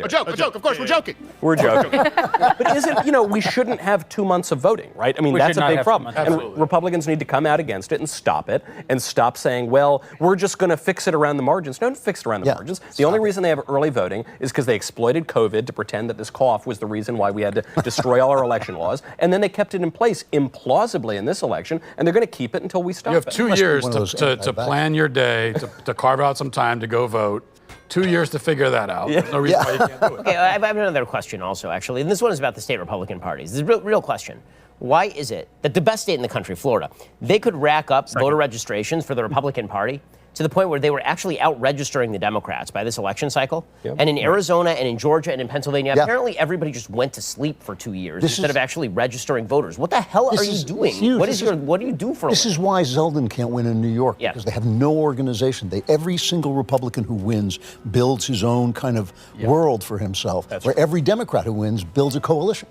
Builds a machine. Builds the machine. Well, I think in Arizona, you have there's a little, obviously you can't underestimate the idea of, Hobbs being Secretary of State, who was planning all along to run for governor. And I do think that Carrie Lake kind of emerged because there weren't a ton of strong people in Arizona. Once she emerged very, very strongly. And you look at that gap that was made up as quickly as it was. Here's my point with Carrie Lake and Hobbs.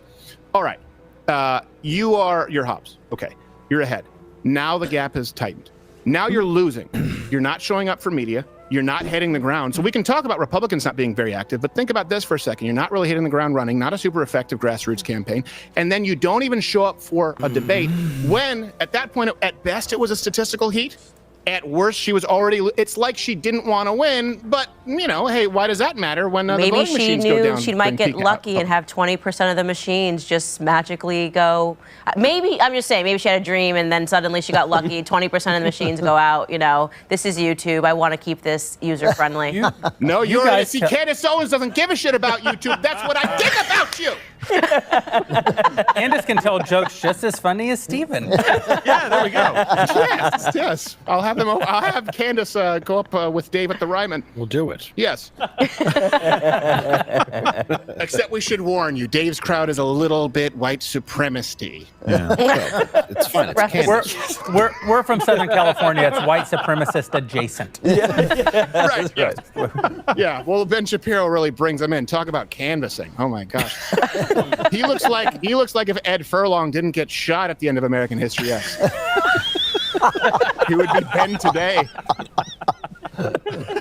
You know, I love your you, move, brother. Candace. Try and come on down to my dark corner of the world, and I mean that figuratively, not the beautiful. You know, it just every time you make jokes like that, Stephen, it reminds me of one of the great days of my life, the time that you were waterboarded. I loved it. That was a wonderful time for everybody. That was a Christmas episode, was it not? It was in celebration of our Lord and Savior. It was you got to watch him be waterboarded, if I recall correctly. So that was. Everyone, move your chairs back from Ben about 6 inches. He's going to spontaneously combust. That's true. Did I tell you, Ben? Go ahead. Did I tell you, Ben, that I tried to cheat the waterboarding? For people who don't know, I thought what happened is they put the cloth over my face. Remember, it was Tim Kennedy. And I thought that if I stuck my tongue out, I'd create like a pup tent effect and the water wouldn't go. But it's so immediate. I was like, it just makes it worse. So it's like I thought that I figured something out that Khalid Sheikh Mohammed missed. It was one of the great days, and I was so excited to see Stephen suffer. Yeah. And he took it like such a man. Yeah. Well, I hate to say anything kind about him. He would have lasted, at Gitmo, he would have lasted like 11 and a half seconds, which would have been an all-time record. And I was so angry that he suffered so little that I went upstairs and clogged his crapper. He's trying to get out ahead of it because he knew I was going to bring that up anyway. In his brand new beautiful house. Yes. Let me hear from you. What are your sort of flyer predictions there? I mean, the one that I said, I think an upset could be Oregon. I think Tampax Kotek could be going down. Mm-hmm. And then I think that Hochul wins, but I said by less than 4. Those were kind of the ones that. Oh, and I think that Evers loses in Wisconsin, Democrat there. But what do you guys have as far as long shots or sort of what you would call predictions that maybe are off the beaten path? You know, I was a little bit more optimistic, I'll admit, like 2 hours ago. And I think that as the night wears on and as I have to spend more time with you, I become more pessimistic about the state of the world. And so some of my upset predictions, like Hochul, I actually thought had a chance of losing that race. I doubt at this point, given sort of the returns that we've seen, that she's going to lose that race. Also, I think that the estimates that Republicans were going to take 53, 54 seats in the Senate, those are starting to look a little bit outpaced. Right now in Georgia, Walker and Warnock look like they may go to a runoff. That may be the most plausible possibility. Well, it's a good thing that he was there. a pro ball player. He can run that shit. Well, I mean, the good news is we can always come up with some extra children who may be of age at this point. And maybe they can finally tip this thing over into the victory category for the Republicans in Georgia. But it's the joke was right there. I had to take it, guys. When you open it, you have to go for it. Mm-hmm. You run to daylight. Run to daylight, guys. That's. But we've had an ongoing joke about Herschel Walker campaigning against demon babies, which makes sense to only people watching this stream. Yes, that's true. Maybe you fool me once, demon baby, but demon baby is not going to fool me again. We need to throw them all in the podium. The demon babies are epidemic in the country. I'm going to take out every last demon baby. Because it sounds like something he would actually do. Regular baby, but they're not. You look at that baby, you say, that baby look like the Gerber baby. I say, you mispronounced demon baby. Your baby look at me cross, I drown. Yep, that's the only way to handle demon baby. Gotta drown the demon baby, and when I was sheriff, I drowned every last damn demon baby that I saw. And I'm gonna drown every last damn demon baby that I come across. Whether it's a runoff, walk off, demon baby off, I'll go off with your demon baby. Is your baby crying on an airplane? You've had a point, I think. I loved the Daily Wire. It was still some of the best times of my life. It was. Is that the Vitamin C song playing? Damn it! Ben, why do you have to be such a pessimist? I mean, aside from the fact that I'm here on your stream, but I don't see any reason that we wouldn't be able to pull the old Senate majority here. Really, if Fetterman wins, we still only need 2, unless they've called some things during this interview. That's totally within the realm of possibility. Oh, I don't think that. I think the Republicans. I think 51 is still, very, very, very plausible, actually. But I think that 53, 54, which is kind of how the night started, which is we're gonna take New Hampshire, we're gonna take Pennsylvania, we're gonna take Arizona, we're gonna take Georgia, we're gonna take Nevada. Maybe we'll take Washington State. Like I think that some of those things have started to, reality has started to creep in. Still, it can be a good night for Republicans. Listen, Republicans having the House alone means that Joe Biden's agenda is now over and he's not effectively president anymore because he just can't get anything through. But with that said, it's late at night. We're hanging out with you. It's a dark time for all of us. And one of the things that just occurs to me is that candidate quality actually matters just a little bit. And this has been my message of the evening. No, I agree with you. I agree with you. And I also, hey, guys, for everyone else not named Ben, when was the crossover moment that Ben got a stylist? Because I don't know when it happened. It was a night and day difference. Slappy's revenge? No, Ben, you know this. You went from, like golf shirts like Gerald here, and then all of a sudden... Whoa, don't throw me in here. Oh, come on. And then all of a sudden you started looking like you were, a Xenia ad, a Hugo Boss, whatever. I was going to say Hugo Boss, but then I realized it was not him. This is 100% true. Yeah. No, I mean, you're right. It was shortly after I wasn't killed at the end of American History X. Celebrated You were growing a beard for Yeah, that was the zigzag that I You were was growing sorry a beard and then you just shaved I it off. faked y'all out. It was the most important political story of 2022. People were sad Well, to he see the beard go. shaved by the way. off the beard because Kanye thought he was a Jewish werewolf, by God.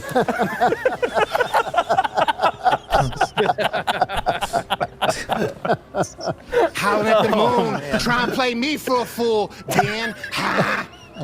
Where is he?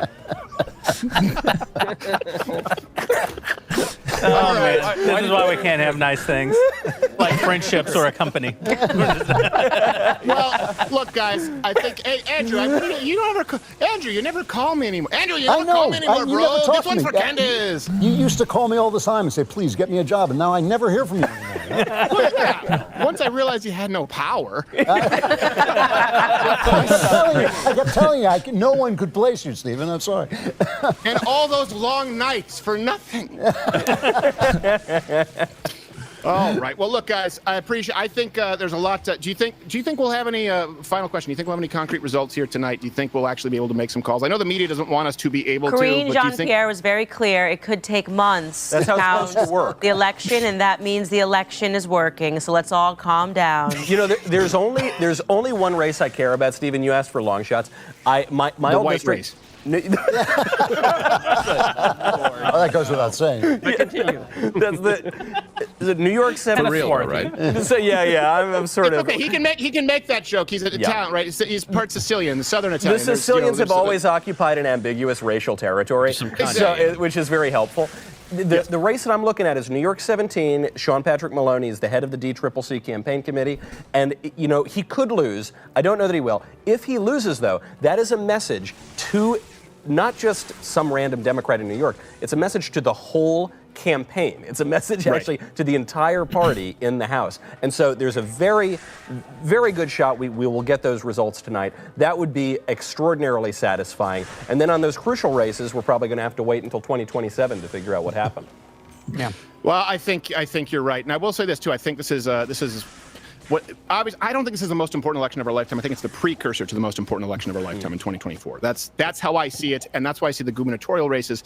I think you guys would probably agree most indicative of where we would be if you were to hold a national election today, because obviously with the House, obviously with the Senate, less so, but kind of as you veer more towards governorships, you're talking about local politics, which is why local politics are so important.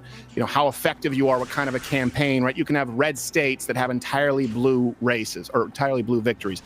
The governorships here and the momentum that we're seeing there is, I think, a pretty strong indicator of where we're going in 2024. And I think, the last election that we covered, was a sort of a referendum on legacy media.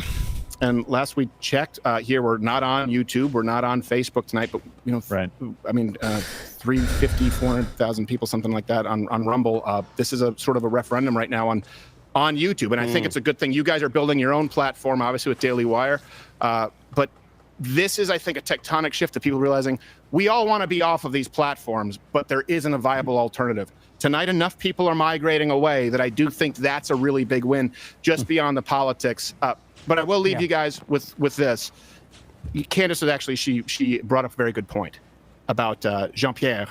Then that's how you know the election is working. I couldn't hear. I think that was the person you were quoting, right, Candace? Yeah, that's right. Yeah. And the thing is, it could not be a more, that's the most apt person to be making that comparison. Because do you know why? That Herschel Walker tell you that Jean-Pierre, that is one grown-up, grown-ass demon baby. That's why. All right, thanks, Stephen, for destroying your company. I hope I get that guy in the Secret Santa this year. Secret Santa. Well, you know, folks, if you listened to that, saw that segment with Stephen Crowder, and just wanted to pull the covers up over your head, maybe just die a little bit inside, or maybe just wanted to go to sleep, well, you need Boll and Branch. And we're gearing up for a long night here at Daily Wire headquarters. I'm not worried because I slept really well last night on my Boll and Branch sheets.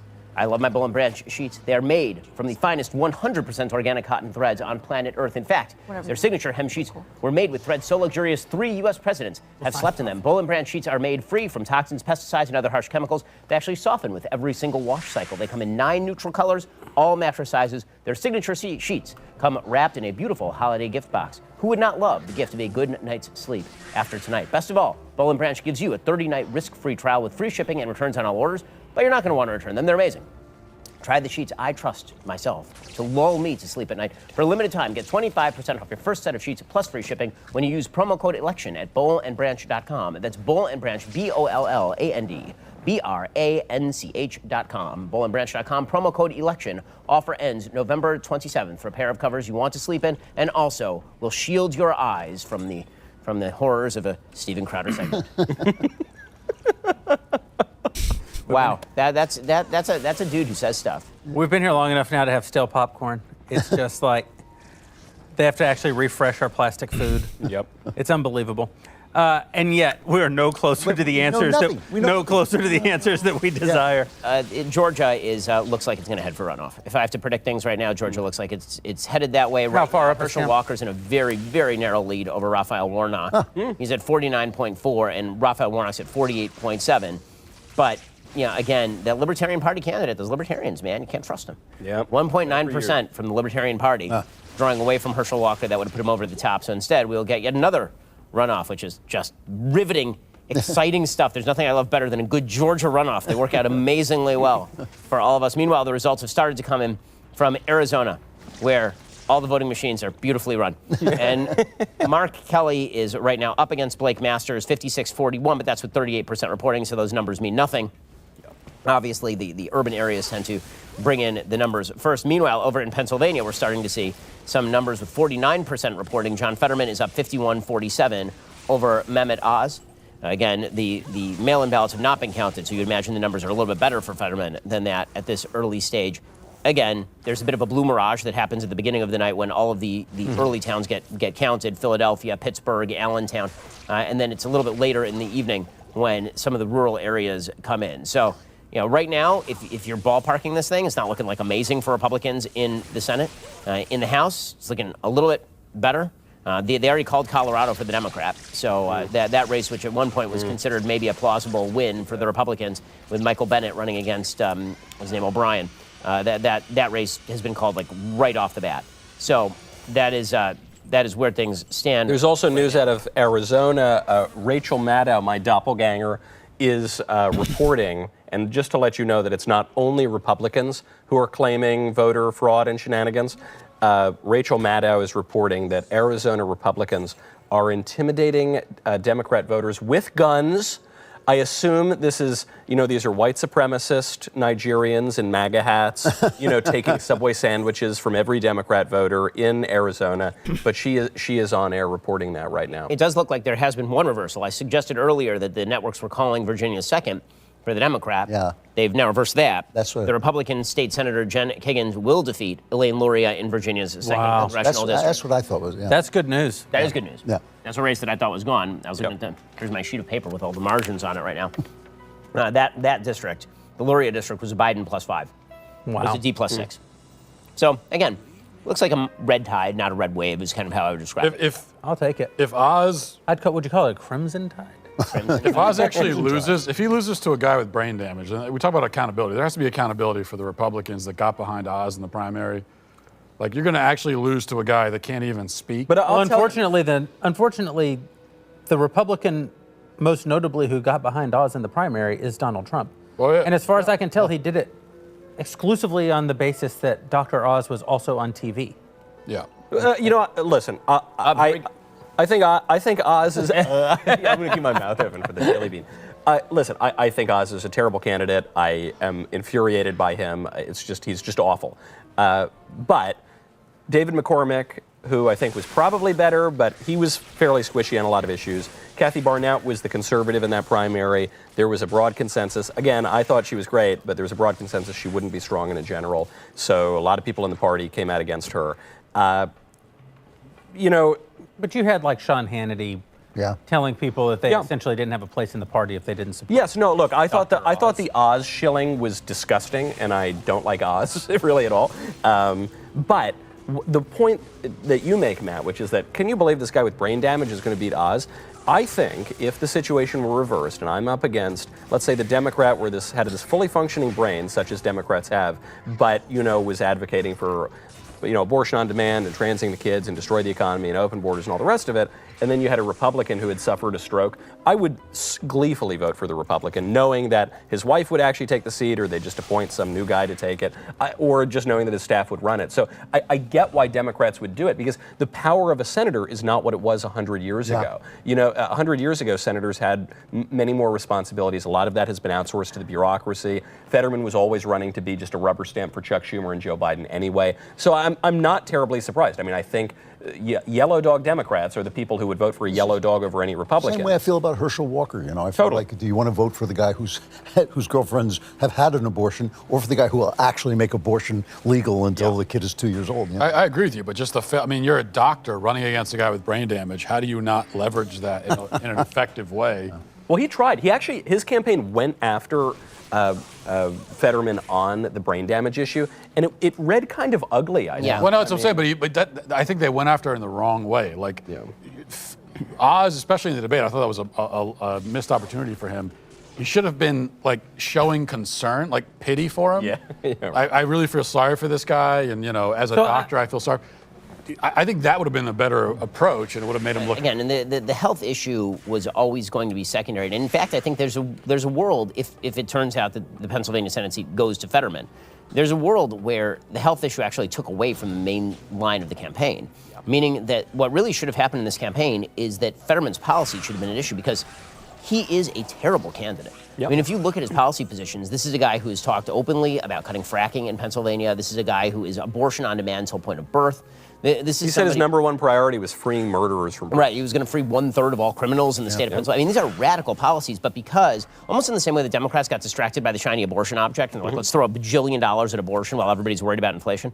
In Pennsylvania, it felt like, because it was the low-hanging fruit, not because it was so obvious, and honestly, you felt bad for the guy. When I watched that debate, I felt bad for him, because he literally, it was hard to watch. I mean, it's like, what?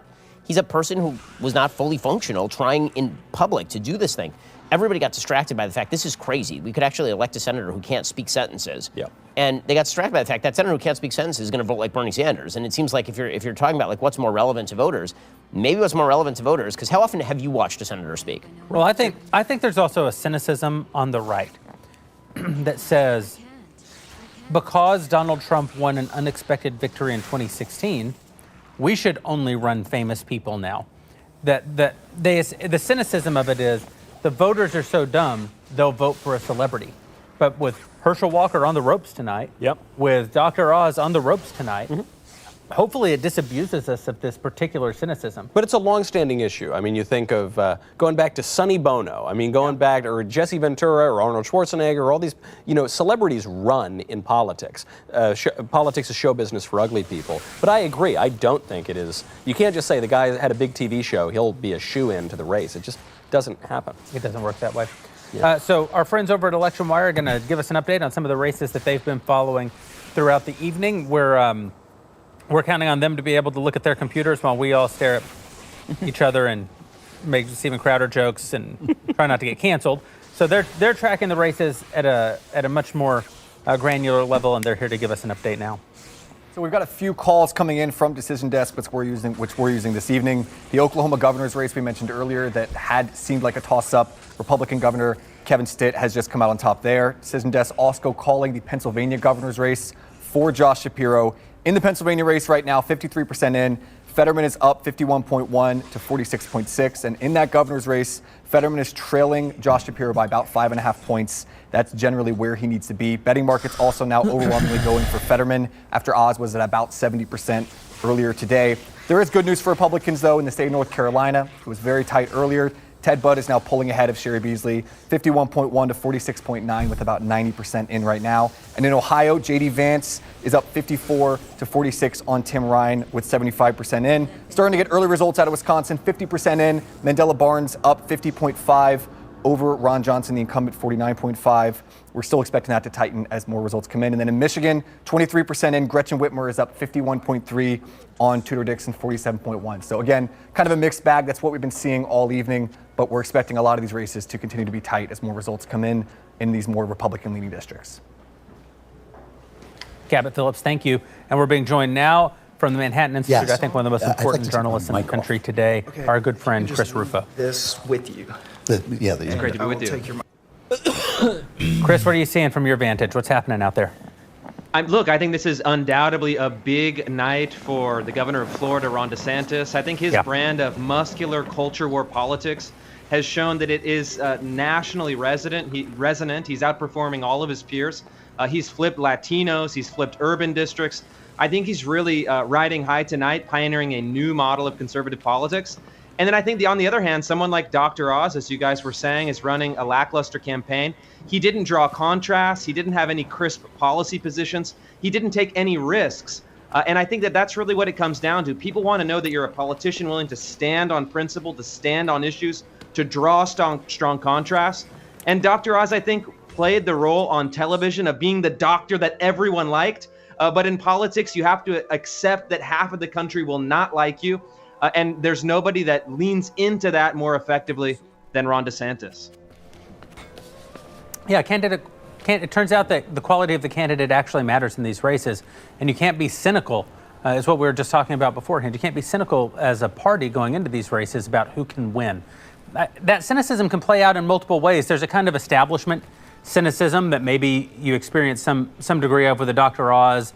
I think that you experienced with Mitt Romney in the Jeb Bush in the 2016 primaries, or Mitt Romney even in the 2012 election. Or McCain. But there's a populist version of the cynicism too, where even as far back as the Tea Party, the grassroots would put up candidates, I think, who were very low quality candidates, but who kind of had this sort of red meat appeal. It turns out in politics, some vetting actually has to happen. Yep. It's not just about people who you sort of constitutionally resonate with. You have to find people who are actually going to be able to go through the rigor of it. I mean, you said that politics, Michael, is showbiz for ugly people. Showbiz for ugly people, and that gives me some hope that I might one day ascend in public office.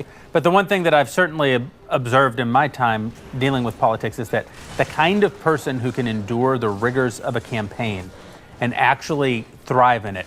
I mean, this is not a quality that the average person has. I know for a fact that I do not have it. And these races are grueling. They put their families. I mean, it's hell. Ben made the point that it's that he's actually sad seeing Fetterman up there. I feel that way every time I see the president of the United States. I have an actual sadness, an actual pity that we're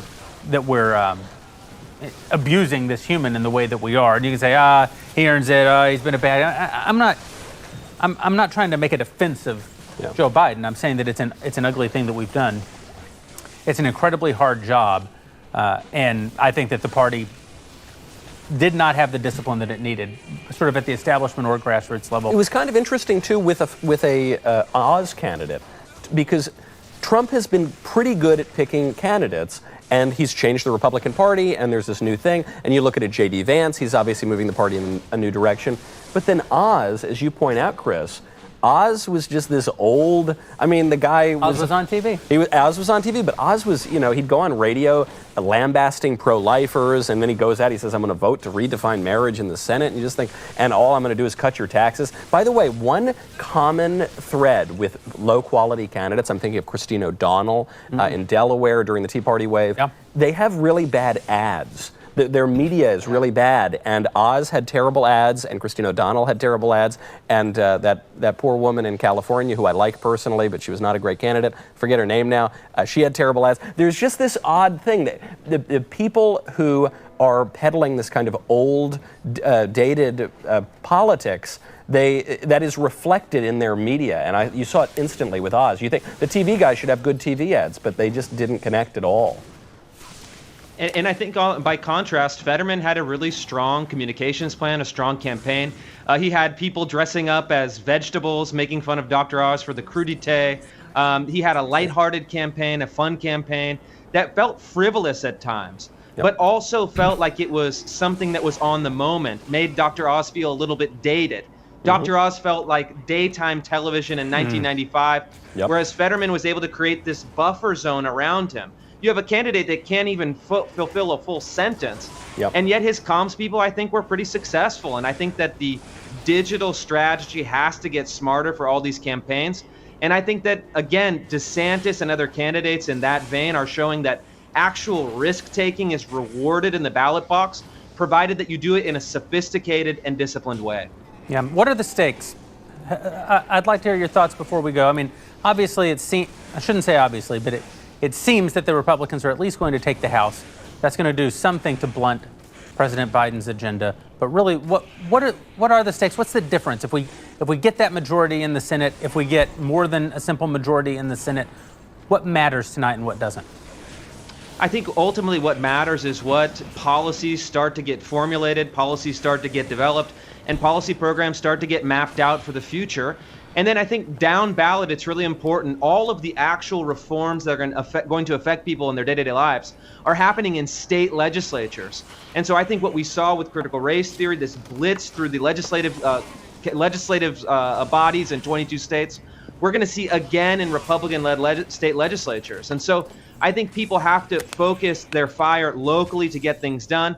And in D.C., it's about who's going to rise to the top, who's going to take control of the Republican apparatus, and what kind of policy items from people like J.D. Vance, the younger generation that is more comfortable with this kind of combative culture war politics, are they going to actually translate those political victories into substantive policy proposals? All right, Chris, well, we appreciate you. Appreciate the good work that you're doing out there on so many important issues, most notably CRT and the transing of our kids. I mean, you're just really helping to lead the fight. And I say that even though Matt Walsh is sitting right here. Thank you for joining us tonight. How dare you. Good to see you.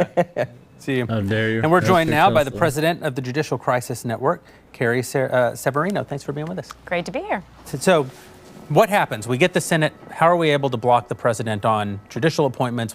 What power will we have if we win that we won't have if we lose? Yeah, well, remember the last time that the Senate and the White House splitting made such a huge difference was in 2016.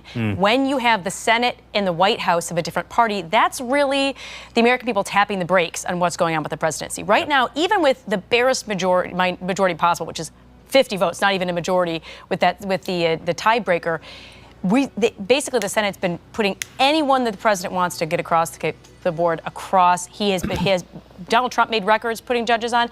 Biden has broken those records. So there has been no moderating effect of having any kind of middle ground on this 50 votes because, unfortunately, while Joe Manchin and Kirsten Sinema stand up every once in a while, they don't stand up on judges, and they voted for every single judge. So there'll be a huge change because, first of all, there'll be a chance that maybe there's actually some of the more radical judges you could actually defeat, but there's also a lot of control of the pace that the Senate Majority Leader will have and control of the committee process. So there'll be an opportunity to really highlight in committee some of the outrageous and radical judges that Biden is putting up. Yep. The courts are the one thing that we still have, right? I mean, since 2020, almost the only places we've been able to block Biden's agenda have been at the Supreme Court level. If we're able to blunt his ability to appoint future judges, does that set us up in future elections to be able to do more beyond just the Supreme Court? I mean, do we have advantages earlier in that process to put a stop to some of the? I mean, if he loses the House, he loses the Senate, he's going to start using executive orders in a way that we've probably never seen before. The frequency of executive orders. The courts are really the only bulwark against that, aren't they? Yeah, I mean, I think this shows the wisdom of the last administration putting a priority on that because all of his executive orders are just out the window immediately. Yeah. The legislature has shifted. They're doing everything they can to undo stuff as fast as possible. So it's the courts are really the backstop, and particularly when Biden feels backed into a corner and just has to do the pen and phone thing that Obama, so popularized. the courts, this is why administrative law, which sounds so boring, has suddenly become really important at the Supreme Court, because it's these administrative agencies and these bureaucrats that the president is going to be deploying to just, well, we can't get this passed in Congress. We'll just declare an emergency and do it some other way, right? Or stretch. We'll find a statute that was passed 60 years ago and decide that it means that we can, delay evictions or something. They find all these different things. That's what the courts are here to do, is to keep those separations of powers in place. And I think, thank God we have the Supreme Court that we do, and the appellate courts as well. So the fewer of the Biden appointees that are going to be the rubber stamps for his agenda we can have on those courts, the better chance we have of keeping those courts. One big hobby horse of the conservatives over the last 10 years or so has been on this point of administrative law, on Chevron deference specifically, this idea that the courts just defer to the administrative agencies to interpret their own regulations. Now, conservatives actually, including Scalia, used to be pro-deferring to the administrative state. Then in recent years, they've shifted very much against the administrative state and made this big move against Chevron to overrule Chevron deference. Now we've got a 6-3 technically, but really 5-4 conservative court. So, okay, if this is such a big issue, is the court going to overrule Chevron? I think more likely what you're going to see is they just start not applying it in as many cases. So Chevron is the case that says the agency interprets the law. The law is actually passed by Congress. The agency's interpreting the law, sometimes in creative ways, right? And the courts, I think Scalia's idea is the courts are crazy. We don't want the judges doing this. It'll be better to just defer to the executive agency. So I think he was trying to get the activism out of it. But of course, we know that our agency bureaucrats can be every bit as activist as judges, maybe more so. So I think we've realized out of the frying pan into the fire on that. I think what you're going to see is the courts just deciding maybe we're not going to use this framework that we have to defer to agencies. There's a lot of questions that have been raised constitutionally about how could that even be legal? How could that be constitutional to let them decide what the law is? So whether they go full overruling it or whether they just decide we're going to stop really applying it, I think you're going to see Chevron not playing a big role in the way the court's looking at it. Do you think, we've talked about this a little bit tonight, but with the Dobbs decision, with the overturning of Roe, with the Democrats going all in on abortion, a new focus on the courts, protests, even still to this day, protests outside of the Republican-appointed jurists on the court, how is the role of the court changing in American life right now? And from a political point of view, it seems to me that the Democrats are demonstrating tonight that turning court losses into political gain isn't as easy as it looked when the Republicans were doing it after Roe for 40 years. Exactly. Well, I think at the end of the day, what the American people really want to see is judges that are actually bound by the law. So for a long time, we had a court that was just willing to do whatever the Democrats wanted. And what you're seeing now is a temper tantrum because they finally lost control of that. They're like, wait, we can't just go to the court and ask for something and they give us, Ronald Reagan said, go back, get a half loaf, go back for the other half. They would just go to the courts for the other half, and the other half, the court would give them the other half and then some salami and some mustard to go with it. Yeah. Now the court's finally saying, actually, you're getting what you had. And I think that's part of the reason they're not able to turn it into the victories is because how can you get upset about the court just doing what the Constitution says? I think that's returning it to the American people. So even if, whether you want a lot of protection for fetal life, whether you want abortion to be legal all 9 months, now it's in the American people's camp, and they can make those calls, and they're going to make a lot of different calls across the country. But we are still seeing that temper tantrum in terms of the intimidation, people on their lawns, politicians threatening to pack the court, all that kind of thing, hoping that, well, even if we don't have the justice of the court, maybe we can try to strong arm them, maybe we can try to threaten and bully them into ruling our way. So let's say we get 51.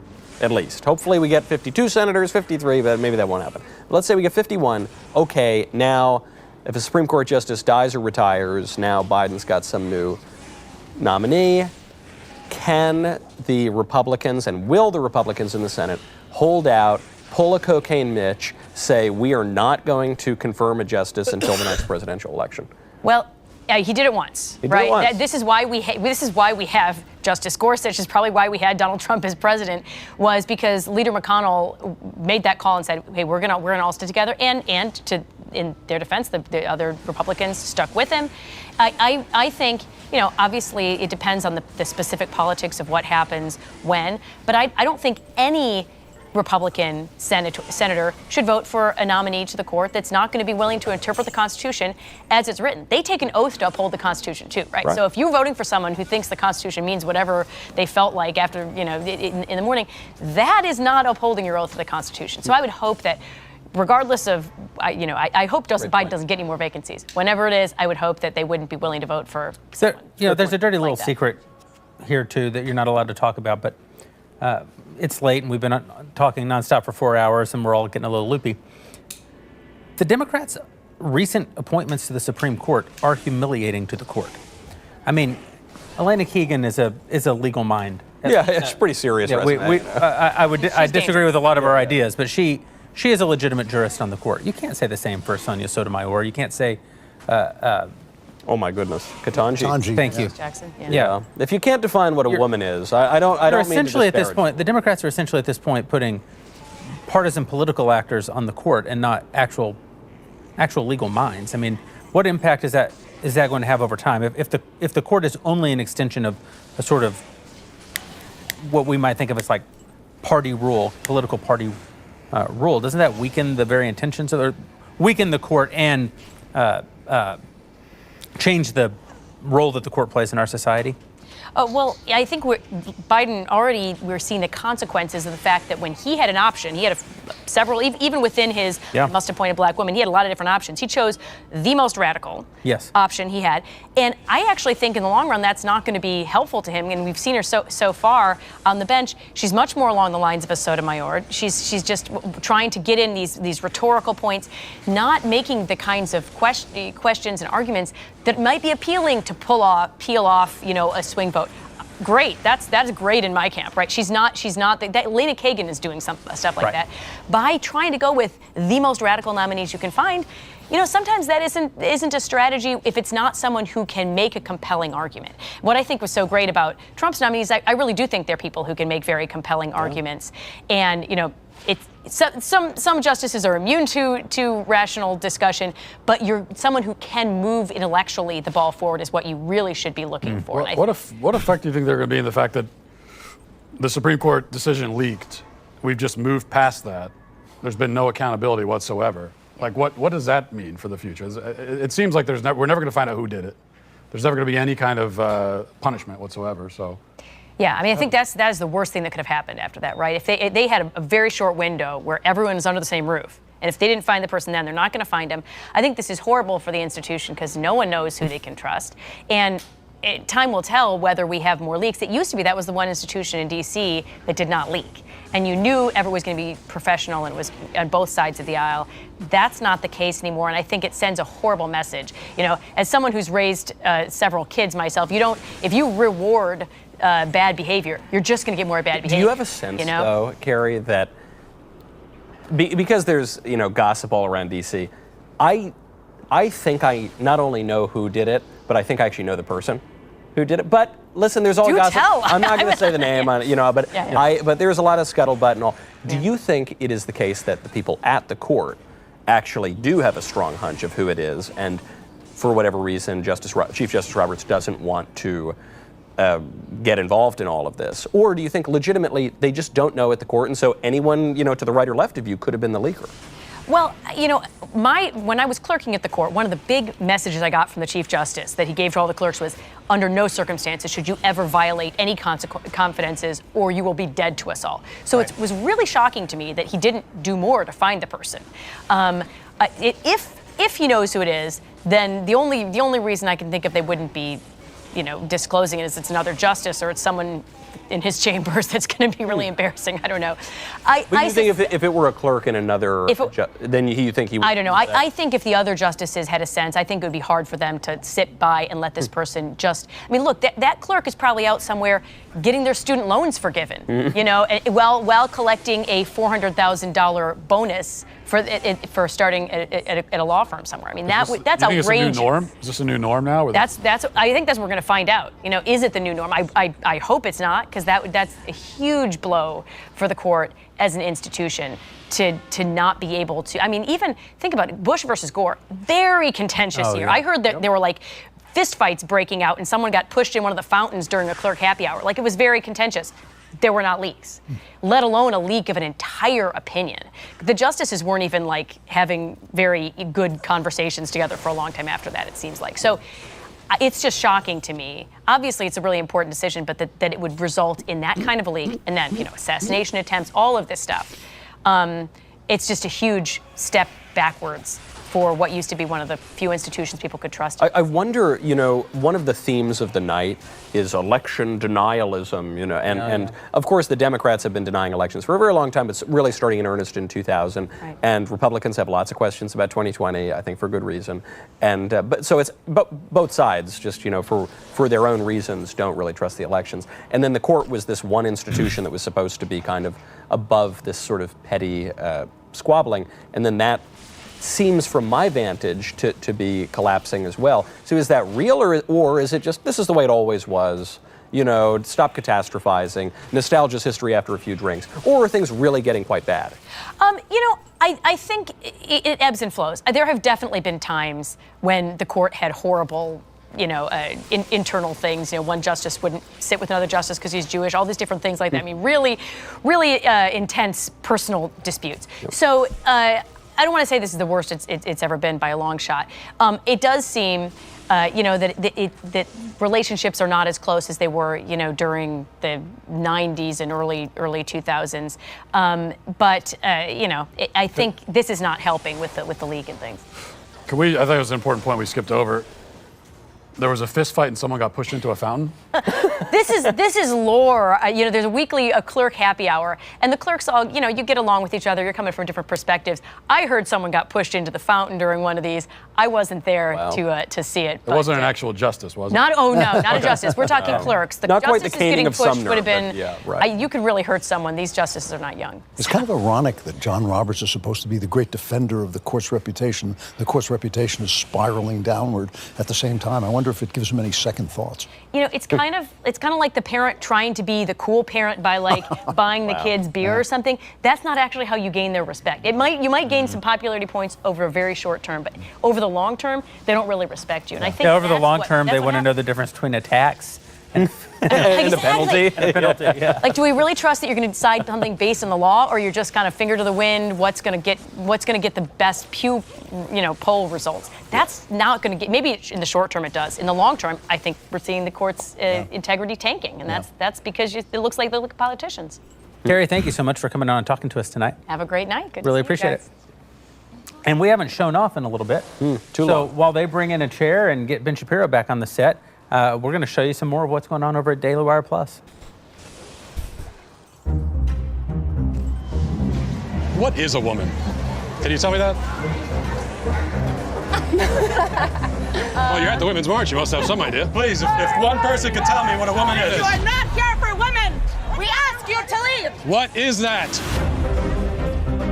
I'm a husband. I'm a father of 4. I host a talk show. I give speeches. I write books. I like to make sense of things. A woman is not anything in particular. There is not one particular thing. It could be many things to many people. Some women have penises, right? Some men have vaginas. I like scented candles, and I've watched Sex and the City. Yeah. How do I know if I'm a woman? That's a great question.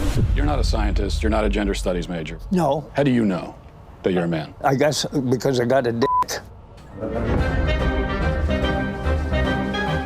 Can a man become a woman?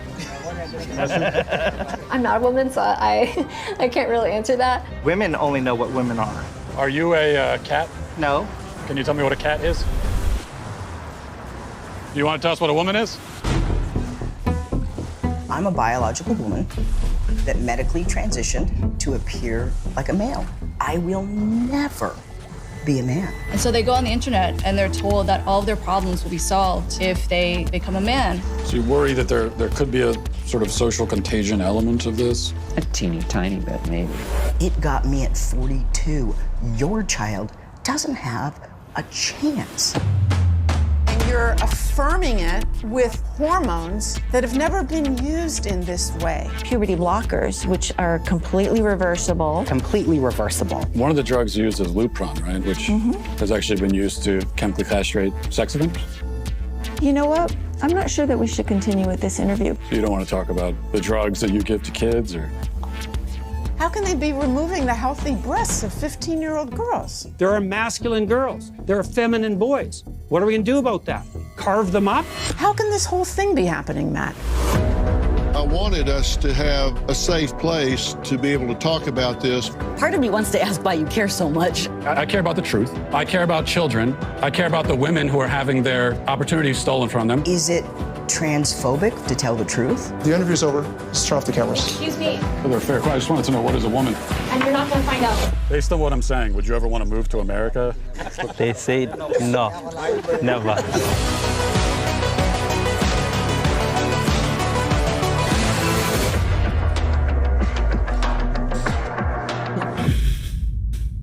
I hope you enjoyed it a little bit. We'll see when it comes out.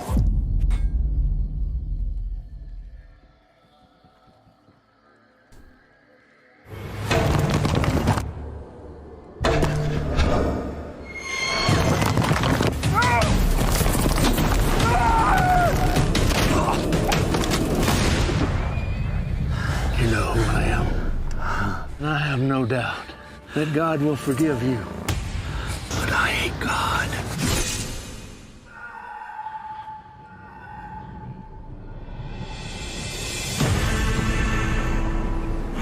Are we gonna make it out here?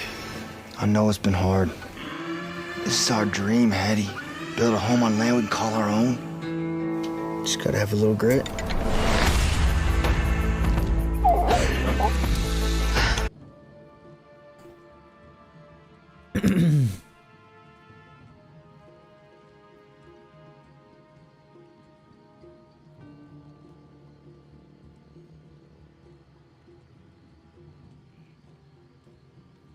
Greetings.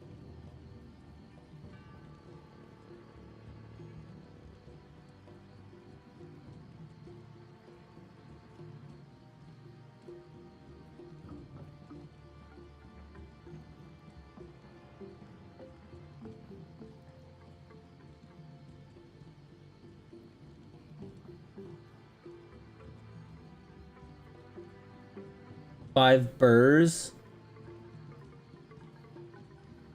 You're fucking high, kid. No one gonna get that, dog.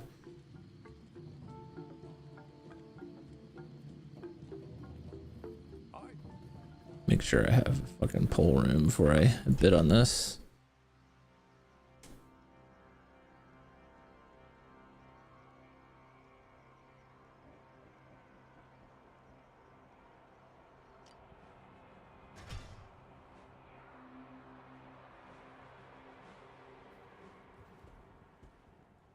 Amran and Amar. I don't have a.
Hmm.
Come on, my guy.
A gift for you. Thank you. Follow me. Oops.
$40 round runes or 30 perfect amethysts? Jesus.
Best hero.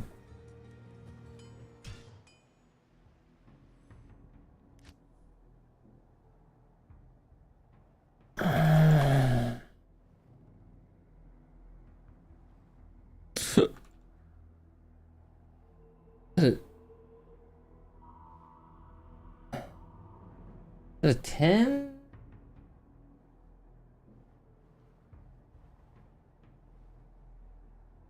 Alright.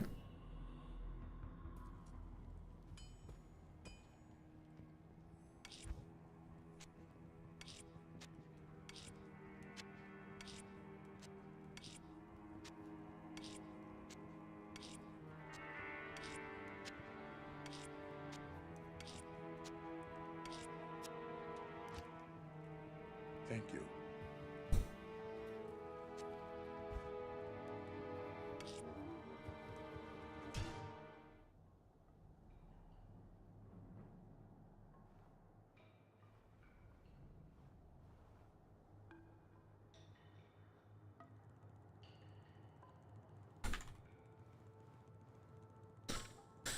Okay.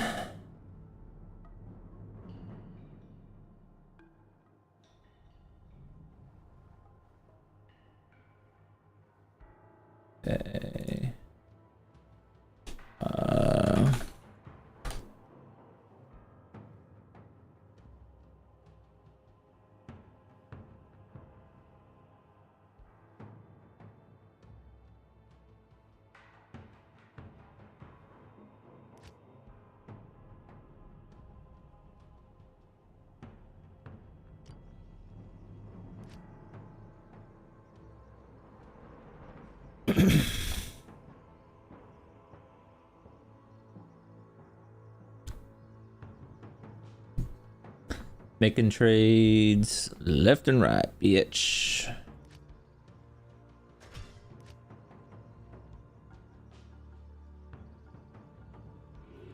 Definitely gonna respec now.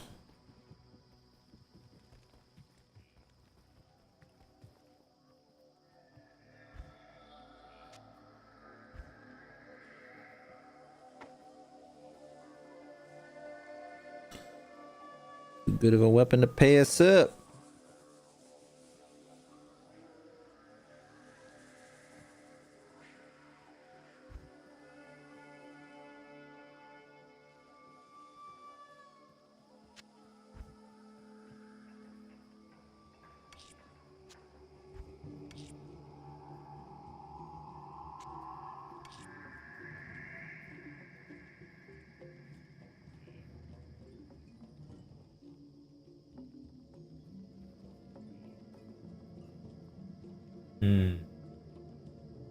Need to go get my spirit.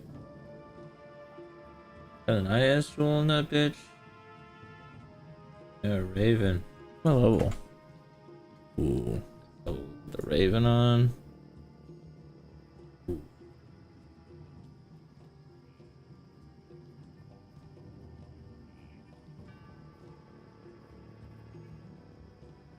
Crazy.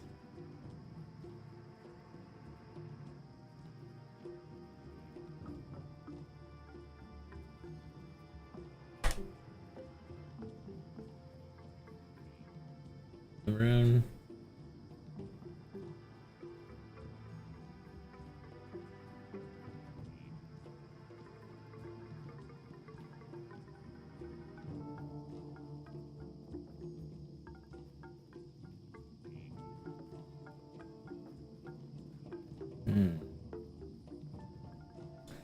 You need to give me a one rune. How can I get one?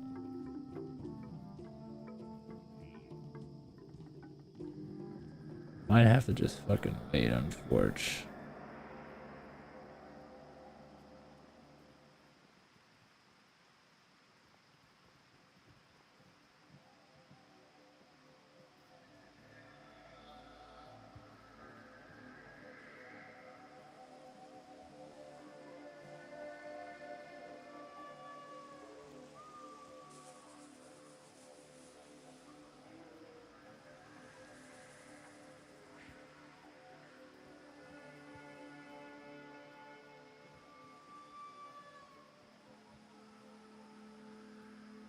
Says he's online, but he's not responding. Come on, bro.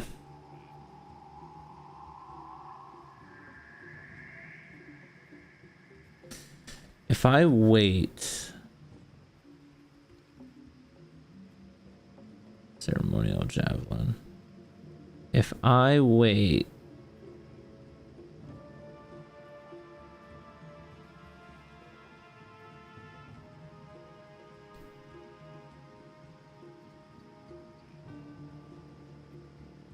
It's 4 more levels. And I could be wearing it right now.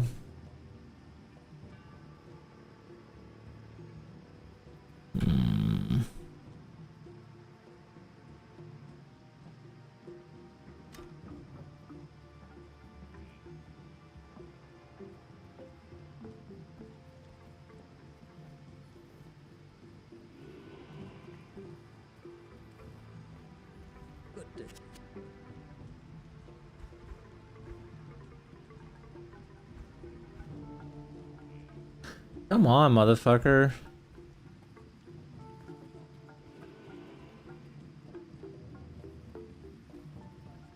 Fine, I'll fucking make another offer with someone else, bitch.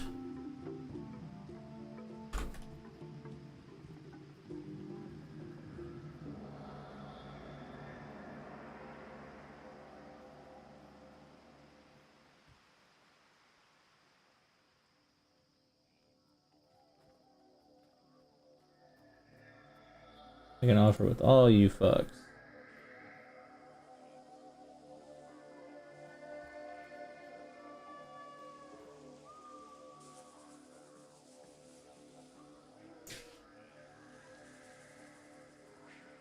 One of y'all bound to fucking...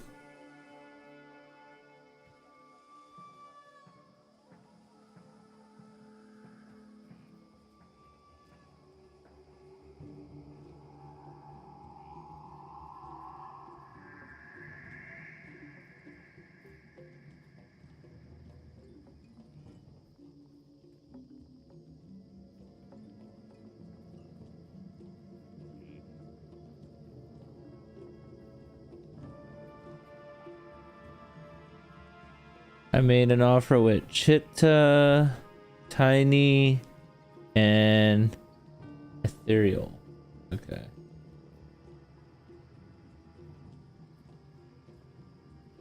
Ethereal, Tiny, Chitta.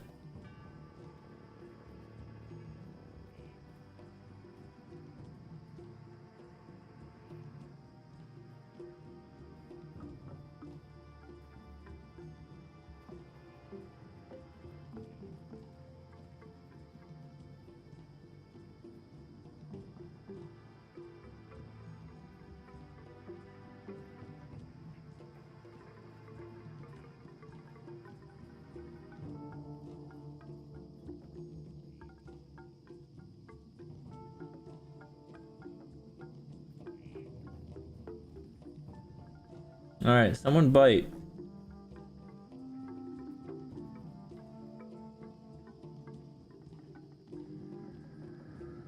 Someone bite. Let's go. Whoever's first.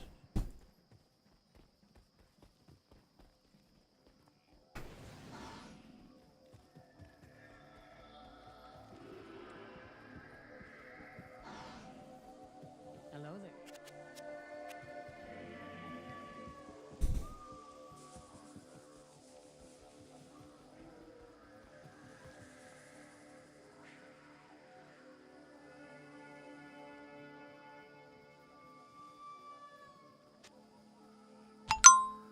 Oh, who do we got?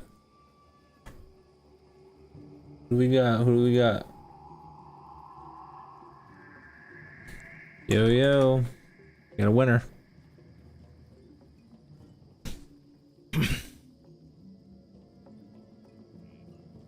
A server game, Coda 1. On my way.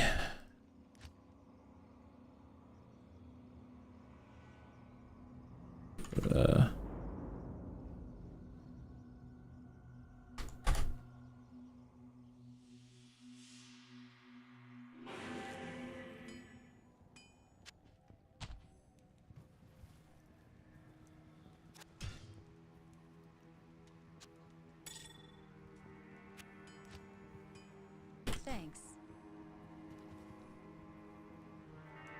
I have to be level 50? Well, that fucking sucks. I didn't know that.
Okay, cat's eye.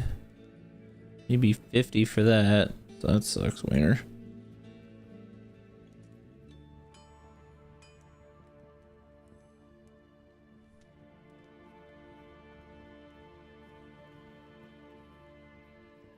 Matriarchal? Oh, damn. That's 141?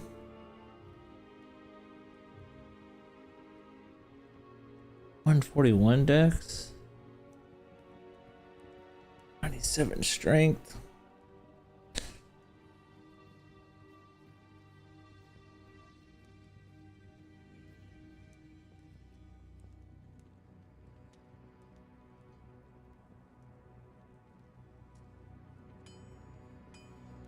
We need 156 for spirit anyways.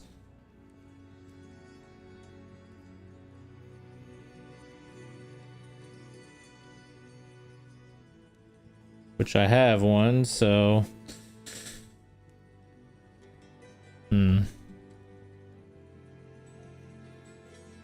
Maybe I wait till next level to respec.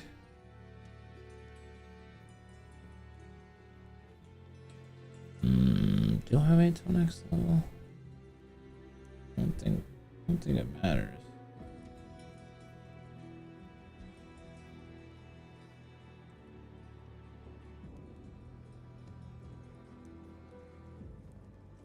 What do I need for this? I could wear this right now. So now we need to get a razor too.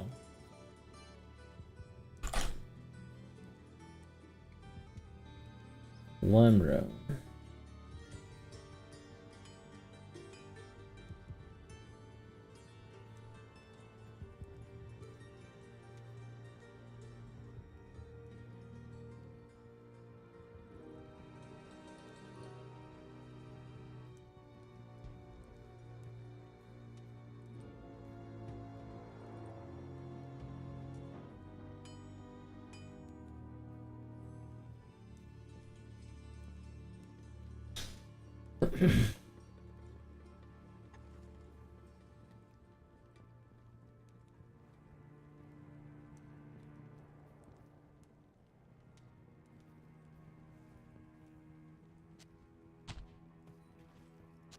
I'll put that to good use.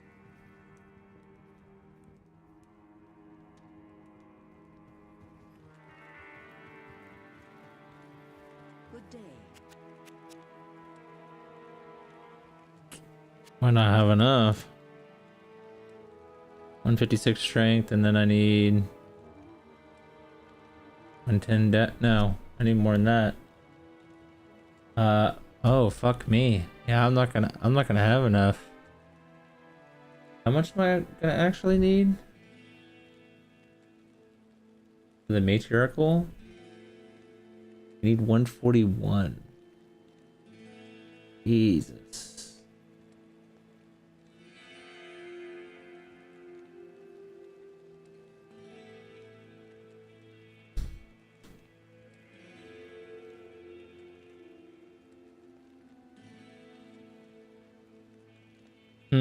Yeah, I don't want to waste a respec. We'll just wait a little bit. Not a big deal. We don't need this anymore. I could get dropped. 50 we get cat's eye.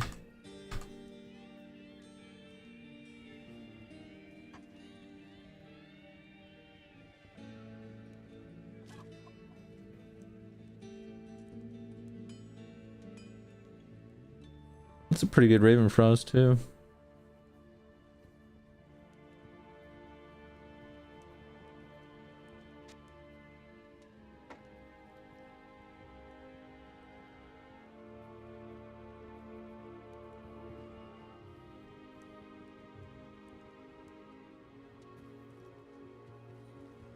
Good day.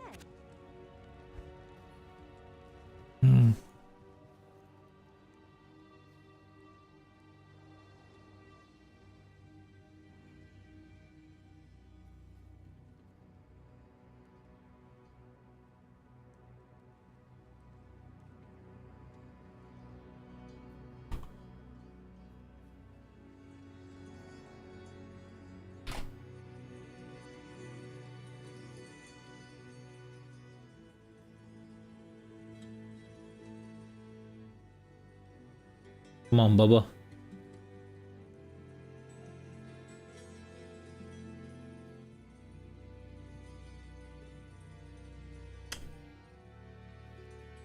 I'm giving you a fucking rune for a limb rune. You're actually fucking wildly high.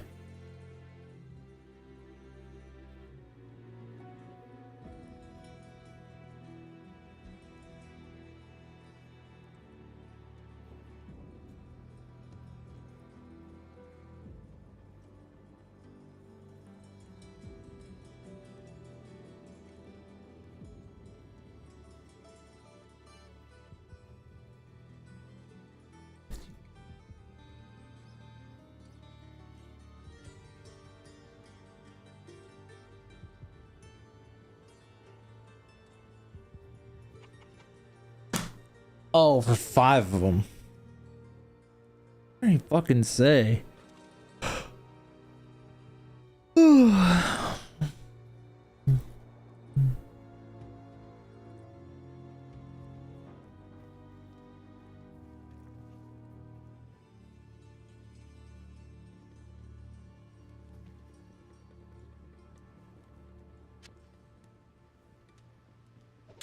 just want to make this trade so I can go to bed. Please.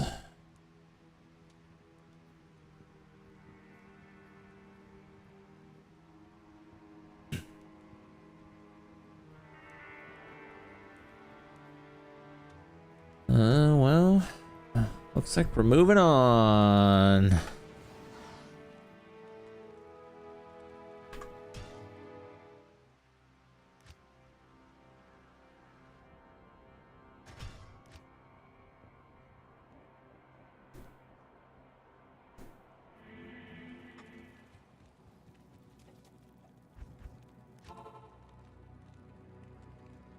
Come on, my dude.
would this bring from the right buyer?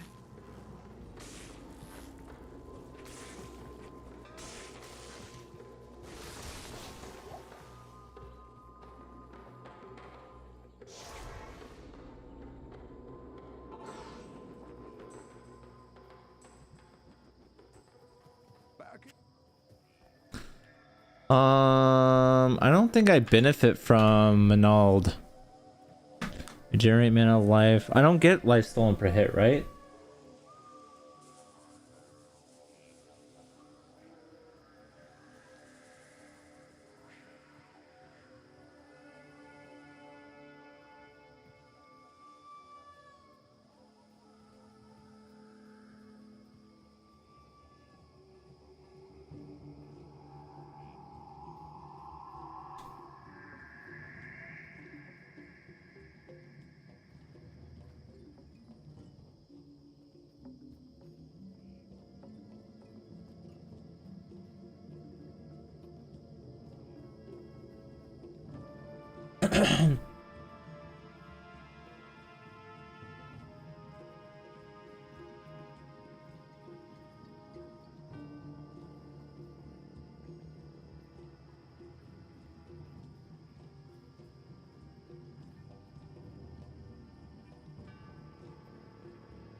I'm super confused.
I'm gonna be a speedy bitch. Does this give one too? No, don't.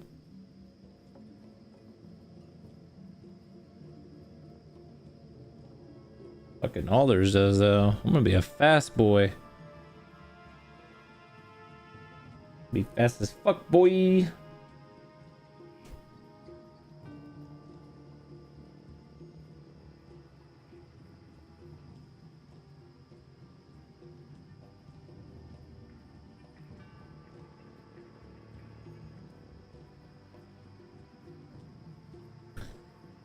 Come on, so I can get my razor tail.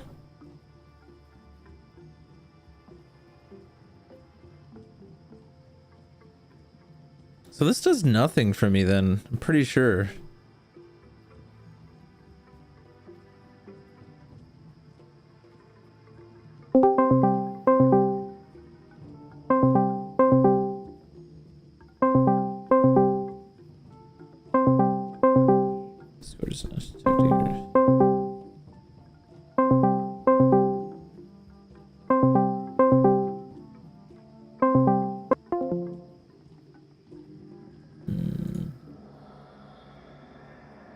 Come on, man, these AFK fucks.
Oh, do I not have Sanders clothes?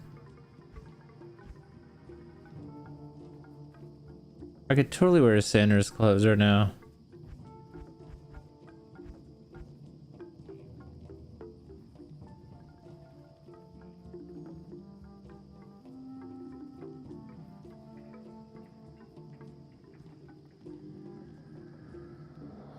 $30, $52, $89.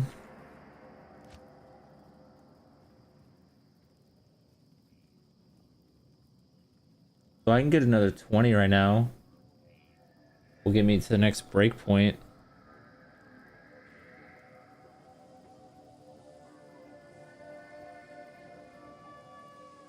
It'll get me to 65.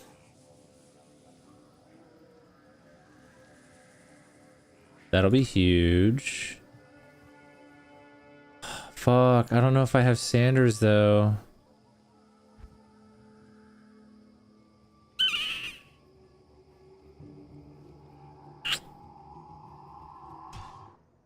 I do not know if I got Sanders.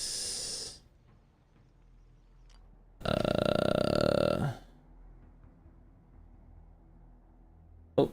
Good day. Sweet, on my way.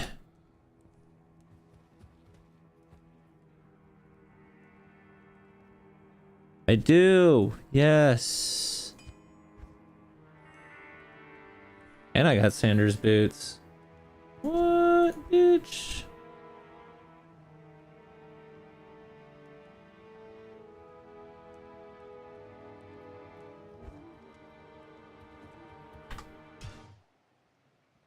Need to get on my gym, dude. Gyms, lobby.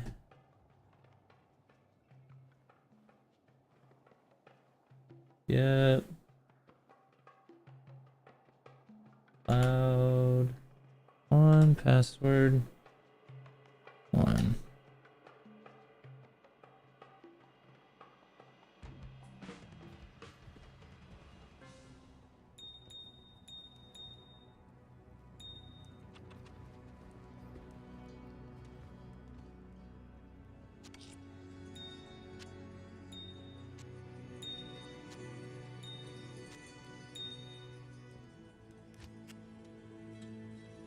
Thank you. My pleasure, brother. Complete.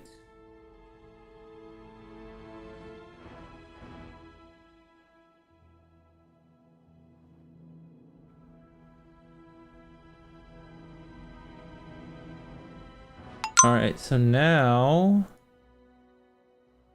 what we need to do, we need to do razor tail,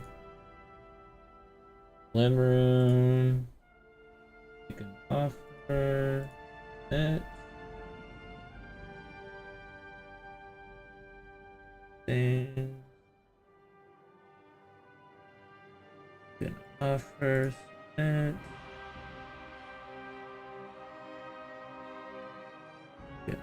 First bit.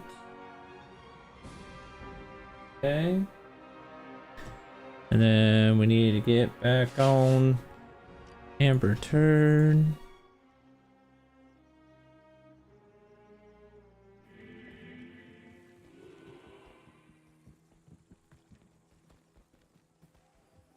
Good to see you.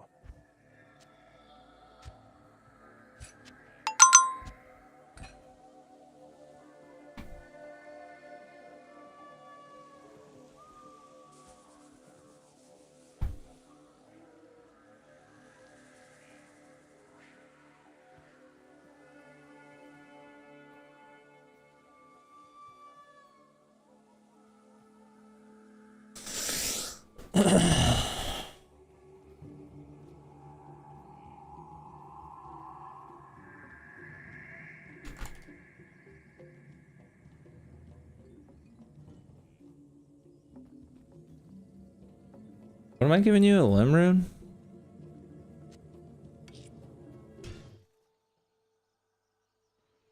On my way.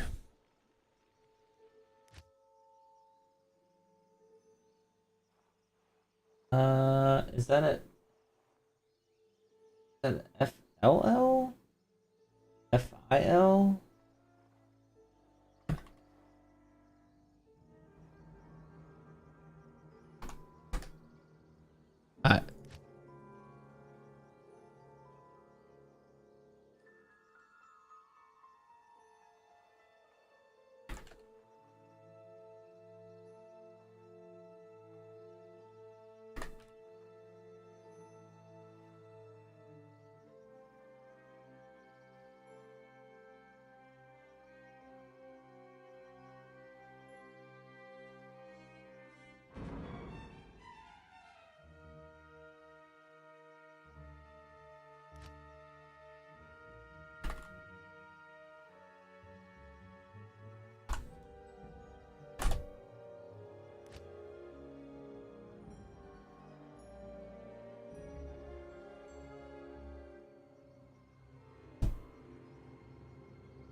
FIL 125?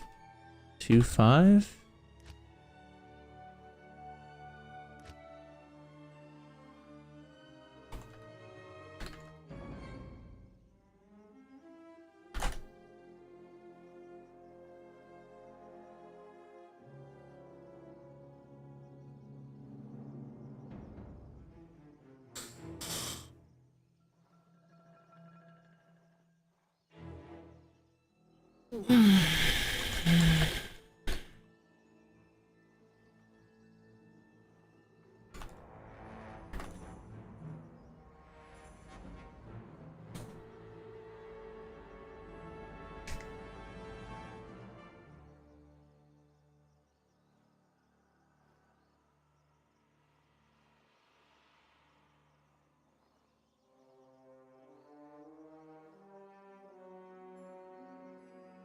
Come on, dumbass. This is trade fucking 101.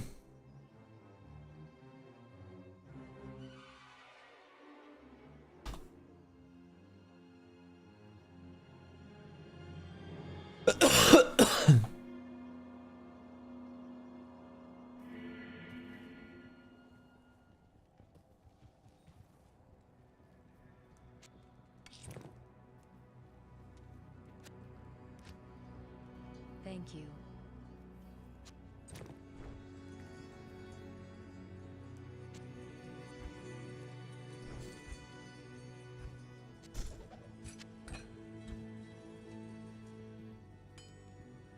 Ooh, I can wear these now.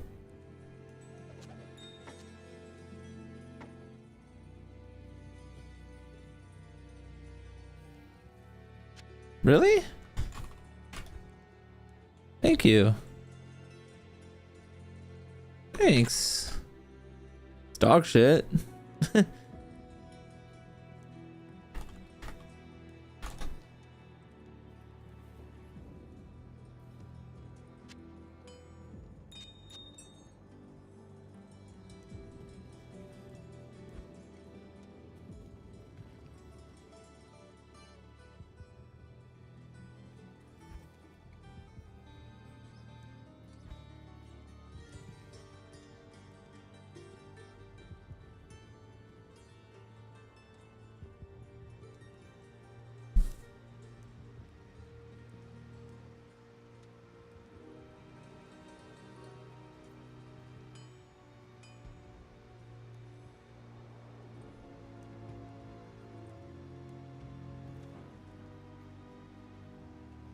Oh man, we're definitely gonna slap now.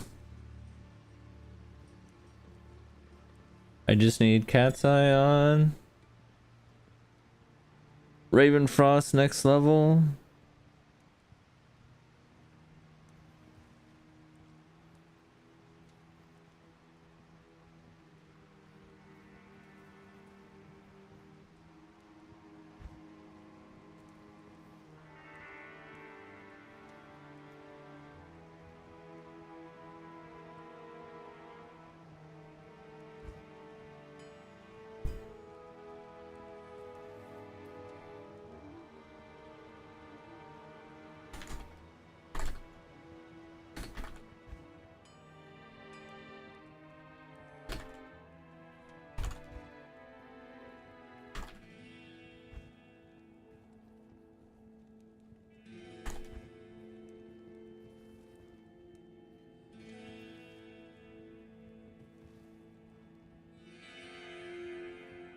What is my movement speed now? I feel so fast.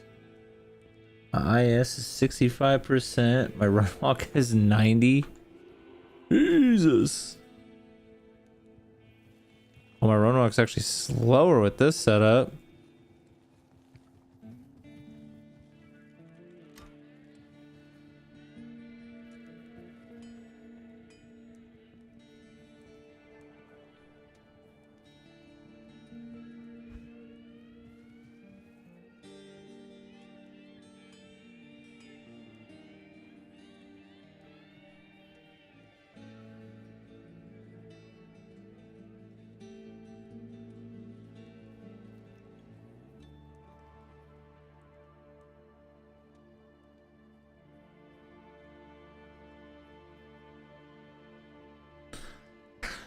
Okay. We're pretty pogging. Um 109.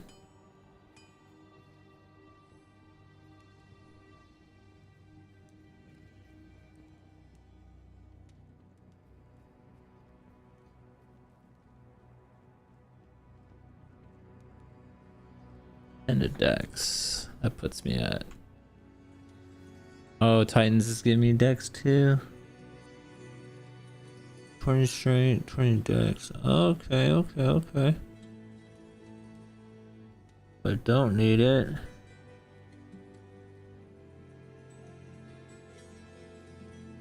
So all I would need to do was get this to 156 with this setup.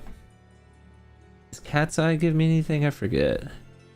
Cat's Eye gives me dex. So I don't need to touch dex anymore. So what's my next breakpoint? My next breakpoint is 89. And then 95 is highest for Charge Strike. So I am at 65. I'll get another 20 from Cat's Eye. That puts me at 85. So I won't hit the breakpoint there. So where do I get it from?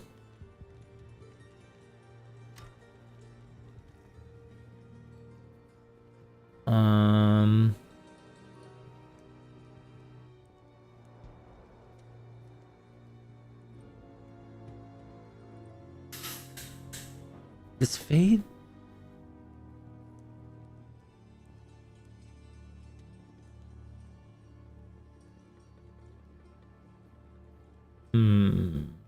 I don't know. Nothing, I guess.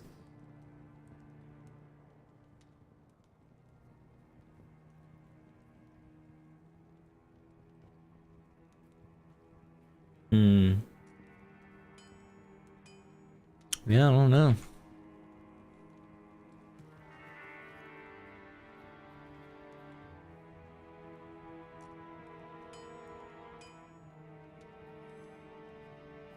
So what is my peer set?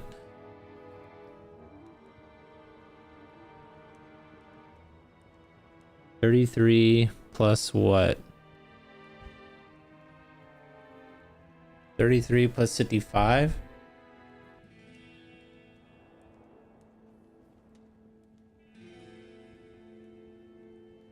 We need 100%, so I think I need to put 5 points in this, don't I?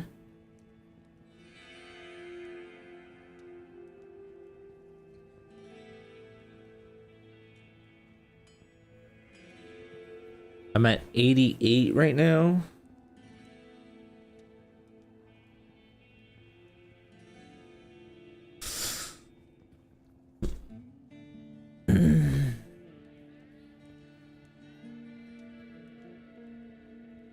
Master hit recovery. I'm at 40. Not the first break point.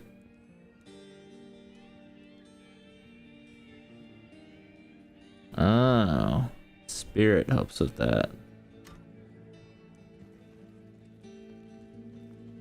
So I just need to dump points into strength at this point. Okay. Okay. Alright, now we just need to play the game. We have all the necessary tools. Play. Nightmare. We should be able to just plow through the game now with all our shit.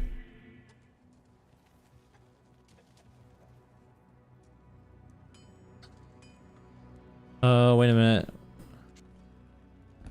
How much do I need? So I definitely need to put Dex. I need to put...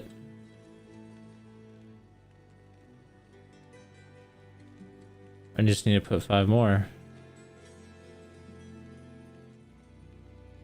Oh, well... I'm gonna get Dex from this, actually. Next level. Yeah. Okay, so we're gooch. We're gooch.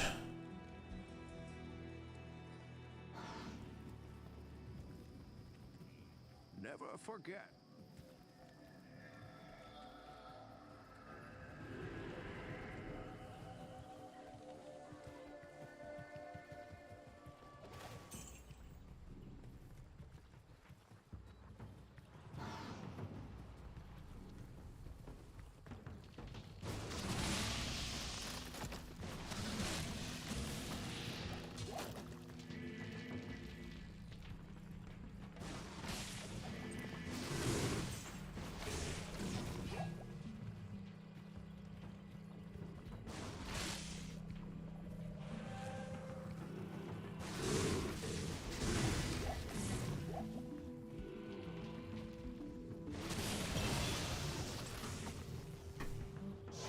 Okay, so we're 45 now. So what we do is we put the Raven Frost on. Get off the shitty Manald. And then that puts us at...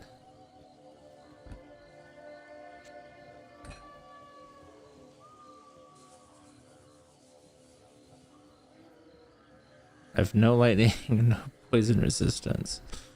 Sick.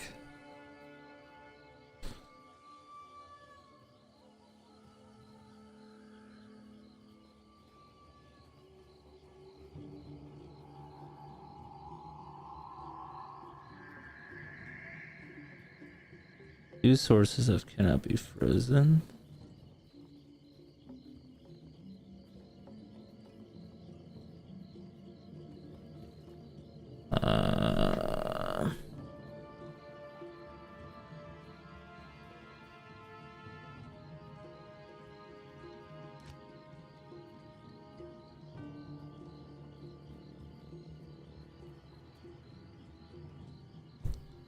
Six.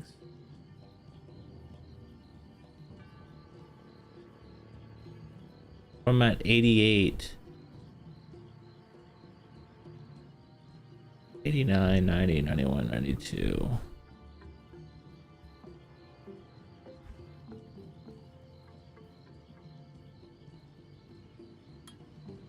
I definitely put them in here.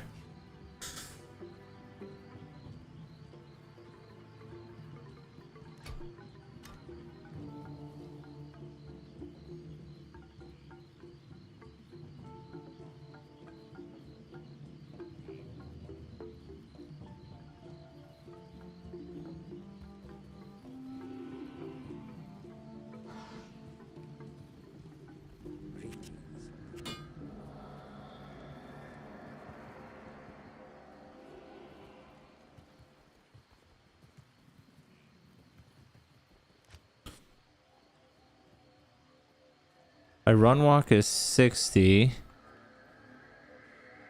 Run walk is 90, but I don't notice a difference.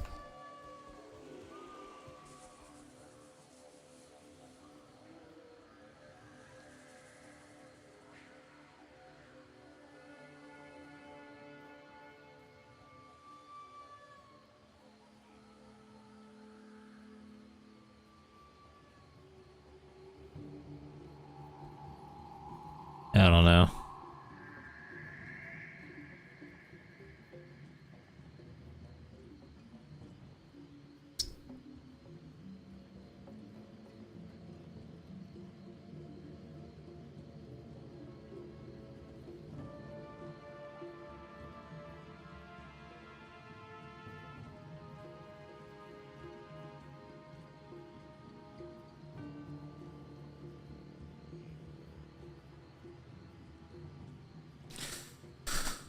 Fire resist.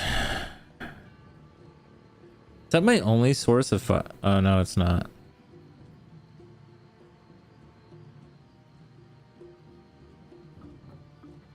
What else is giving me fire resist?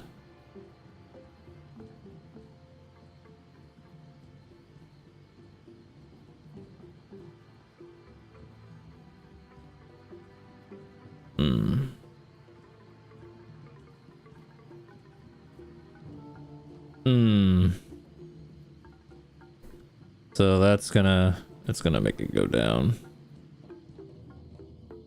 I need a resistance ring. Do I have any?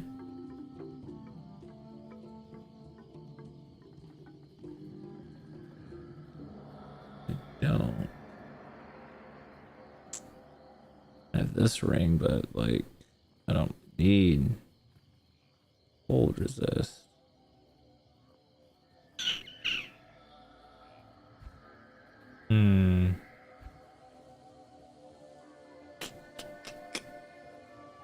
Oh, I forgot I had this. Level 67?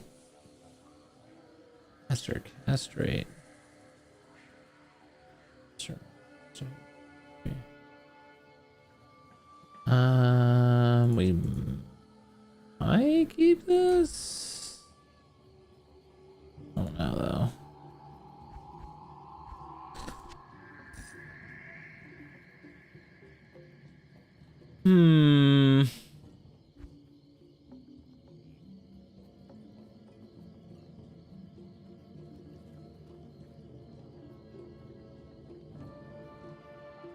I don't know.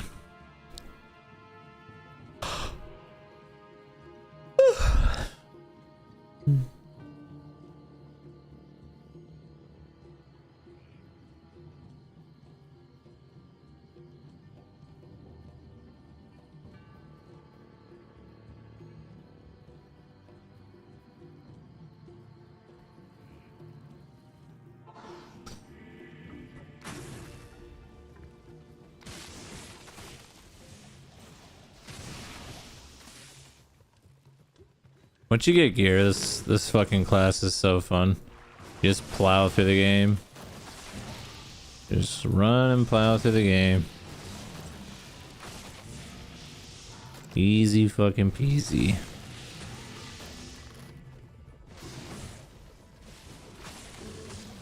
Kill everything on the screen.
The level up again? That's fucking wild.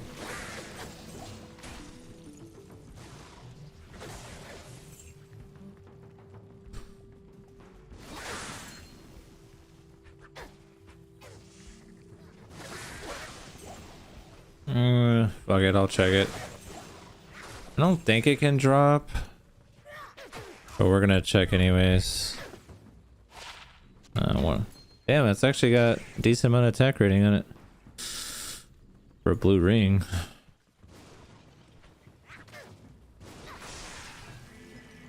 I feel like I'm missing something over here. Am I missing something?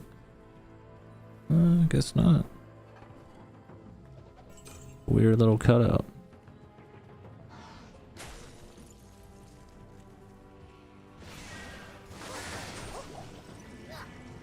I think this is my favorite class if I'm just like straight up running through the game.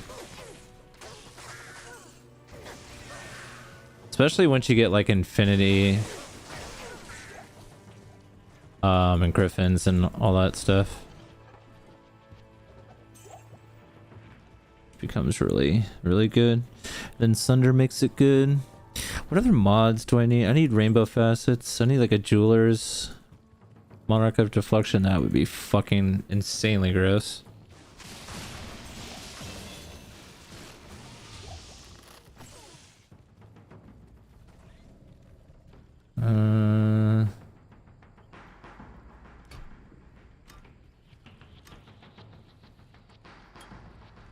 All right.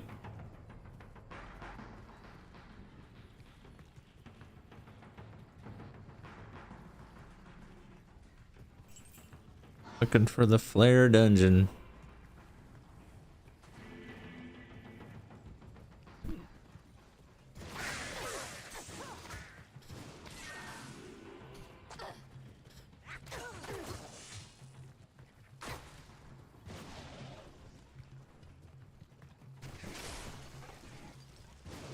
Fade proc. Where does that put my... So IS doesn't go up, just resistance. Okay. With run walk too, right? Yeah.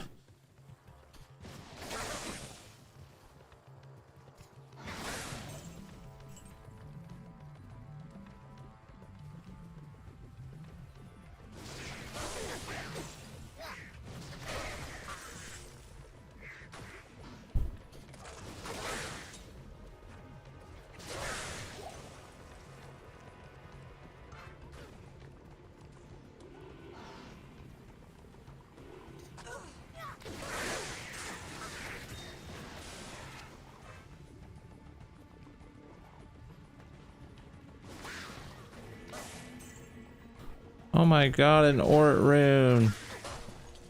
I passed an Ort rune. Can you believe it?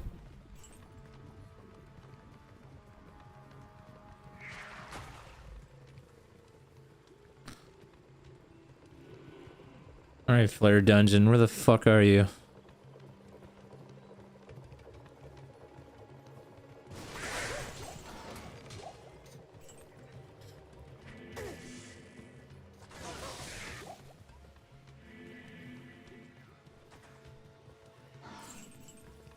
Oh, not over here.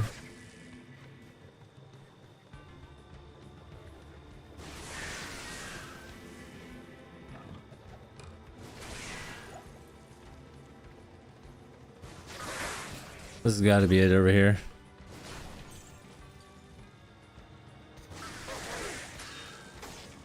Gotta be.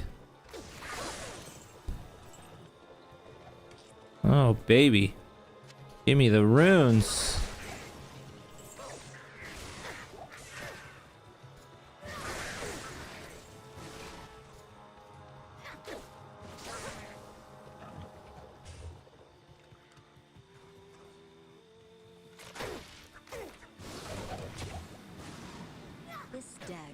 Separate the faithful from the fallen.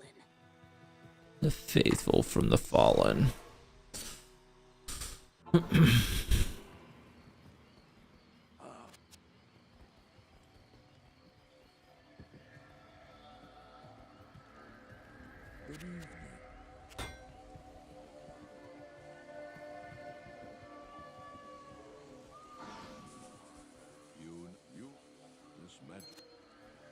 Probably does me no good too. Where you at? Ooh, gives lightning resistance, poison resistance.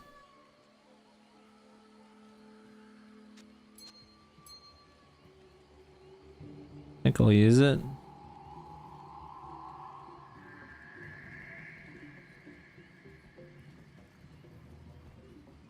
Now that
Oh my god, I need a teleport staff.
Yes.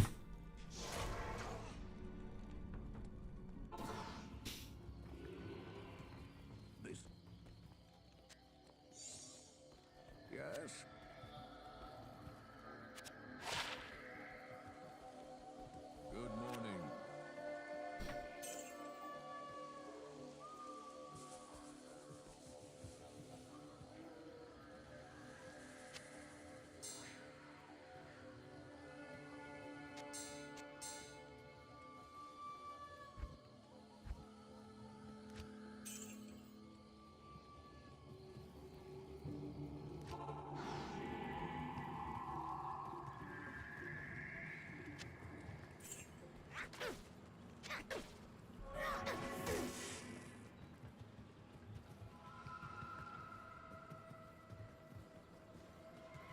Okay.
All this trouble over a tattered book.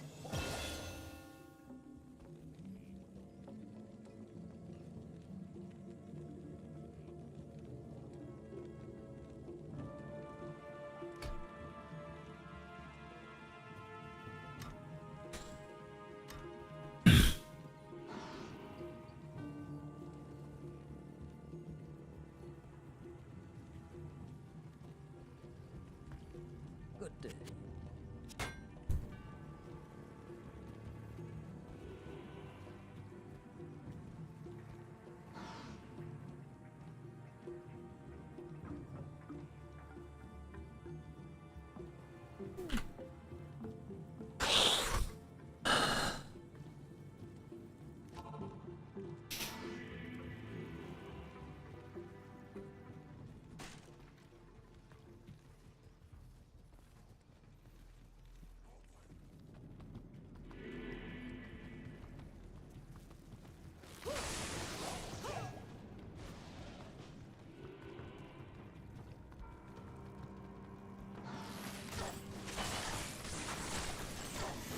Sorry, get them fucking levels, baby. Get them fucking levels, baby.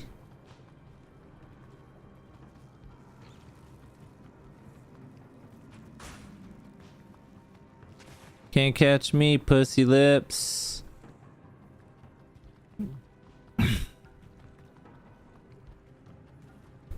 Later, nerd.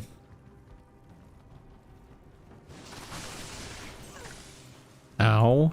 Actually semi hurt. The fuck?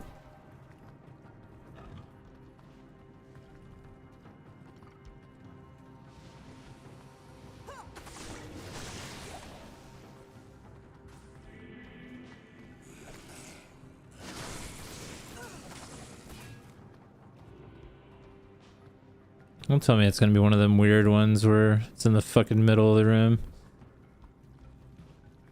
Might be.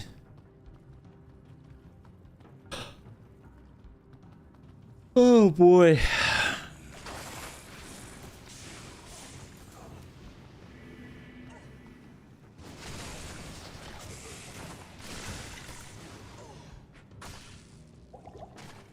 Damn, I haven't used a pot in a minute.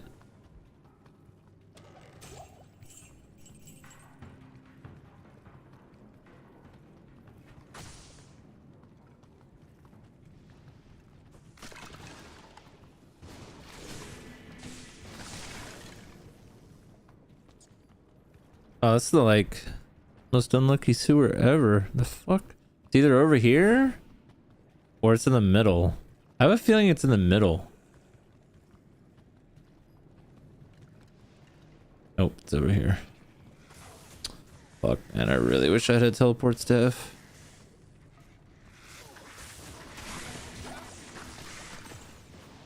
Come on, gloves.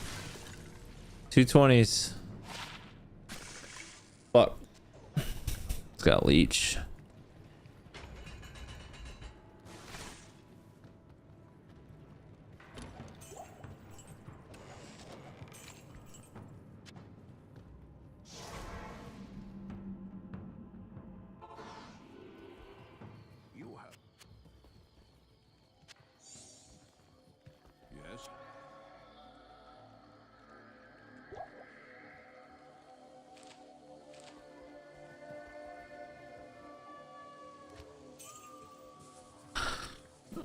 Now we need to go to Trev.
About to level up again.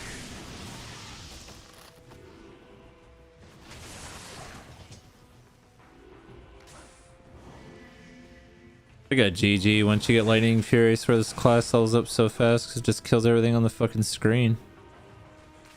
Makes it so good.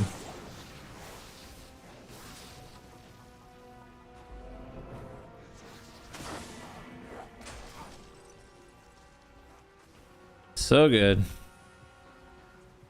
Ooh, give me this. Huge. Oh. That works.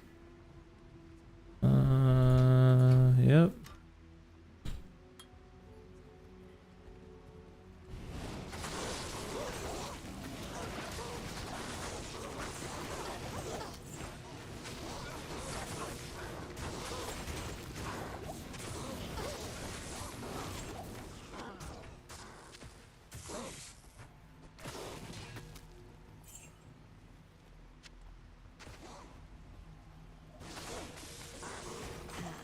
Skatsim's reign is renewed.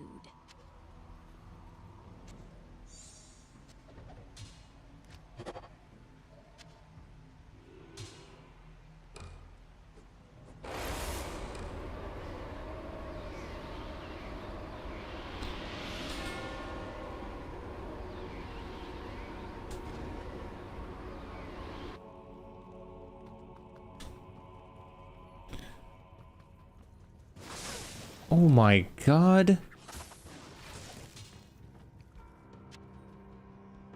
Jesus, dude. What was that?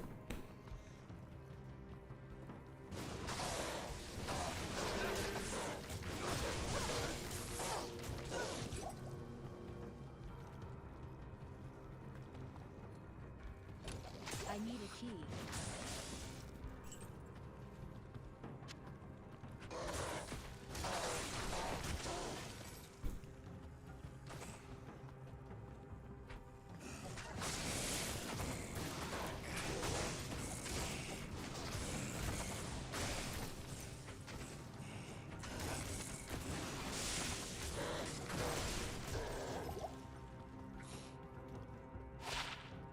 Why couldn't you be Naja's puzzler instead of the circlet, man?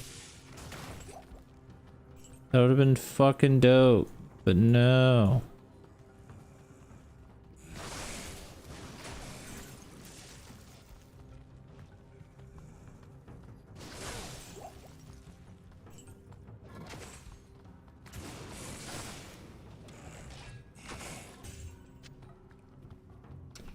I don't know why.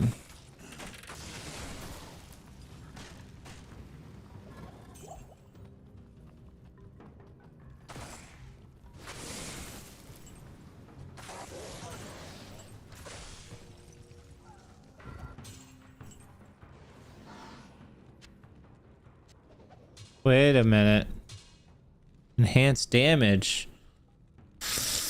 Damn.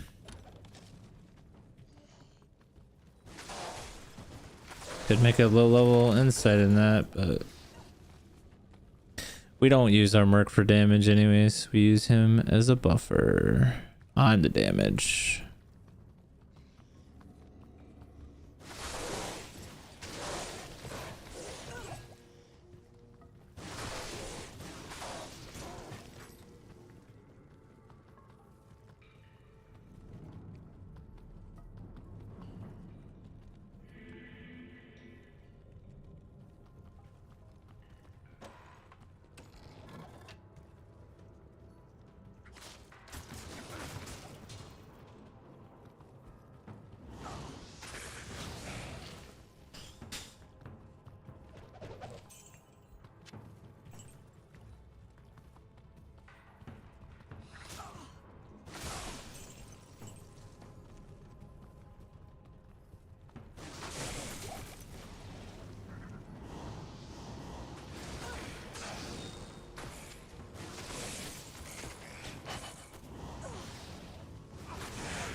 My God.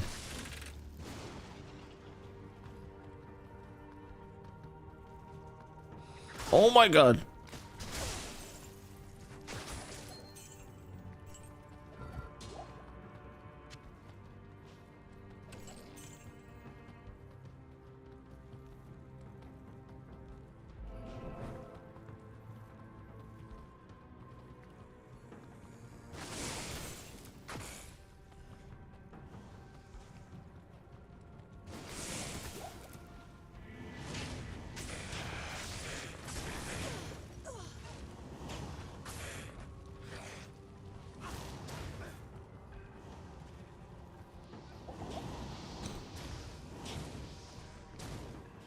If I can get my Fade to proc, that would be pretty pug.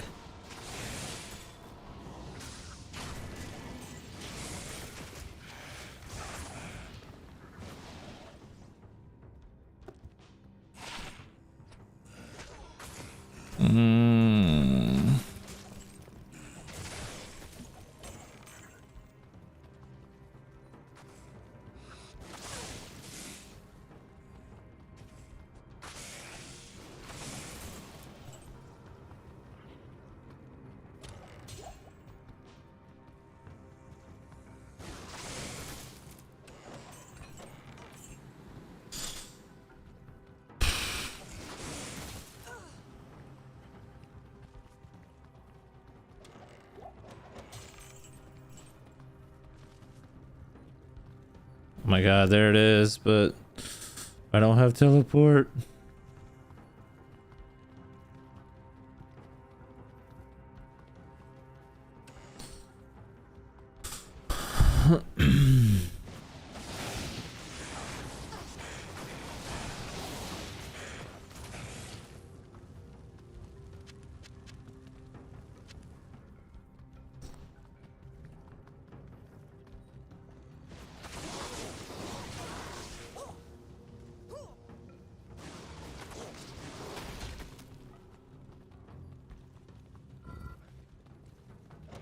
I need a key. Oh, hello, Key.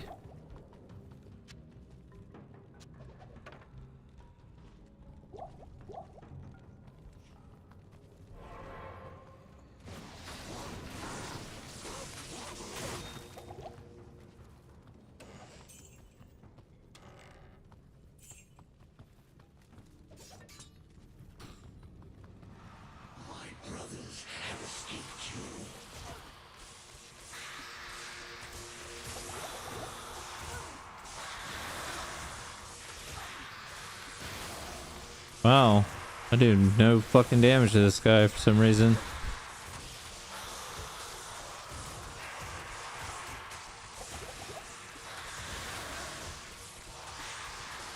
That's pretty wild.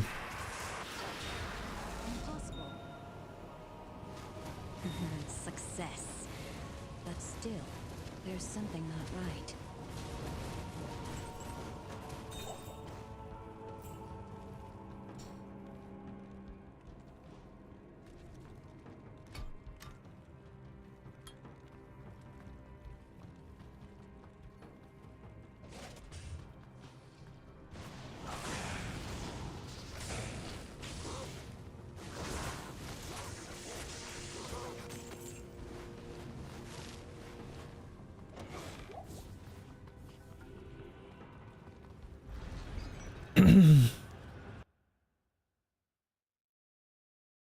Alright.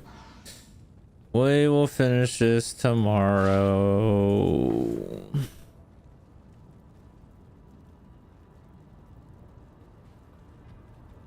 What do you need?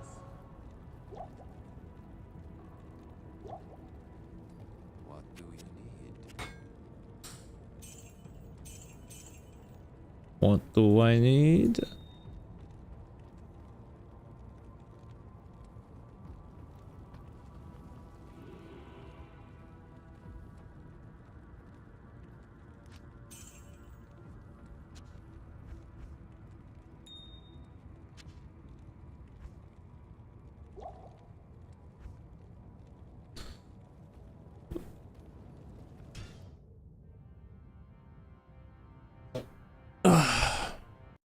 All right.